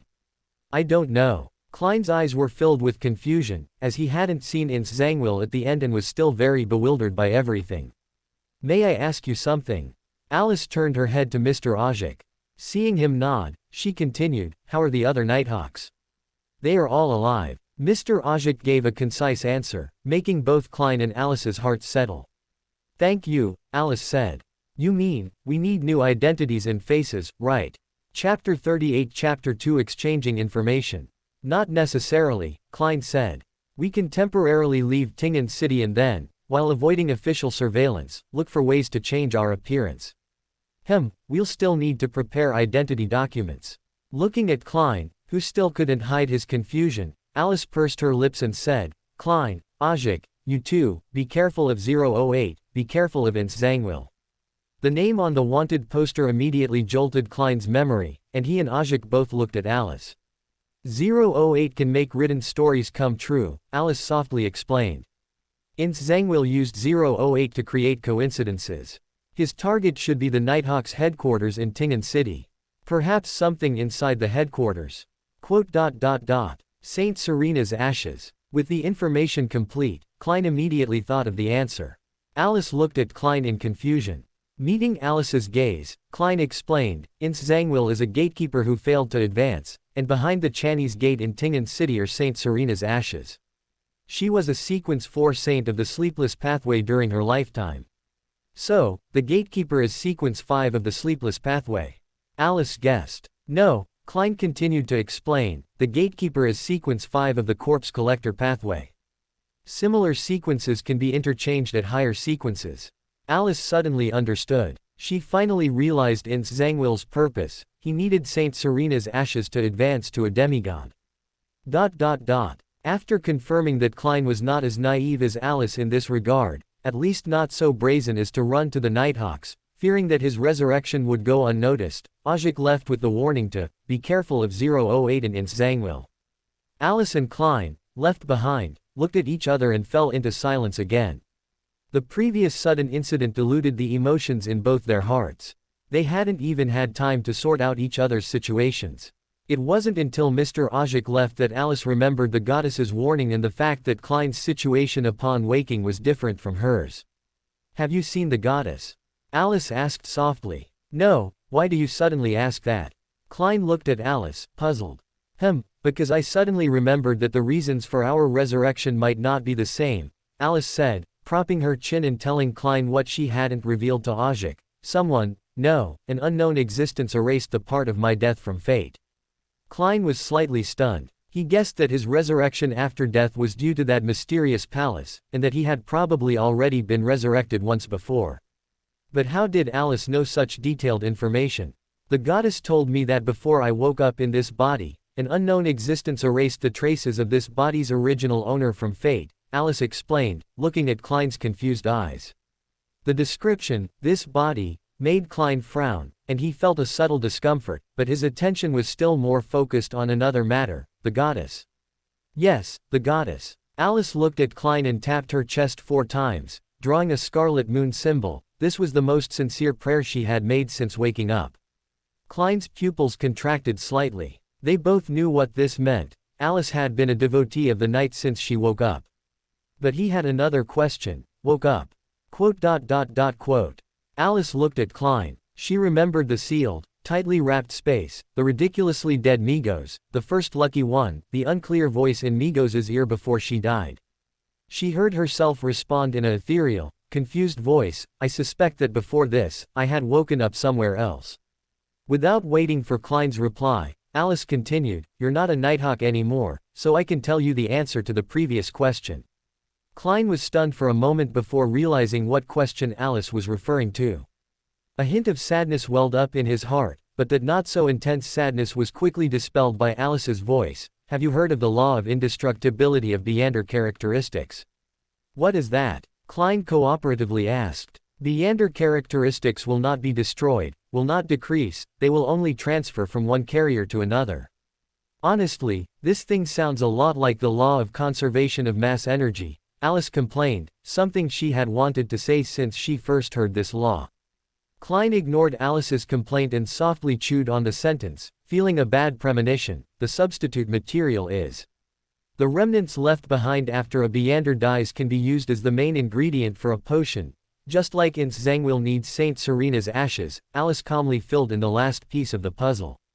So, how do you know this? Klein had an even worse premonition. Alice's familiar smile seemed to confirm his guess. He heard Alice's voice. When I first woke up, a sequence 7 Lucky One fell to his death in front of me. Lucky One, fell to his death.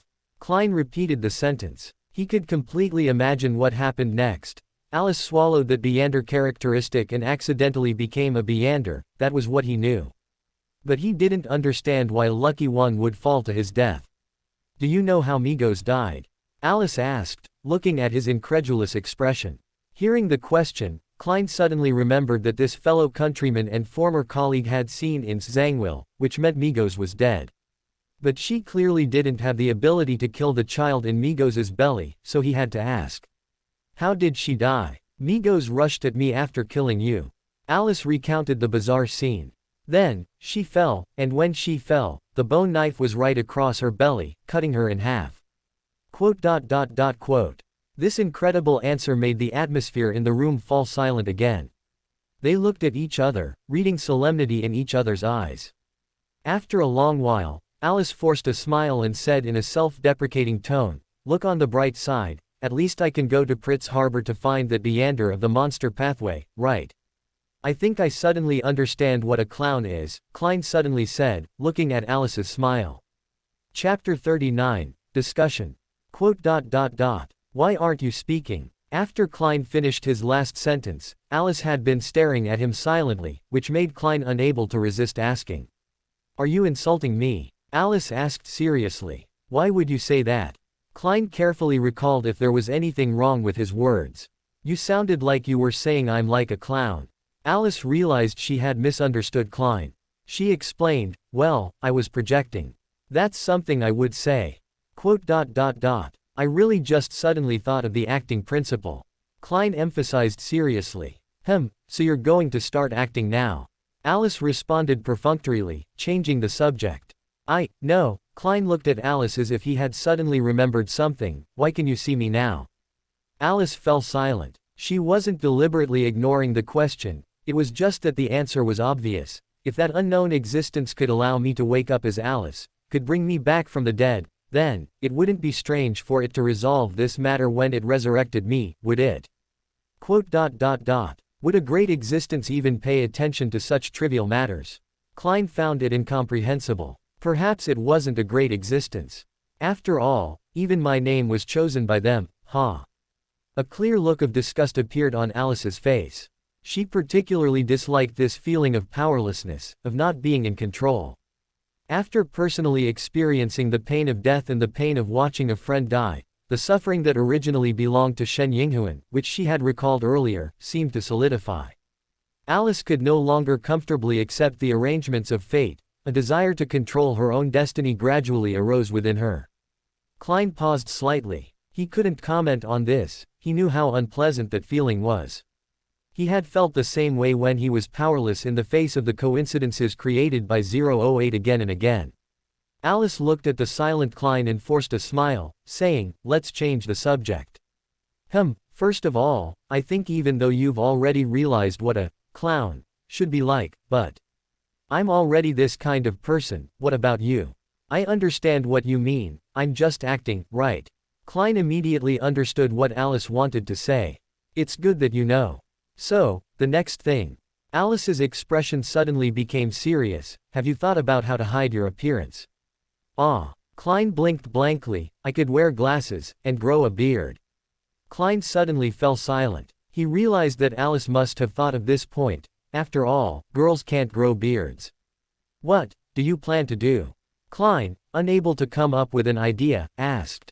I don't know, Alice shrugged. Perhaps fate has arranged it for me.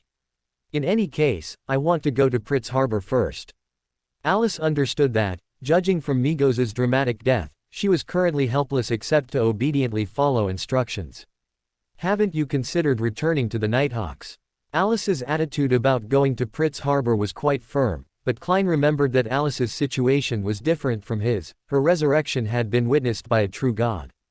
Alice glanced at Klein. She recalled the goddess's attitude in the time she woke up, and softly said, I think, whether it's the goddess or fate itself, neither wants me to continue being a Nighthawk. Klein looked at Alice with a complex gaze and asked, do you know where Zangwill is now? You want to get revenge on him. Alice looked at Klein. You know, he's a Sequence 5 now, and he might even become a demigod in the near future. But Klein's attitude was firm, and he didn't seem to be deterred by Alice's words at all, so Alice replied, I don't know, but perhaps you could try divination. And while you're at it, divine where your hope for advancement lies, since you don't know where to go anyway. So, in the results of their divination, they saw an incomparably prosperous city. There were busy docks, houses lined up like fish scales, bustling streets, strange machinery, and thick smoke. At the end of the scene, gray-blue, off-white, or light yellow houses spiraled upwards, surrounding a magnificent palace and a towering Gothic clock tower.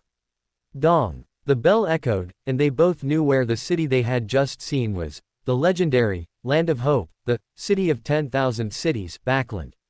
As for the main peak of the Hornassus mountain range, Klein certainly wouldn't go there. So, before we leave, is there anything else you want to do? When the final matters were confirmed, that sad atmosphere finally returned between them. Realizing that they might not be able to see each other again for a short time, Alice looked at Klein and asked, I want to see Benson and Melissa one last time. After a moment of silence, Klein gave this answer. Benson and Melissa. Alice repeated in confusion. Remembering that Alice didn't know about this, Klein explained, they are my family. Family. Repeating the word, a trace of confusion suddenly flickered in Alice's eyes. Unlike Klein, Alice still considered herself a pure visitor from another world. At least for now, she still couldn't see herself as a part of this world. What's more, the goddess's words resurfaced, and Alice suddenly felt an unspeakable sadness for the original owner of this body. Perhaps she had her own family and friends, she should have had her own name, and now, she no longer existed at all, and no one would even feel sad about it. If she knew all this, would she also feel as powerless and pained as I do? Let's go, Alice said in a voice difficult to discern emotion, as she reined in the emotions that had surged up in that instant. We'll go see your family one last time. But, they should have already received news of my death, right? Reason made Klein look at Alice hesitantly. If I appeared now, they would be startled, wouldn't they? Melissa would probably faint on the spot. Benson would probably get so nervous he'd start losing hair, then try to calmly persuade me in the name of the curly-haired baboons. This line of thought made Klein feel sad again, his expression becoming a bit bitter. You can put on clown makeup before you go. If you don't know how, I can help you. Alice finally found an opportunity to get revenge for Klein's unintentional mockery earlier. Chapter 40 Chapter 4 Inches of Fateful Encounter.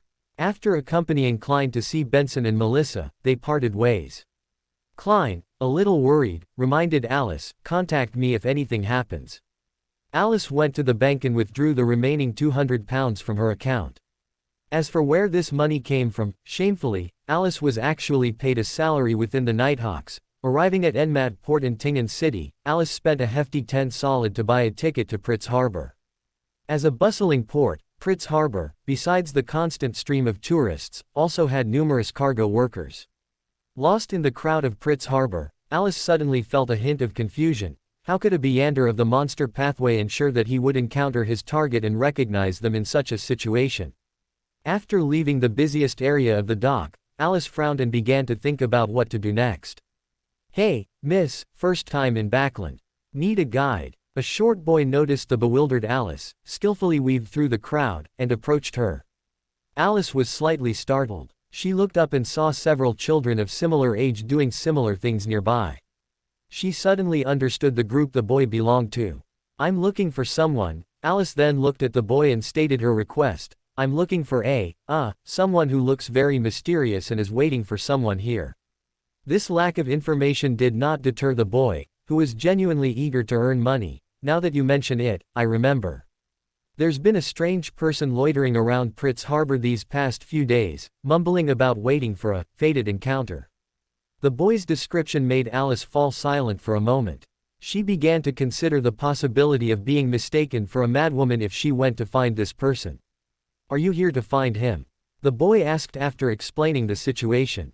So Alice had no choice but to answer, maybe. Anyway, why don't you take me to see him first? Alice quickly met the meander of the monster pathway under the boy's guidance. It wasn't that she was so certain, but rather that the other party, upon seeing her, showed a strange smile and said, "It seems the person I've been waiting for is you." Alice felt she should give the little boy some money to make him leave.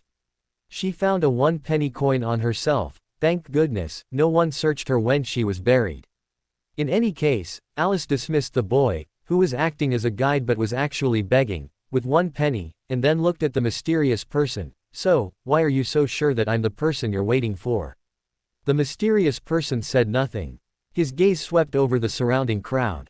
Alice's eyes followed his movement, understanding his meaning. They couldn't possibly chat in such a busy place. Alice, with a carefree attitude, followed a stranger into an enclosed room, allowing the other party to set up a spirituality barrier, placing her in a situation where no one would come to save her even if she screamed her lungs out. Oh, perhaps Mr. Fool could still hear her prayers. Fortunately, this mysterious person was not a bad person. He looked at Alice and said, "Where should I start? Let's begin with an introduction. I am Charlie King, from the Life School of Thought." Life School of Thought. This term made Alice pause slightly, but out of politeness, Alice also introduced herself. "I am." She suddenly stopped. This was not intentional. She had simply seen an image. A young girl pricked by a spinning wheel, then falling into a deep sleep in a castle. Sleeping Beauty, compared to her initial ignorance, this time Alice remembered the name of the story. She naturally understood what this meant. That's how she had first gotten her name. However, Charlie King's puzzled gaze made Alice realize that she didn't have much time to carefully consider a new pseudonym, and simply using her original name seemed inappropriate. She could only obediently say, "Beryl Rose." "Hello, Miss Rose," Charlie King asked, looking at Alice, who had stopped speaking. "Who told you I was here?" "That's my question too," Alice replied, pursing her lips. "Why are you waiting for me here? How did you know I was the person you were waiting for?" "You." Charlie King raised his hand to signal Alice to stop asking questions for a moment. "I don't know you, nor have I seen your portrait beforehand. In fact, Destiny didn't tell me to wait for you here, it told me to let the previous Storm Bishop know my location." Storm Bishop? Is he referring to the Hanged Man? Alice was stunned for a moment, combining the information Charlie King provided with the intelligence from the Tarot Club, but she still had a question. "If that's the case, how did you recognize me?" "Someone entrusted me to discuss a transaction with you." Charlie King's expression suddenly became serious. "He said that when I saw you, I would understand that you were the person I was looking for." He. Alice frowned fiercely, repeating the pronoun reserved for gods and angels. Charlie King did not answer the question. Alice realized she wouldn't get an answer. She changed the question. "Then what exactly did you understand when you saw me?" "That's the strangest part." Charlie King looked at Alice with interest. "Very strange. I clearly felt I should have seen your destiny. I should have seen many things within it, but I didn't remember anything." Alice looked at him in confusion. Charlie King returned her gaze, and eventually, Alice gave up first, shifting her eyes. "What kind of transaction is it?" Charlie King was silent for a moment, then frowned and said, "He asked me to give you the potion formula for the Monster Pathway Sequence 6 Calamity Priest." Quote? Alice looked at him in astonishment. Although Alice's next plan included finding a potion formula, someone came to her with the formula for the next sequence right after she had just finished digesting her potion to make a deal. Isn't this a bit? For a moment, Alice thought of 008, but this felt distinctly different from 008. 008 cared about rationality, whereas most of the things she had experienced since waking up had been utterly illogical. What does he need me to do? Despite her deep confusion, Alice decided to listen to the terms of the transaction first. He hopes that you will help seal a sealed artifact one day in the future. Charlie King gave the answer, clearly prepared. Perhaps everyone is more familiar with Princess Aurora when Sleeping Beauty is mentioned. Ah yes, but Aurora doesn't have a surname. Beryl Rose versioned as you. Chapter 41 Chapter 5 Inches Transaction. Alice's eyes widened in surprise. She was still clear on what a sealed artifact meant, even if the person opposite was most likely not a true god but an angel. If he couldn't resolve a sealed artifact, she certainly wouldn't be able to either. This was definitely not a simple transaction. Was it a gesture of goodwill? Or a trap? And why her? Only now did Alice realize that she had put herself in a very passive situation. She and a strange Beander had entered an area familiar to him. This was a wake-up call for Alice. Ultimately, she lacked experience in this area, lacked vigilance, and that was a fact. Luckily, she discovered this before making a big mistake and still had time to correct it, or did she? The thoughts in her mind were fleeting. Charlie King only saw Alice briefly speechless, full of confusion and bewilderment. Then she asked, "A sealed artifact? I don't have that ability at all. He's at least an angel, what could he possibly need my help with?" "No, you do," Charlie King replied with a smile, "you must." Alice looked at his smile, and a sudden shiver ran down her spine. "Do I still have the right to refuse this transaction?" Charlie King smiled but did not answer. Alice feigned composure and met his gaze. After a long moment, Alice was the first to give in. "A sequence 6 potion formula can't compare to what you want me to do. This is an advance deposit." Charlie King's smile became a bit more genuine, letting you see that sealed artifact is itself part of the reward. Alice's breath hitched. She instantly understood the deep meaning hidden in that sentence. She had a special connection with that sealed artifact.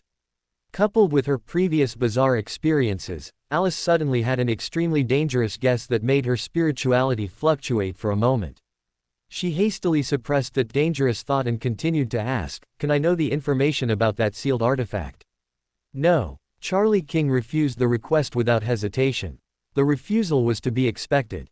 Alice, who had not hoped for an answer, looked at Charlie King, who was still waiting for her to speak. With the mindset that she couldn't refuse anyway, she continued to try and probe for more information. "You know, the person behind you, how did he know that I knew that I could do this?" "I really don't know that," Charlie King shrugged, "I'm just a runner." "Then, if I bargain, do you have the authority to make a decision?" Alice was silent for a moment, realizing that she might not be able to get more information, and she began to try to bargain. "You can state your demands first." Charlie King did not give a clear answer. "I need a Beander item that can change my appearance, one that can be carried long-term, and a proof of identity." Alice stated her demands. "Is there a problem with your identity?" Charlie King was slightly taken aback, frowning as he scrutinized Alice. "Are you a wanted criminal?" "No, it's a bit more serious than that." Alice suddenly flashed a smile. If anyone familiar with her were present, they would surely recognize such a smile. "I accidentally died before and just crawled out of my grave." A crack appeared in Charlie King's expression. "Didn't the person who sent you tell you about this?" Alice pretended to be surprised, looking at him and feigning concern. "What requirements do you have for the proof of identity?" Charlie King ignored Alice's words. "Beryl Rose," Alice stated the name, "you can handle the rest." "How long do you need?" "About 3 days. After I have what you need, how should I contact you?" Charlie King was not too surprised that the name Alice initially gave was a pseudonym and continued to ask. Alice's expression stiffened slightly. She suddenly realized that she didn't have a suitable address to give him. "How about this?" Looking at Alice's expression and recalling her previous words, Charlie King felt he understood everything. "After I get what you want, I will publish an advertisement like this on the 8th page of the Backland Morning Post." So there was such a way to contact. Charlie King meticulously arranged the secret code with Alice. Alice sighed inwardly while memorizing the details. After leaving Pritz Harbor, Alice used her remaining loose change to book a room for 2 nights at a hotel that offered 3 meals for an extra charge. Now, apart from the remaining £190, she only had a single 1-penny coin left. So, the next thing to do should be to rent a place. Maybe also find a job. After lunch, Alice, alone in her room, suddenly realized that she had to start making a living. How to find a job? How to rent a house? What precautions should be taken? After a moment of confusion due to her lack of life experience, Alice began to call Klein. No, she began to pray to Mr. Fool. This was clearly an unexpected extra task for Klein. After seeing Alice, he couldn't help but ask, "What exactly were you doing before you transmigrated?"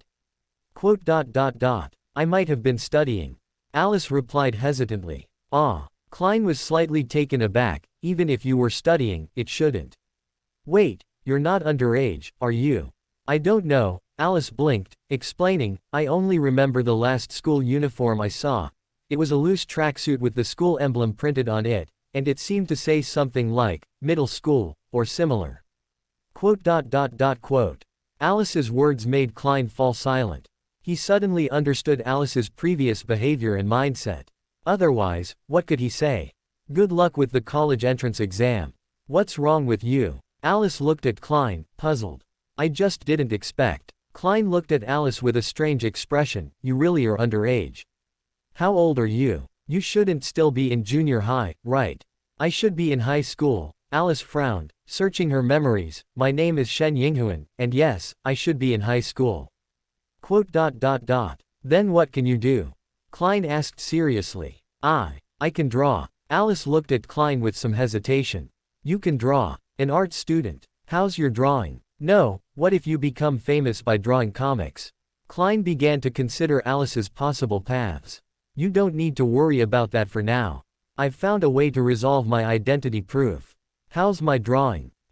Alice suddenly choked up. She didn't know how to describe her drawing skills. She couldn't just show Klein the pile of things she remembered, could she? The hands of the one who broke the characters are trembling, and the hands of the one who combined the characters are also trembling. Chapter 42, Chapter 6, The Long-Awaited Tarot Club Gathering. "What's wrong?" Klein Moretti looked at Alice Kingsley, who had suddenly stopped, his face full of confusion. Alice Kingsley hesitated, wanting to speak but holding back. Klein Moretti looked lost. "In short, I can draw comics." Alice Kingsley decided it was better not to show Klein Moretti that pile of things yet, at least until she figured out who the other main character in the drawings was. "If you're not worried about identity issues, perhaps you could try submitting them to a magazine publisher." Klein Moretti offered advice seriously. "But what exactly are you drawing?" Can we change the subject?" Alice Kingsley felt a faint sense of collapse. "Seriously, stop talking about my drawings. Let's talk about something else, anything." All right, Klein Moretti was completely confused, but this was the first time he had seen Alice Kingsley so resistant to a topic. Thinking that it wasn't anything important and he could ask later, he temporarily suppressed his curiosity. "Next, I'll introduce you to the advantages and disadvantages of the different districts in Backland." Under Klein Moretti's introduction, Alice Kingsley gradually understood the differences between the various districts of Backland. First, Alice Kingsley ruled out Empress Borough and the West Borough, which had the best security and strictest supervision. These two areas belonged to nobles and wealthy merchants and were absolutely not areas Alice Kingsley could consider. Next, Alice Kingsley ruled out several factory districts, docklands, and the Backland Bridge area. These didn't sound like residential places. Furthermore, the East Borough, where the poor gathered, was also ruled out after Alice Kingsley understood the state of the slums in this era. As for the remaining districts, besides Hill Street District, which was the economic, commercial, and financial center of Lowen, and the Cherwood District, which was full of small companies and residences, Klein Moretti also suggested Alice Kingsley rule out the North Borough, for no other reason than simply because St. Samuel Cathedral was located there. After advising Alice Kingsley, Klein Moretti then heard from her the whole story of how she obtained her identity documents. The unknown angel cast a layer over both of their moods. Well, there were already enough shadows, so one more didn't matter. At the end of the conversation, Alice Kingsley suddenly made a request she had never brought up before. "The next time you collect Rosal's diary, could you let me read it too?" "Of course, no problem, but why are you suddenly interested in Rosal's diary?" Klein Moretti did not refuse but asked curiously. "Because before, I only wanted to recover my memory." Alice Kingsley's voice was so soft it was almost non-existent, "but now I realize, maybe I need power." Unlike Alice Kingsley, who decided to lie flat for a while before making an effort. The diligent Mr. Fool had to start convening the gathering after recovering some spirituality. Perhaps this was the pain of being a cult leader. Above the gray fog, Audrey Hall was about to happily start greeting everyone, but Alger Wilson spoke first. Mr. Fool, I obtained 19 pages of Rosal's diary this time. Here, I must thank you for dispatching your attendant to help me eliminate Kilangos. These diary pages are the payment I should provide. Attendant. Where did he get an attendant? And an attendant capable of eliminating Kilangos? Alice Kingsley looked at Klein Moretti in astonishment, even ignoring the fact that such an obvious action would draw the attention of the other three. Klein Moretti, seated at the head, concealed within the gray fog, glanced seemingly unintentionally at Alice Kingsley. Alice Kingsley suddenly realized her lapse in composure. She lowered her head and regained control of her emotions. This is the principle of equivalent exchange. Mr. Fool's calm voice came through. My current memory limit is 6 pages. Please allow me to give them to you in several installments. Although somewhat confused by Alice Kingsley's attitude, Alger Wilson still responded humbly. No problem. Klein Moretti, shrouded in thick gray fog, nodded slightly. After reading the diary, Klein Moretti laughed softly and calmly. Rosal mentioned some concealed history in his diary, and also some simple common knowledge. The latter reminded me that I seem not to have told you all about it. Huh. Alice Kingsley raised an eyebrow in surprise and straightened her body slightly. She glanced at the others and found that even the hanged man's posture was much more serious than hers, so she could only sit up straighter. This obvious anomaly naturally did not escape the notice of the others. But even Audrey Hall would not raise a question about it. Audrey Hall only looked excitedly at Klein Moretti. Mr. Fool, what common knowledge did Emperor Russell bring up? I can pay compensation for this information. Klein Moretti chuckled softly. No need, this is all simple common knowledge. Having seen this part of the diary, as the convener of the Tarot Club, I believe it is necessary for all of you to know it. Of course, I am well aware that some of you have already mastered it. He wouldn't be using my information to gain favor, would he? A sudden ominous premonition arose in Alice Kingsley's heart. Thank you so much. Mr. Fool, you are truly generous. Audrey Hall responded happily. Klein Moretti stopped tapping his fingers and described in a calm tone.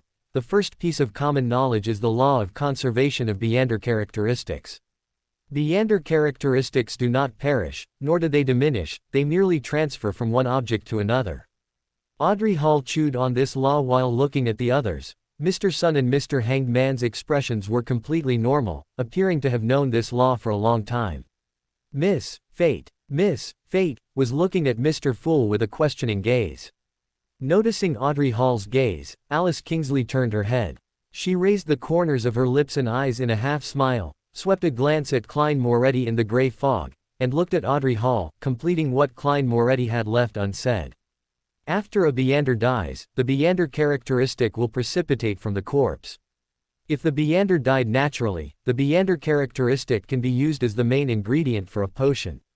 If it is the remnant left by a Beander who died from losing control, the mental pollution on it must first be removed, or, of course, you could consider crafting it into a mystical item.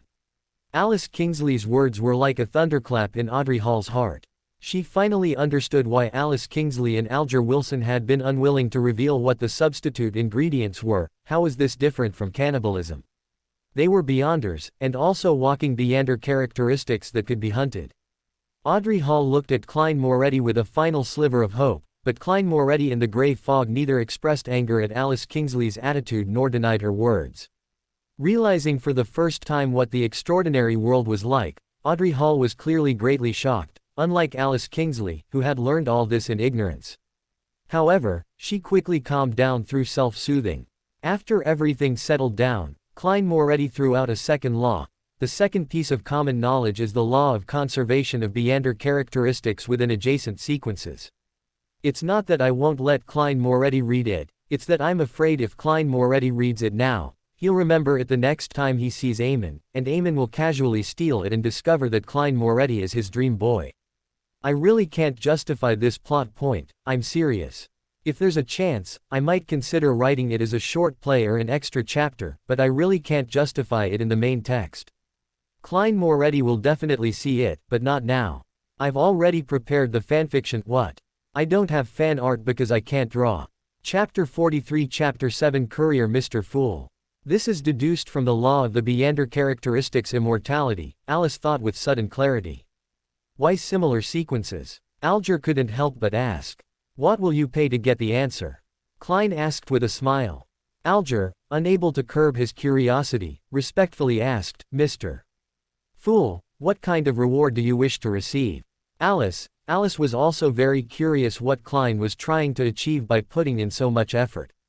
Information related to the Hermetic Order, Klein replied with a smile. The Hermetic Order is that the secret organization that controls the seer pathway. Alice's gaze swept over the others. She wasn't surprised by the expressions of Justice and Sun. Sun, located in the forsaken land of the gods, was ignorant of most things, and Justice, as a low and noble, had pitifully little knowledge of mysticism. Among these three, the only one likely to know the information Klein wanted was probably the Hanged Man. The Hermetic Order, as expected, the Hanged Man, Alger, repeated the organization's name. After a dozen seconds of silence, he carefully spoke, I will accept this commission to collect and investigate matters concerning the Hermetic Order for you. Can you pay the reward in advance? No problem. If the information you collect exceeds the value of the answer, I will compensate you further. Klein agreed to the request. What counts as exceeding the value? Doesn't he still decide? Alice felt a subtle pity for the deceived party.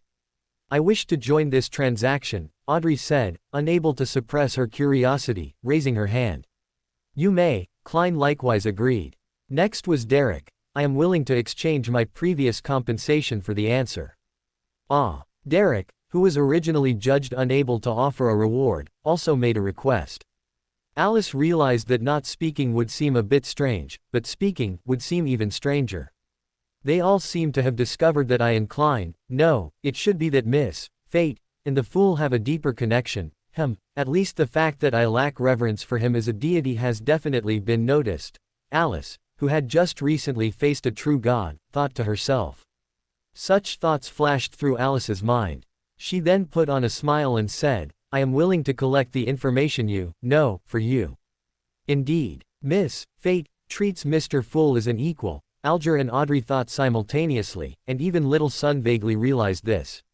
But apart from Derek, who was unaware, Alger and Audrey didn't forget the news Alice had revealed herself. She should only be a sequence 7. They all simultaneously recalled Klein's initial introduction of Alice, a lucky one. Did that sentence hide some deeper meaning? Lacking information, they hadn't yet thought of a conclusion when Klein began to explain. The so-called similar sequences refer to the several pathways that can be interchanged at high sequences. Let me give an example. A gatekeeper, a sequence 5 of the death pathway, can not only advance normally but also choose the giant pathway, which is the demon hunter, a sequence 4 of the god of combat pathway. This will not bring the danger of losing control, nor will it accumulate madness, and it is not equivalent to consuming the wrong potion. Of course, if they are not similar sequences, going half mad is the best outcome. Alice tilted her head. She knew that a gatekeeper was a sequence 5 of the corpse collector pathway, which meant that the so-called death pathway was the corpse collector pathway, and death was probably the peak of this pathway. So, the peak of a sequence pathway is a true god, after all. No wonder they're called pathways of the gods. Where had she heard of pathways of the gods? Alice reached up to her forehead, but to her surprise, this time, she didn't see images from lost memories again. She only found a few unclear terms in her memory. Blasphemy slate, Sephira, pathways of the gods, what are these? 9 Sephiroth, 22 pathways of the gods, hiss. A non-existent headache stopped Alice from thinking further. She came back to her senses just in time to hear Audrey's question, Mr.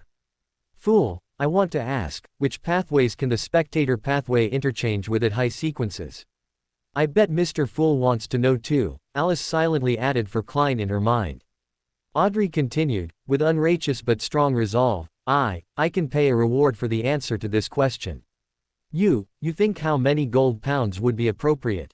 I think, your blessed one will need some operational funds. When enough information about the Hermetic Order has been collected, we will proceed with this transaction. Under the gleam of money, Mr. Fool finally left some room for negotiation. After a few seconds of brief silence, Audrey raised her hand. After receiving permission, she asked Alger, Mr. Hanged Man, my information helped you deal with Vice Admiral Hurricane. Have you prepared the complete pituitary gland of an adult rainbow lizard dragon? Kilangos. Alice retrieved the question she had forgotten in a corner. I have already obtained the Beander material you want. Alger nodded slightly and said, but how do I give it to you? This question left Audrey confused. Clearly, she also had no experience in this area. Well, at least she didn't directly leave her address, there's still hope. At this moment, Klein lightly tapped the edge of the long table and asked with a chuckle, Miss, sir, in this matter, are you willing to cooperate with me in an experiment? What is he going to do? Could it be a sacrificial ritual? Alice sat up a little straighter. I am very happy to cooperate, Audrey replied, suppressing her excitement with a dignified and elegant demeanor. Your will is my expectation, Alger said, lowering his head cautiously. Only Derek looked at the others with a bewildered expression, seeming somewhat out of place. Klein's finger, lightly tapping the edge of the bronze long table, paused. He smiled and said, this experiment will make your transaction simple, safe, and sufficiently confidential. Alice lowered her head, preventing her expression from being noticed. She knew she was still a long way from being able to conceal her emotions. Klein tilted his head slightly, looked at Alger, and said unhurriedly, do you still remember the sacrificial ritual that Sun described? He really isn't feeling guilty at all, Alice quietly marveled in her heart. I remember. I usually have some contact with such matters, Alger replied. Klein nodded slightly and said, my idea is that you perform a ritual to sacrifice the Beander material to me, and I will then bestow it upon Miss Justice. This form of transaction will benefit both of you. After becoming a signal-based station, is Mr. Fool going to become a delivery person now? Alice's mouth twitched, restraining the urge for her body to tremble. Chapter 44, Possibility of Resurrection. Alger asked with increasing caution, respected Mr. Fool, what do I need to do? Alice secretly perked her ears. After all, she couldn't wait until she needed to mail. No, until she needed to use it to learn on the spot, right? Klein pressed his right hand lightly and said, as I said, this is just an attempt and may not succeed, so I need your cooperation. First, prepare an altar. It doesn't need to be too complex, it can be very crude. The only requirement is to engrave or draw this symbolic pattern. Alice looked up. A curtain of light materialized before Klein, displaying the pattern from behind Klein's chair. Looking at that pattern, Alice suddenly recalled her and Klein's resurrection, and Mr. Ojik's and the goddess's indifferent attitude towards it. Perhaps, for high-level existences, resurrection isn't such a big deal. This realization flashed through Alice's mind. She thought of her state when she first woke up in a strange body and suddenly had a chilling thought, who says resurrection must be in one's own body? Alice shivered, forcing herself to focus on Klein's next words. If you forget, you can pray to me, and then you will be able to recall it. Even if I guess it, what then? If I stay at my current sequence and don't advance, can I avoid the consequences I'm guessing? No, the next sequence Beander potion will fall from the sky and pour directly into my mouth. Alice listened expressionlessly as Audrey and Alger agreed to Klein's words, then Klein continued to describe. Secondly, follow the normal procedure, but there's no need to burn extra herbs or anoint with holy oil, no need to choose a specific time. Chanting my name is enough. Remember, chant in ancient Hermes or giant language, and combine it with the following prayer. Your faithful servant implores your gaze. Implores you to accept his offering. Implores you to open the door to your kingdom. After chanting, combine the spirituality containing materials with the natural power fluctuations caused by the incantation, and await my response. If this step doesn't succeed, then change the spirituality containing materials to Beander materials, and try again from the beginning. Alice's thoughts gradually calmed down during Klein's description, then began to wander again. In that case, wouldn't it expose the fact that Mr. Fool has no attendance? What did the hanged man make up this time? He seems completely convinced himself. I really want to know. Next, after Klein and Alger agreed on the ritual time, he said to Audrey, once Mr. Hanged Man's attempt succeeds, I will tell you the ritual for requesting a boon. If money transactions also used this method, couldn't I have others sacrifice money without requesting a boon, treating this place as a bank? This thought flashed through Alice's mind. She looked at Audrey and Alger. I want to exchange the previous information for money. Also, you no longer need to look for information on Beyonders from the Life School of Thought and the Monster Pathway. You've met that Beyonder from the Monster Pathway? Alger asked. Indeed, Alice nodded slightly, looking at Alger and saying, 300 pounds, for the shepherd's intelligence. Alger frowned but still nodded. How should I give you the money? No rush, Alice tapped her finger on the table. If the sacrifice ritual succeeds, you can sacrifice the money to Mr. Fool. If not, I'll give you an account at the next gathering. Immediately after, Alice looked at Audrey again. 1,300 pounds, of which 1,000 pounds is for the previous secret organization's information. You wouldn't be showing favoritism, Miss Justice. This was not a great burden for Audrey, and she readily agreed. If Mr. Hanged Man's attempt succeeds, I will give you the money. So Alice turned to Alger again. Mr. Hanged Man, there's one thing, would you be willing to satisfy my curiosity? I can exchange it for information about another matter. What? Alger asked. How did Kilangos die? Alice inquired. Audrey, hearing this, also raised her hand curiously. I want to know too. Audrey, who had no information to exchange, began to ponder whether it was worth spending money to satisfy her curiosity, while Alger replied seemingly casually, this was dealt with by Mr. Fool's attendant. I believe Mr. Fool's attendant should know the situation better. Alice thought of Mr. Ojik, whom Klein called his teacher. That gentleman seemed very experienced with matters of death and resurrection. Could that mysterious attendant be him? However, it's probably more important to deal with the Hanged Man first. I forgot to ask, you should know, right?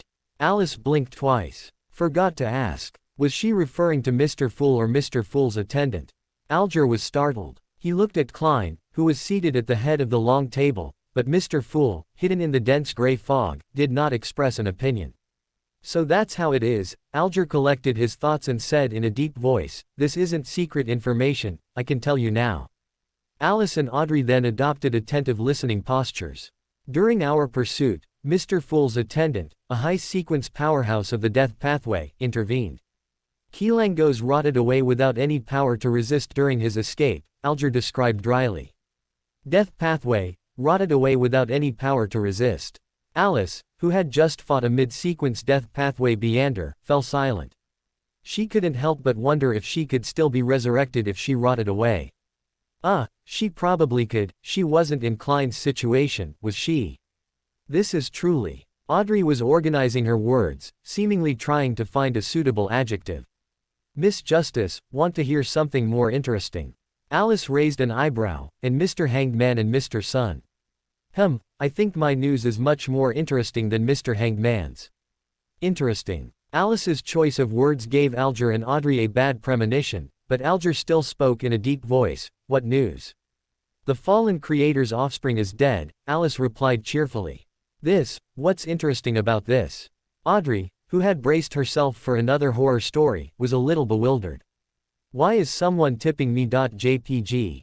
Chapter 45 Chapter 9 Charlie's Extraordinary Characteristic Gold. Chapter 45, Charlie King. The interesting part, of course, is how he died, Alice smiled at Audrey. The mother of that evil god's offspring turned into a monster. Her left arm became a bone blade, making her extremely powerful. Even a battle-proficient Sequence 7 had no chance against her. Alger, the seafarer, and current top combatant of the Tarot Club at Sequence 7, fell silent. Then, they fell to their deaths, Alice added, concluding the story. Audrey was even more confused by this sudden ending. But how is that possible? Why do you think it's impossible? Alice asked, looking at her. The fact is, she fell to her death. She accidentally tripped, and when she fell, the bone blade that was her left arm split her in half. Alice's language wasn't particularly ornate or vivid, but the illogical nature of the event was akin to hearing that someone had choked themselves to death. It was an ordinary occurrence, yet so unreasonable, which made it all the more terrifying. In comparison, Kilangos's helpless decay only made people realize the horror of high-sequence Beyonders. In terms of creating a terrifying effect and atmosphere, it still fell short. But, she called this interesting. Audrey stared intently at Alice. Alice's demeanor was relaxed and carefree, as if she genuinely found it interesting. This outcome wasn't an error. Alice disliked and feared everything arranged by destiny, and her finding this death interesting wasn't contradictory. If the pen for writing stories were handed to her, she would most likely write it this way. Alice didn't look at Alger and Derek's reactions. After all, their expressions were far less lively than Audrey's. Throughout the entire tarot club, Audrey was indeed the most amusing to tease.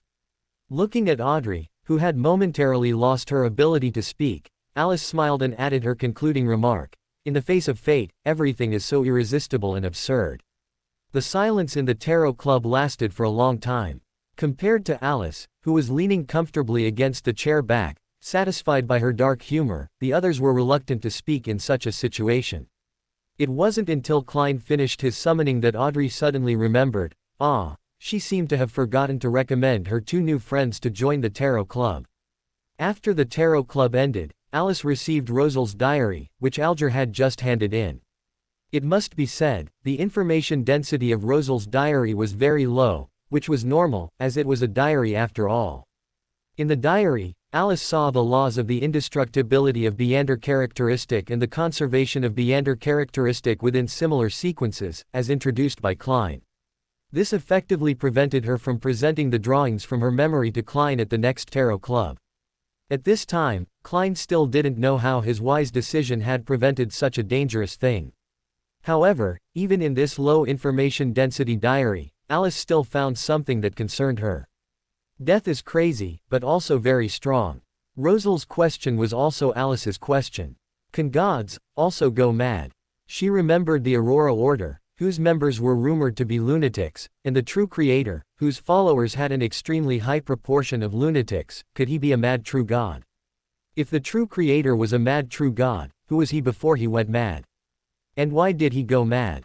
The answer seemed obvious. After all, the name the creator easily reminded Alice of the phrase, "The Lord who created all, the omnipotent and omniscient God." Could he be the primordial one? As for why the primordial demoness, worshipped by the demoness sect, went mad, Alice hadn't considered it at all. What a joke. If the end of the sequence pathway was a true god, then it would be strange if the primordial demoness, who controlled the demoness pathway, wasn't mad. Especially since the Nighthawks later discovered Madame Sharon, who was a demoness of pleasure. Alice couldn't imagine how a man could not go mad in such circumstances. However, fortunately, I'm not on the Savon pathway.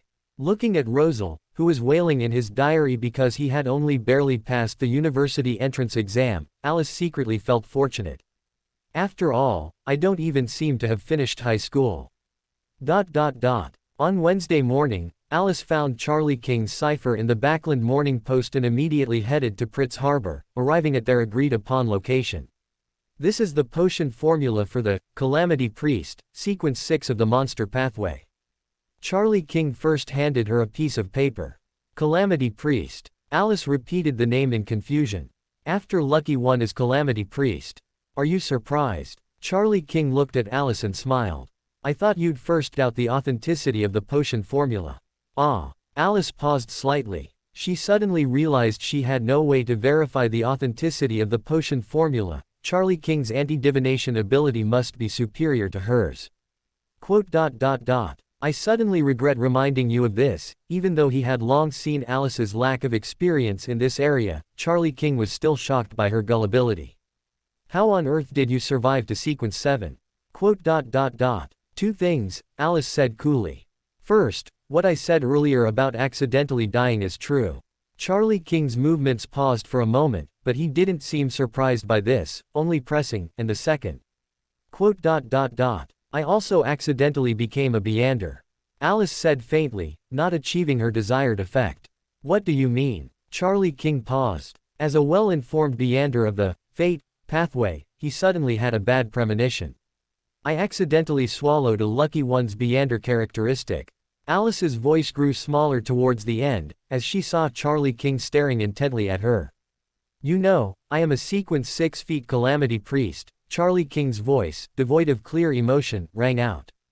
The last time I saw you, I suddenly had a very dangerous premonition. if you didn't agree to my trade, I would face a very terrible disaster. Their gazes met, and they both understood each other's meaning. If she hadn't gotten this formula, Alice would most likely have accidentally swallowed another sequence 6 Beander characteristic. Ha! Alice raised a sarcastic smile. She fiercely snatched the paper with the potion formula and then looked at Charlie King, asking, since that's the case, do you mind telling me the abilities of a calamity priest in advance? Friend, do Northerners feel warm when they put their hands in the refrigerator's cold section? Me, I'm not sure about the North, but Southerners probably will this year. Friend, how do you know? Me, because I'm a Southerner. Honestly, it's really cold in the South this year. Chapter 46 Chapter 10 Matilda. After becoming a calamity priest, you will constantly encounter various disasters. Charlie King barely managed to compose himself. What's with that expression? ...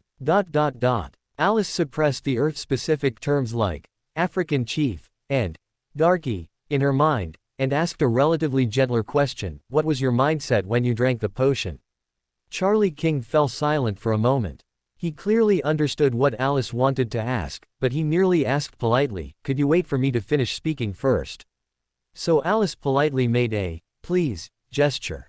Seeing Alice quiet down, Charlie King continued.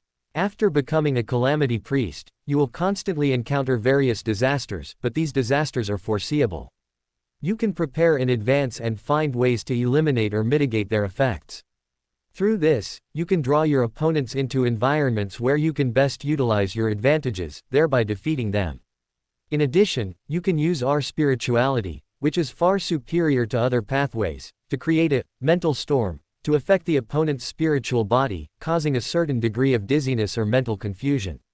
After listening to Charlie King's introduction, Alice thought hard for a moment, then asked, so, what are my advantages? Isn't that something only you yourself would know? Charlie King retorted, I mean Beander abilities. I thought Sequence 6 would at least have some direct combat capabilities. Alice's expression was full of confusion. Because this is the gift of fate, Charlie King looked at Alice and answered both her questions in one sentence: whether luck or calamity, both are the gifts of fate. Charlie King's words made Alice pause slightly, but this was not her wish. She asked without hope, but what if I don't want to passively accept any gifts of fate, but rather control my own destiny? Go get promoted. Charlie King gave an ambiguous answer. Alice did not respond to his words. She smiled and changed the subject. What about the other things I asked for? This is the identification you requested. Charlie King handed over the second item. Beryl Rose, originally the only daughter of a wealthy merchant. Her mother died in childbirth, and her father committed suicide after going bankrupt. She left her hometown alone and came to Backland. I think such an identity suits your personality better. ... You didn't have to say that last part, Alice said as she took the identification. Charlie King shrugged. After all, one glance is enough to tell what kind of person you are. Honestly, your thoughts are too easy to guess, and you're too easily trusting of others. I'll change. Alice emphasized without much force. What else? Charlie King handed over a box. He opened the box under Alice's gaze, revealing a very ornate and exquisite necklace inside. Seeing Alice's amazed expression, he slowly said, this necklace can change many details of your appearance, height, and body shape, allowing you to transform into another person. Of course, this requires you to design the target of the change in advance. Be careful, the details must be thorough, otherwise there might be strange consequences. My suggestion is that you'd best use a real existing person as a template. Its negative effect is that it amplifies the wearer's vanity, desire to perform, and desire to show off. In addition, long-term wear will lead to an unwillingness to take off the necklace. This psychological effect will gradually become exaggerated over time, and it requires the same amount of time worn to recover. The previous owner of this necklace wore it for more than 12 hours. After the necklace was removed by someone, she lost control and became a monster because she couldn't retrieve it, and was eventually killed. The name of this necklace is Matilda. Alice suddenly interrupted Charlie King. From now on, it will be called Matilda. Open black lens bracket, note 1 close black lens bracket. This should be a person's name, right? Charlie King asked in surprise. I just want the necklace to be called that. Is there a problem? Alice asked, puzzled. No problem, Charlie King shrugged. Since that's the case, do you have any other questions? Yes, Alice frowned at him. How do I contact you all? Or how will you all contact me? Charlie King was silent for a moment, then asked, do you want to hear the truth or a lie? What do you mean? Alice suddenly had a bad premonition. What's the lie? Fate will make us meet again. Charlie King replied in a rather mystical tone. Alice looked at Charlie King's warlock robe and was silent for a long time, then asked, did he not tell you about this? Charlie King paused, then hesitated. It's not that. If you wish, you can chant his honorific name. Alice paused slightly. Yes, as an angel, that one should indeed have an honorific name, but do I look like an idiot? Alice asked seriously, who would casually chant the honorific name of someone whose benevolence or malevolence is unknown? At this moment, Alice completely ignored the fact that she had directly chanted the honorific name of Mr. Fool at the very beginning. Even if you don't plan to chant it, you wouldn't refuse to know, would you? Charlie King asked. If you wanted to directly chant his true name, I wouldn't be able to stop you anyway.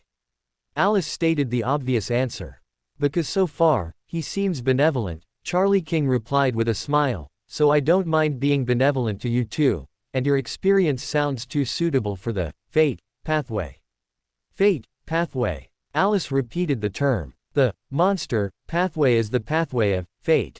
Charlie King explained. Alice paused slightly. At this moment, she once again had that feeling that everything was predetermined. Was her desire to control her own destiny also secretly arranged? This was a question that couldn't be thought about too deeply. She forcibly controlled herself to divert her thoughts, took a deep breath, and looked at Charlie King, saying, tell me his honorific name. Don't use ancient Hermes or anything like that. You said you're not an idiot, so I definitely wouldn't do that. Charlie King said with a smile, remember this, incarnation of luck, monster who foresees the future, calamity that spreads misfortune, witness to all fates in Backland, keeper of chaos and madness. He's in Backland. Alice found a crucial detail in that statement. Actually, I'm not sure either. Charlie King gently shook his head. Don't try to get information from me, you know, I'm just a messenger. Note 1. This name and the necklace's design inspiration both come from Guy de Maupassant's short story, The Necklace, where Matilda is the name of the protagonist. Chapter 47 Chapter 11 Face Pinning and Renting a House. After getting the necklace, Alice began her great endeavor of sculpting her face. Alice wasn't worried about creating a strange appearance. As someone who had systematically studied painting, Alice had a precise grasp of facial details. Alice first ruled out the option of altering her body. This would inevitably affect her movements, and she couldn't wear the necklace all the time. Alice first decided that she would change her hair color from dazzling golden to dark brown, and then, considering that Beryl Rose's age on the identity document was 19, Alice decided to design her face to be a bit more mature. But this body should still grow taller, right? Alice looked down at her body with some hesitation. The specific age of this body couldn't be ascertained, but it was suspected to be around 15 or 16 years old. If the guess was correct, this body should still have some room for growth. Alice secretly made a note of this and prepared to wear height-increasing shoes when going out daily in the future. After finding a place to live, she would mark her height barefoot and compare it every time she returned. If there were obvious signs of growing taller, she would adjust the shoe soles lower. The heels don't need to be too high, just to keep the change in height from being too abrupt. What else? Unable to think of more precautions in a short time, Alice held her pen and began to design the many details of her facial features and shape. With a sharper chin and slightly less flesh on her cheeks, the original childishness was significantly diluted. Next, were the facial features. Designing a set of facial features from scratch was still a bit difficult, so Alice decided to accept Charlie King's suggestion and modify based on existing templates. But who to base it on was a huge problem for Alice. After a brief thought, Alice recalled a face from her memory that she was extremely familiar with, yet could not have a prototype in this world, the friend who had asserted that she would be a born monster. Of course, this face was still quite different from the Lowen aesthetic, so Alice's final facial feature version was a Lowen modified version based on that face. After carefully noting down her designed appearance, Alice first checked out of her room, then changed to a new face in an empty alley. Next up, finding a rental. Although the goddess's attitude was not clear, considering that Ins Zangwil, merely a sequence 5, could defeat her without any resistance, Alice still held a strong trust in the goddess who allowed her to stay among the Nighthawks to familiarize herself with the situation, eventually let her leave, and even kindly reminded her. She decided to become Beryl Rose, a devout believer of the goddess. I mean, she decided to live in the North District.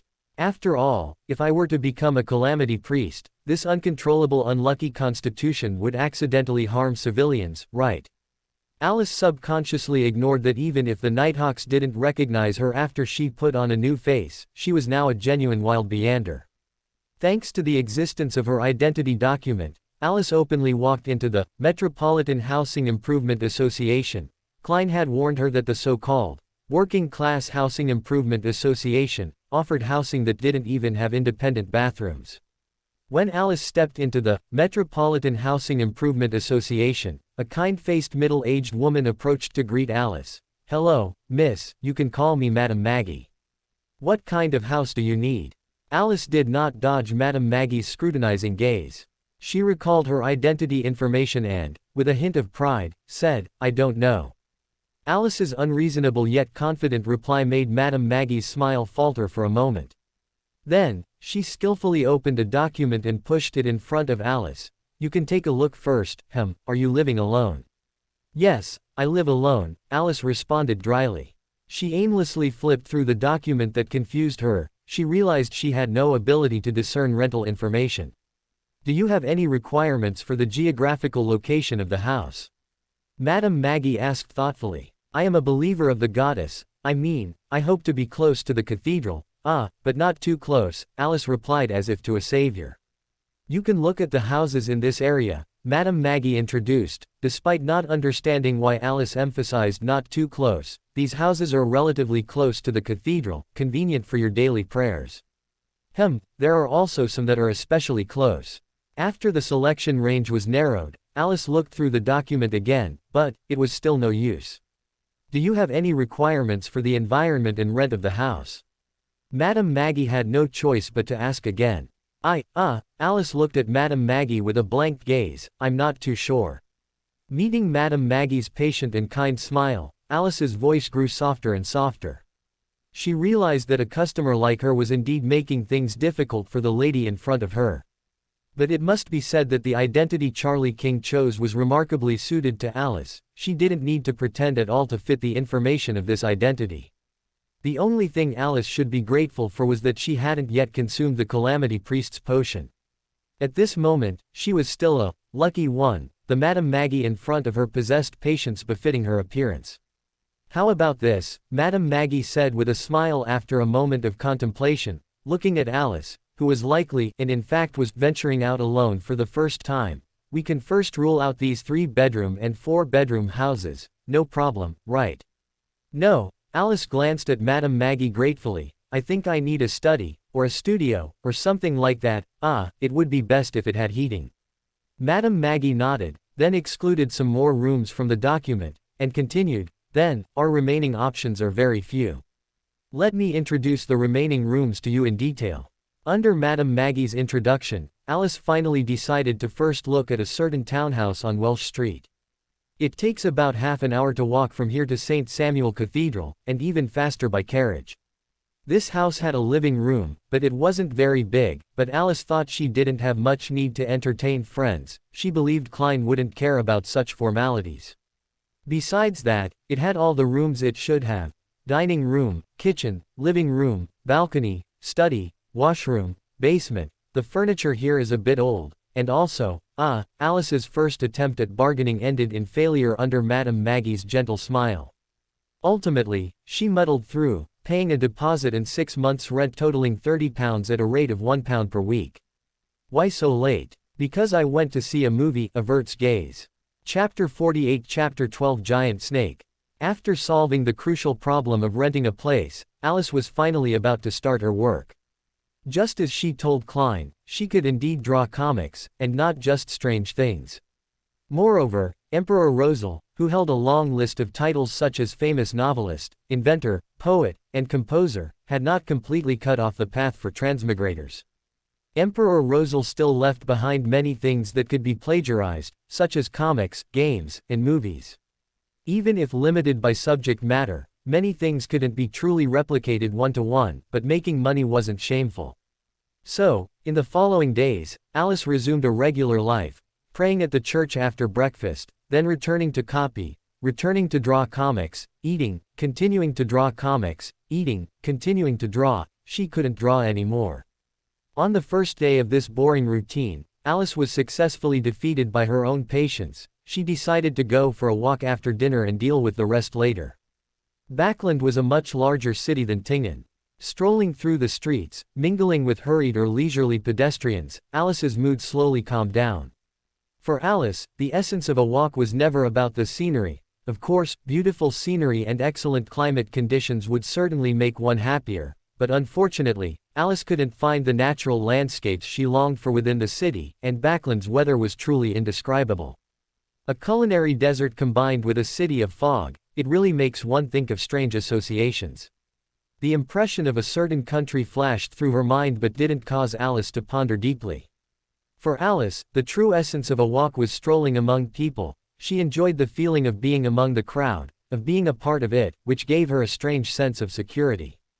Alice's tranquility didn't last long. As she took a Dixie pie and sweet iced tea from a street vendor, a scream made her instinctively turn her head. A carriage was speeding towards a boy of about 10 years old, who had fallen to the ground and seemed unable to get up for a while.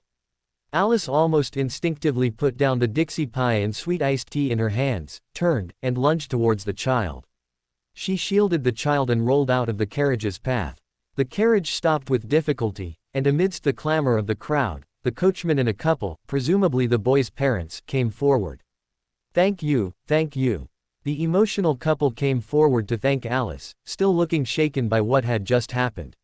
"I am very sorry, miss, and also Mr. and Madam," the coachman said, coming forward after speaking a few words with his master, apologizing sincerely. "My master is willing to compensate you for your losses." As the main victims of the incident, the couple ultimately chose to settle the matter and accepted the compensation. And as an accidental bystander, Alice also received a hefty compensation of £50. This was for her to buy new clothes and get a check-up, even though Alice had repeatedly stated that she was not injured. Alice realized that this was probably a wealthy person who disliked trouble. This incident, from its occurrence to its resolution, was unremarkable. If things had ended this way, Alice shouldn't have had too many memorable points about it.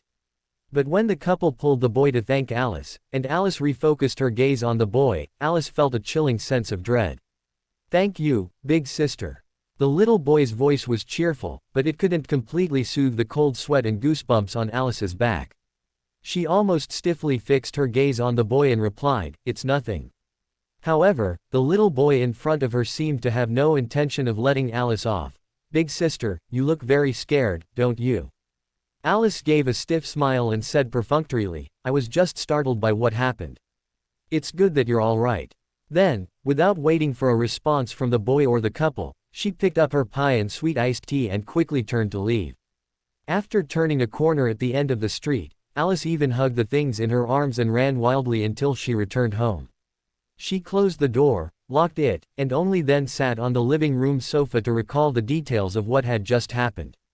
Everything was so normal, so where did that chilling feeling come from?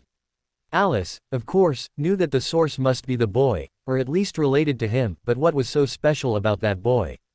Evidently, Alice couldn't think of an answer. She could only fall asleep with this uneasy feeling in her thoughts. It was a dark, towering spire.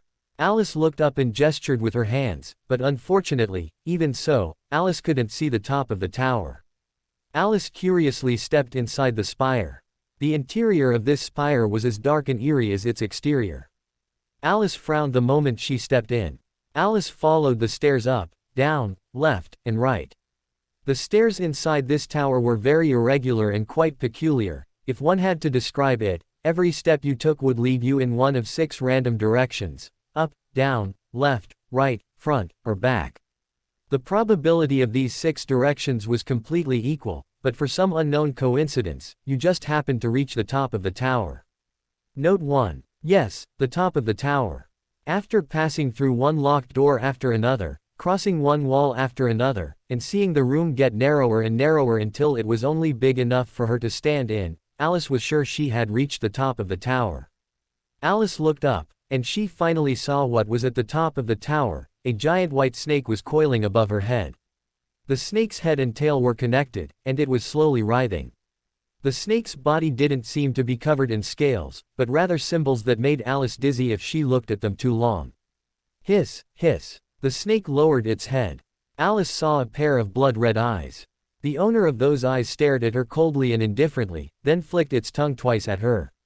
Alice watched as the snake's head got closer and closer to her, and only then did she realize, this snake was truly enormous, so huge that she felt she wasn't even as tall as its fully opened mouth, a fully opened mouth. The giant snake's enormous mouth opened, completely encompassing Alice, then closed, and then, Alice suddenly woke up from her dream. After covering her chest to calm her heartbeat a little, Alice opened her pocket watch and checked the time. It was just past midnight. Unable to sleep for a while, Alice was silent for a moment. She decided to do something she had decided on a long time ago. She was going to wake up Klein. Note 1. This is actually a mathematical model.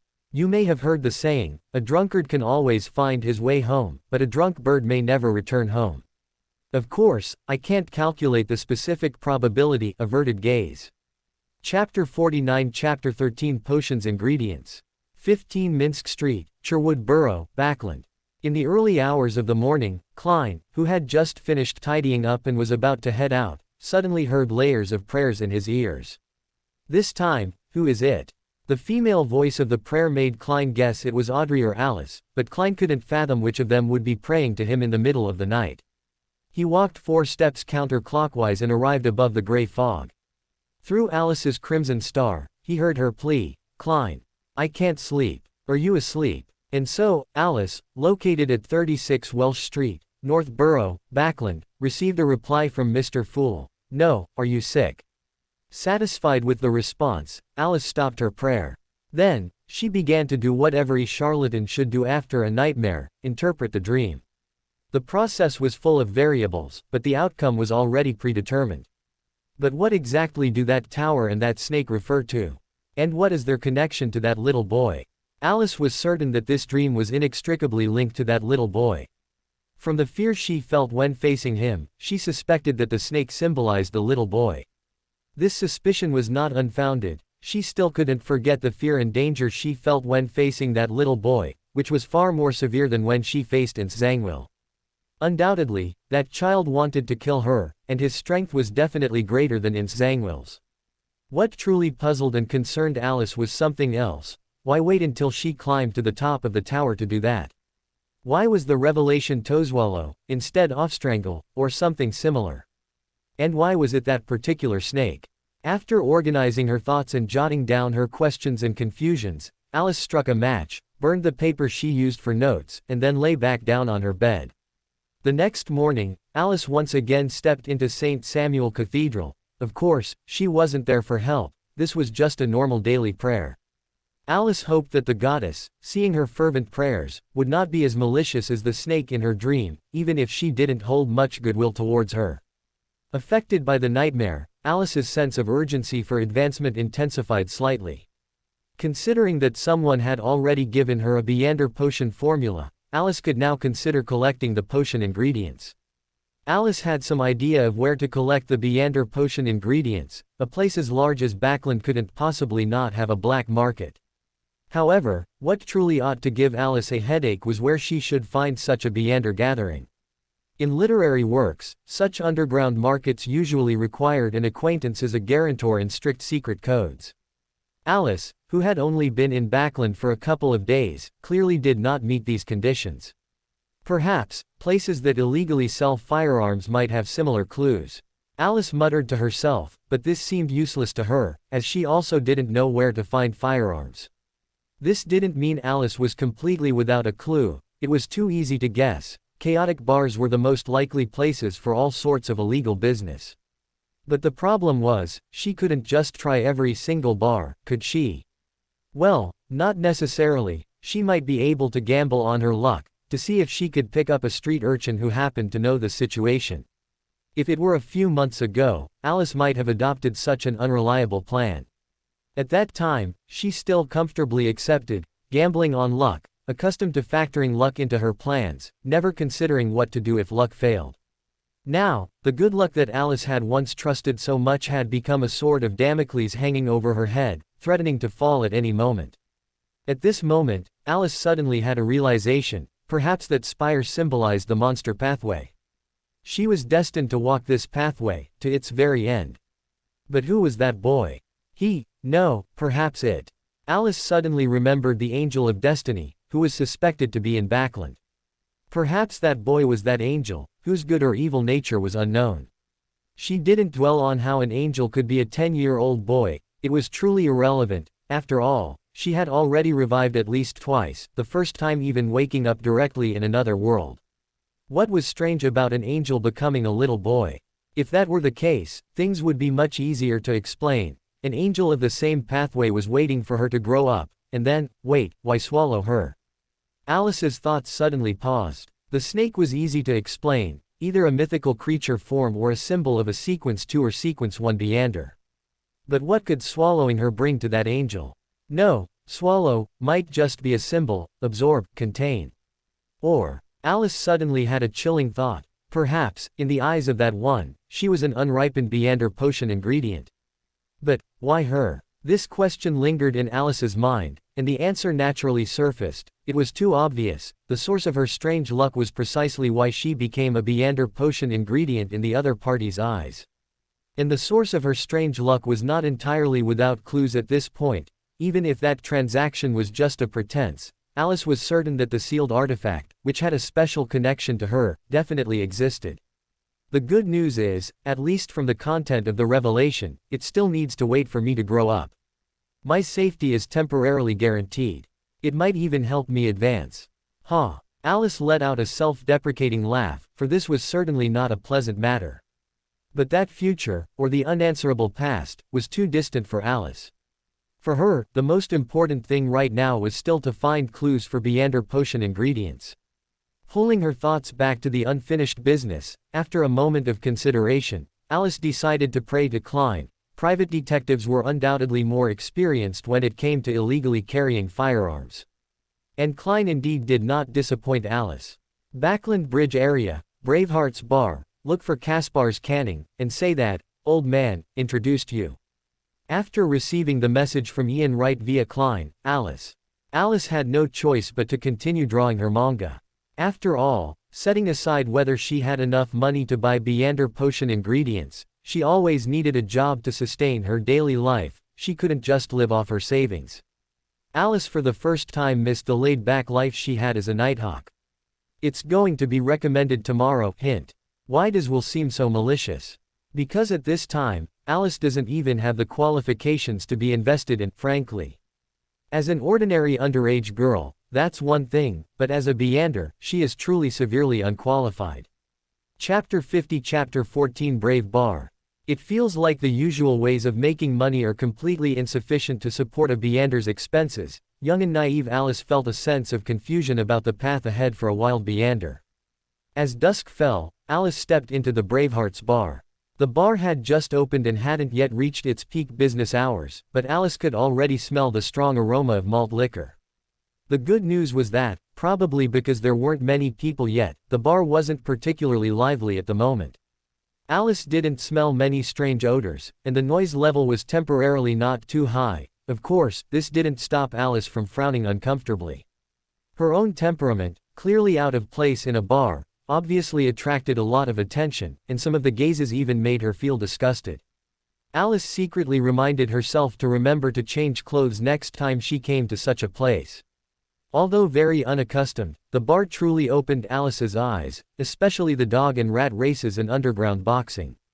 Shen Yinghuan's memories obviously couldn't contain such things. At most, she had seen similar descriptions in web novels, but text was clearly vastly different from real-life scenes. If Alice hadn't remembered the phrase, "use luck sparingly," never squander it. She might have considered trying to make money through gambling. After all, Lucky 1 sounded like a sequence suitable for gambling. At this point, Alice didn't know there was an even more suitable sequence for a gambler, winner, later on.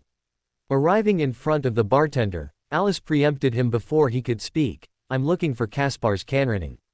The bartender, having missed a sale, didn't show much disappointment, as Alice clearly didn't look like a bar patron. He scrutinized Alice for a few seconds, then pointed to the side, in billiard room 3. So Alice unhesitatingly left the area and walked to the door of billiard room 3, raising her hand to gently knock. The door creaked open. Inside, 2 men holding billiard cues paused and looked at Alice, who was standing at the door with her hand still raised. So Alice stopped her original intention to continue knocking, withdrew her hand, and, following the feeling she got every time her memories returned, shifted her mindset to as if she were observing someone else's actions. To make her expression calmer, she realized it would be difficult for her to become someone whose emotions weren't easily shown in a short time, and decided to use this method to control herself from showing too obvious emotional leakage. Of course, this was limited to in front of outsiders.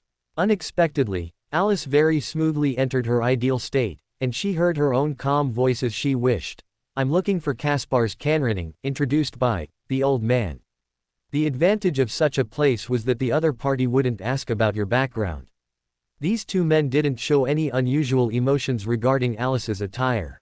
The old man in the linen shirt looked her over and said, "Come in." Alice guessed this must be Kaspar's canroning. Kaspar's had a large, gaping scar on his face, stretching from the corner of his right eye all the way to the right side of his mouth. His nose was typically bulbous, almost entirely red. With Migos as a precedent, such an appearance didn't shock Alice much, especially since she was still in that special state where everything before her felt like watching an immersive movie. Alice calmly stepped into the room, and the other person in the room expertly left, closing the door behind him. Kaspar's hobbled over and asked, "What do you want?" A high-powered custom revolver and 50 rounds of ammunition. Alice heard her own calm voice. £3, 10 solely. Kaspar's quoted the price. It's more expensive than a regular arms shop, and it includes the costs I bear. Alice pulled out 4 £1 banknotes and handed them over. Kaspar's looked at Alice in surprise for a few moments. After checking the authenticity of the banknotes, he said, "I rarely see ladies coming to me." "I'm not here for a chat," Alice said, confident that she had composed herself, and exited her previous state. "Give me 5 minutes. Leaving this remark, Kaspar's placed the banknotes on the billiard table, leaned his cue against it, and then hobbled out of the room. Alice looked at the billiard table, which was both familiar and strange to her. Familiar because such things obviously existed on Earth, and strange because Shen Yinghuan had never encountered them. Alice guessed that this thing, like playing cards, was brought over by Rosal, but Alice's mindset now was completely different from when she discovered playing cards in Ting'an City. For some reason, she suddenly felt a subtle sadness.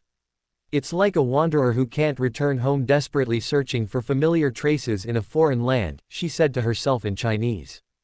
Alice suddenly had the urge to make herself a pair of chopsticks. Why not make Chinese food? The answer was obvious: she couldn't cook. While she was thinking, Kaspar's returned with a package and 2 5 solely banknotes. Alice opened the craft paper package and found a beautiful silver-white pistol and 50 neatly arranged bullets inside.